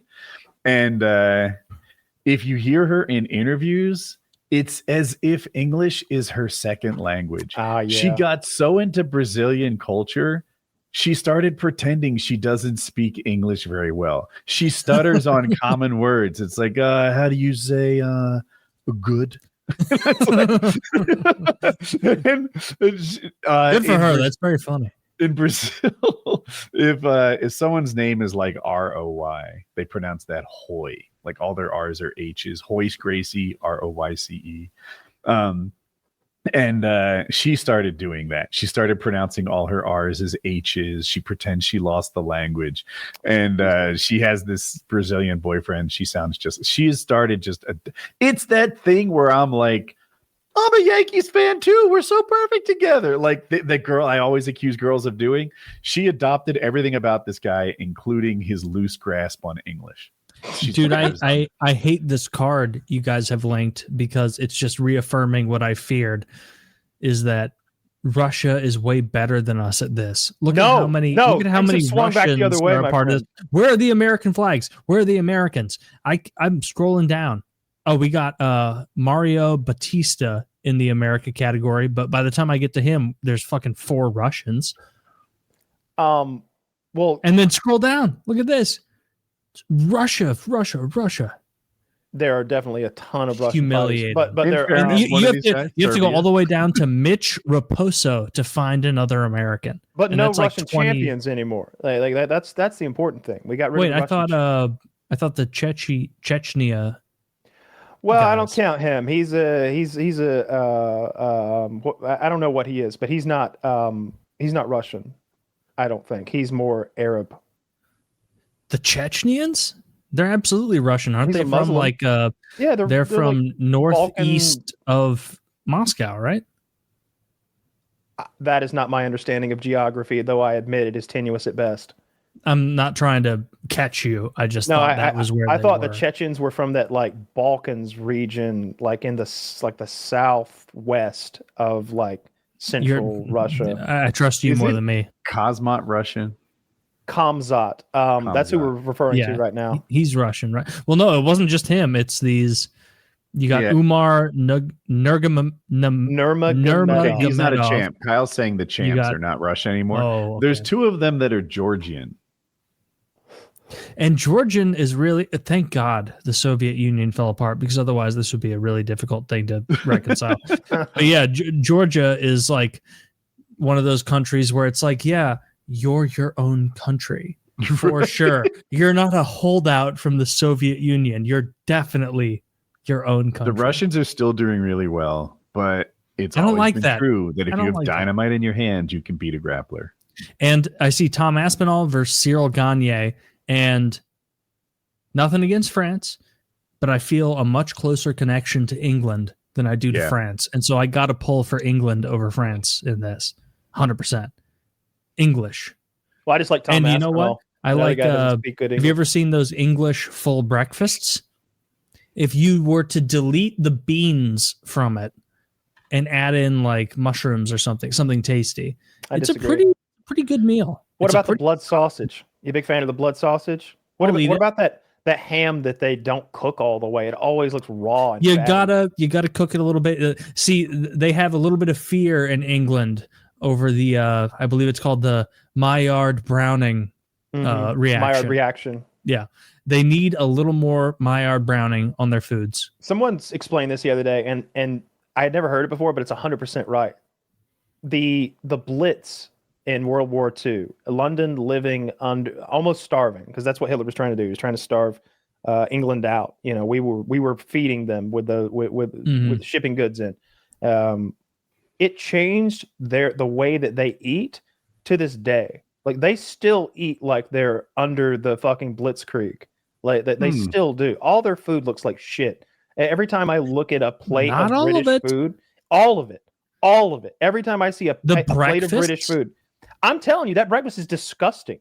That breakfast is not disgusting. As long as you cook the sausage enough, you cook the bacon enough, you cook the mushrooms. They don't though. I've seen what they do. Like you're saying, oh, trust me, they have all the right ingredients. I could make a good meal of this. Yeah. I'm saying they don't though. They That's don't the cook thing. it long enough is a thing. They don't brown their sausages They don't eat grits? sufficiently. They don't eat biscuits. Grits are the most boring food in I've the never world. seen them scramble an egg. I'm not saying they don't. I just don't see. them You've do it. had grits. I've had grits. I love grits. They stink. They're not very flavorful. They're delicious. They're delicious. Maybe I if you dump a fuck ton of Tabasco Are on it, eggs you in get a a little bit of basket? flavor. A British food. Yeah, I think that's when they like Eggs put in a an, basket. I haven't heard of that. or eggs. We in call or it toad in the the hole in my house. It's a Have you heard it's of just that? toast with egg on Oh. it, right? Yeah, Well, that's you put a hole in the middle. Mhm. If your wife loves you, it looks like a Valentine. And Thanks. and then she uses a cookie cutter. And then the bread has an unhealthy amount of butter. I don't want to talk about it. I don't make it, so it's not my fault. Mhm. And then I would call that top tier breakfast food.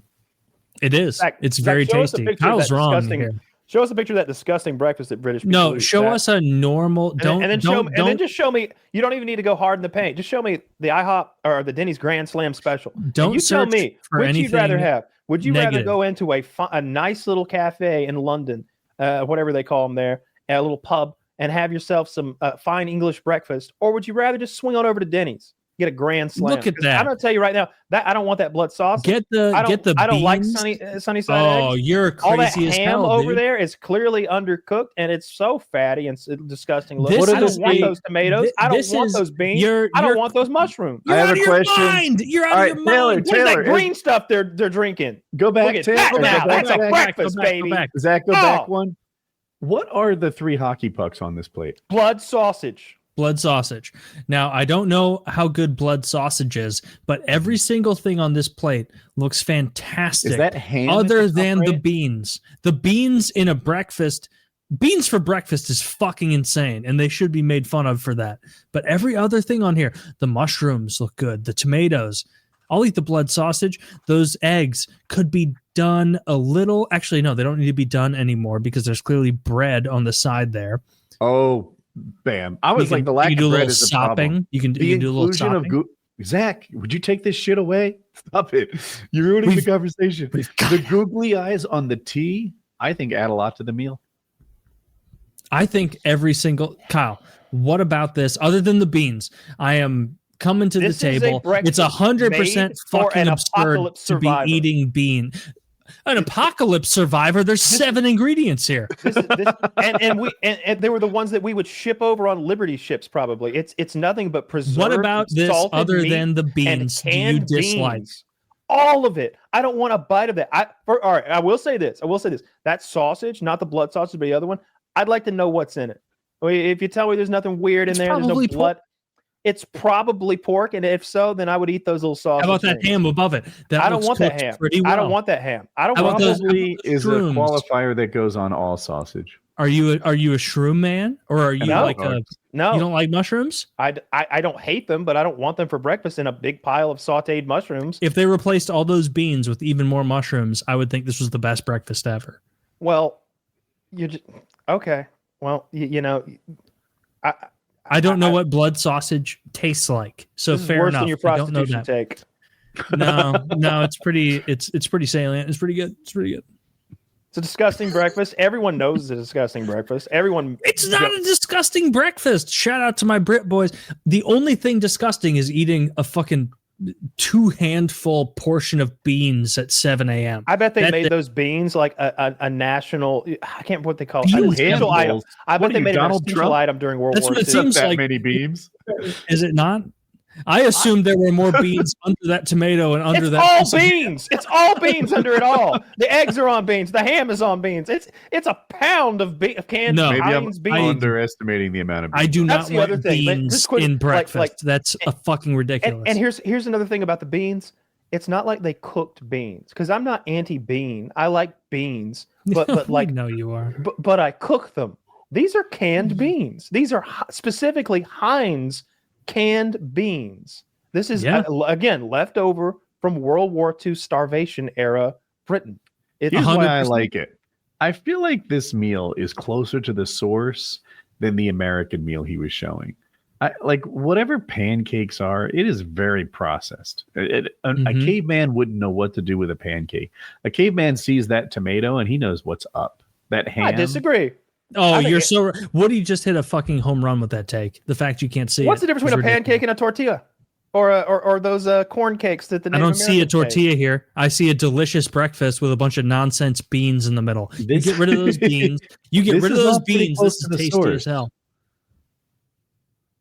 I You bet don't think this is tasty as hell looking minus the beans? Pancakes for breakfast predate beans for breakfast. I guarantee it.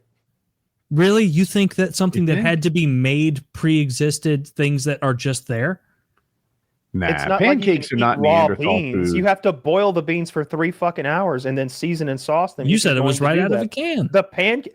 I'm talking about the origins of the meals. We're talking about ancient pancakes here, Taylor. We're in a cave, hot rocks, and ground wild flour and corn. Zach Little- says pancakes were made by Iraqi Neanderthals 70,000 years ago. Told you, Stand Taylor. corrected. We're going back. All right, beans. Don't you Beans. think 70,000 We years.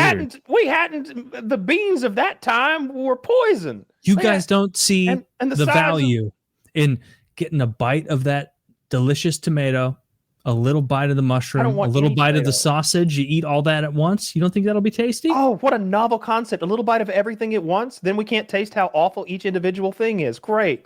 We'll just taste salt and blood. That's what this whole meal is. It's nothing but salt. Dude, these complaints sound like a fucking 4-year-old. Yeah.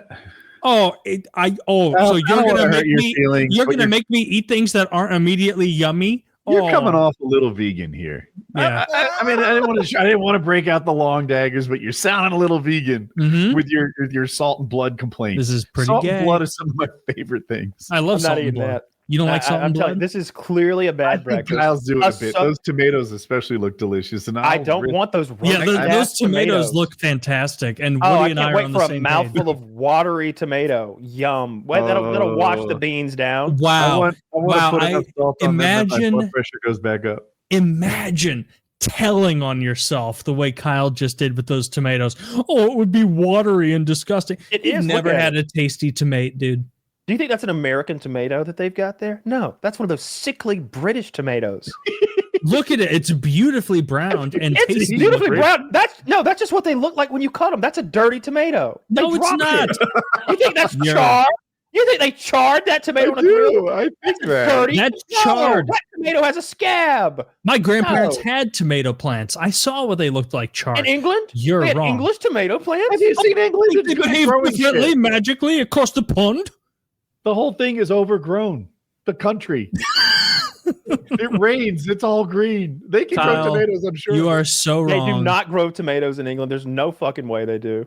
They get Wait. them from probably from fucking Italy or Wait, Spain. that can't be true. But I'm No not way they're sure. growing tomatoes in England. I don't think they grow anything. They there. probably import it from whenever I Italy or see Spain, that- which have better Who's that tomatoes Top than Gear we do. guy? When I see that Top Gear guy growing stuff, he's growing like fucking potatoes and lentils and shit. Tomatoes are widely grown in England, both commercially and by home gardeners.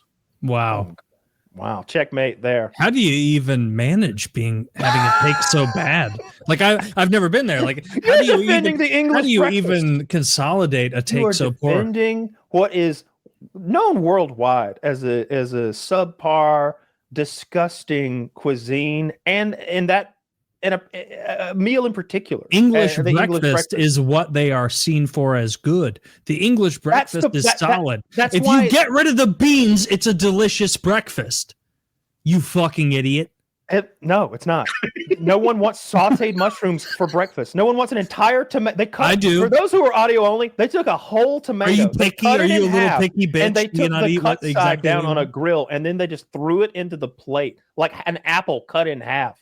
No, thank you. I would rather have some eggs, some bacon, some sausage, some toast, maybe some pancakes or some French toast. But I'm not eating that. That's You just named fucking four things that are in the meal. No, they're not. No, they're not. We don't know what's in those sausages. You never did specify. And I don't know what that ham is. That looks wild. That doesn't look like country ham to me. Doesn't look like city ham either, which is what we call the other kind of ham. Okay, Taylor, let me hit you with this. So we're on the same team. We both think that the breakfast is good. Yeah. But I'm also offering like a Denver omelet. Right, an omelet. You got some ham in there, some onions, some tomatoes, whatever you want in your omelet. I'm all in on that too. That's delicious. I love a Denver omelet. Does it beat what you saw on that plate? An omelet? To your call, to your specs? Actually, I can't even say it doesn't beat it. It's just that English breakfast has so much sausage, so much ham, so many eggs. Like it's a better from a volume perspective. An even bigger omelet. This plate is an unusually large plate that you don't bump into every day. Okay. 12-egg omelet. Well, hold on. Now Woody sold me. Yes, I would prefer the gigantic Wait a minute. omelet. I'm starting to think you only like that British breakfast because the portions were so fucking out of control. Because They by did the look way, like American no British portions. breakfast will ever look like. Their portions that's a will be big part of quarter it. It's the portions. That's an absurd take. You've just spoiled your entire argument with your nonsense. I've spoiled it. You only spoiled. you only like that breakfast because there's heaps of it. So you're freely admitting that the ingredients themselves, but they gave me so much ham. It's all you can eat. Ham, clearly. I do wonder how this would go. Like, Taylor, do you want beans for breakfast? No. How about an entire kettle of beans? Well, hold on. Well, give me a sec. No, I don't want a beans. gallon of beans. I don't want How about beans. a witch's cauldron of beans? I don't want beans as any part of my breakfast. Beans is an absurd thing to eat for breakfast, and the British should be shamed for it. But the rest of that meal, the fact that you looked at those perfectly browned tomatoes as something disgusting tells me you don't know flavor. You don't know anything. You don't know the flavor that a slight browning imparts on a tomato. You clearly don't. Look at you quizzically looking at me here. I've roasted many Non-store-bought tomatoes. tomatoes are tough, I've too. roasted more tomatoes than you've seen. Oh.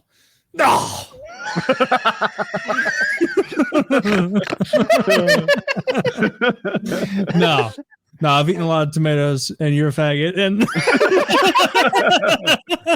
Well, you're half right. You haven't eaten that. all right, well, I think that's about time to call the show. Terrible breakfast. Even the British know it's a terrible breakfast. 775. You're Check so the links wrong. in the description. Start coming like a hero. That'll do. And the Come like Germans a aren't man. coming anymore. You can eat a fucking Pop-Tart or something. You don't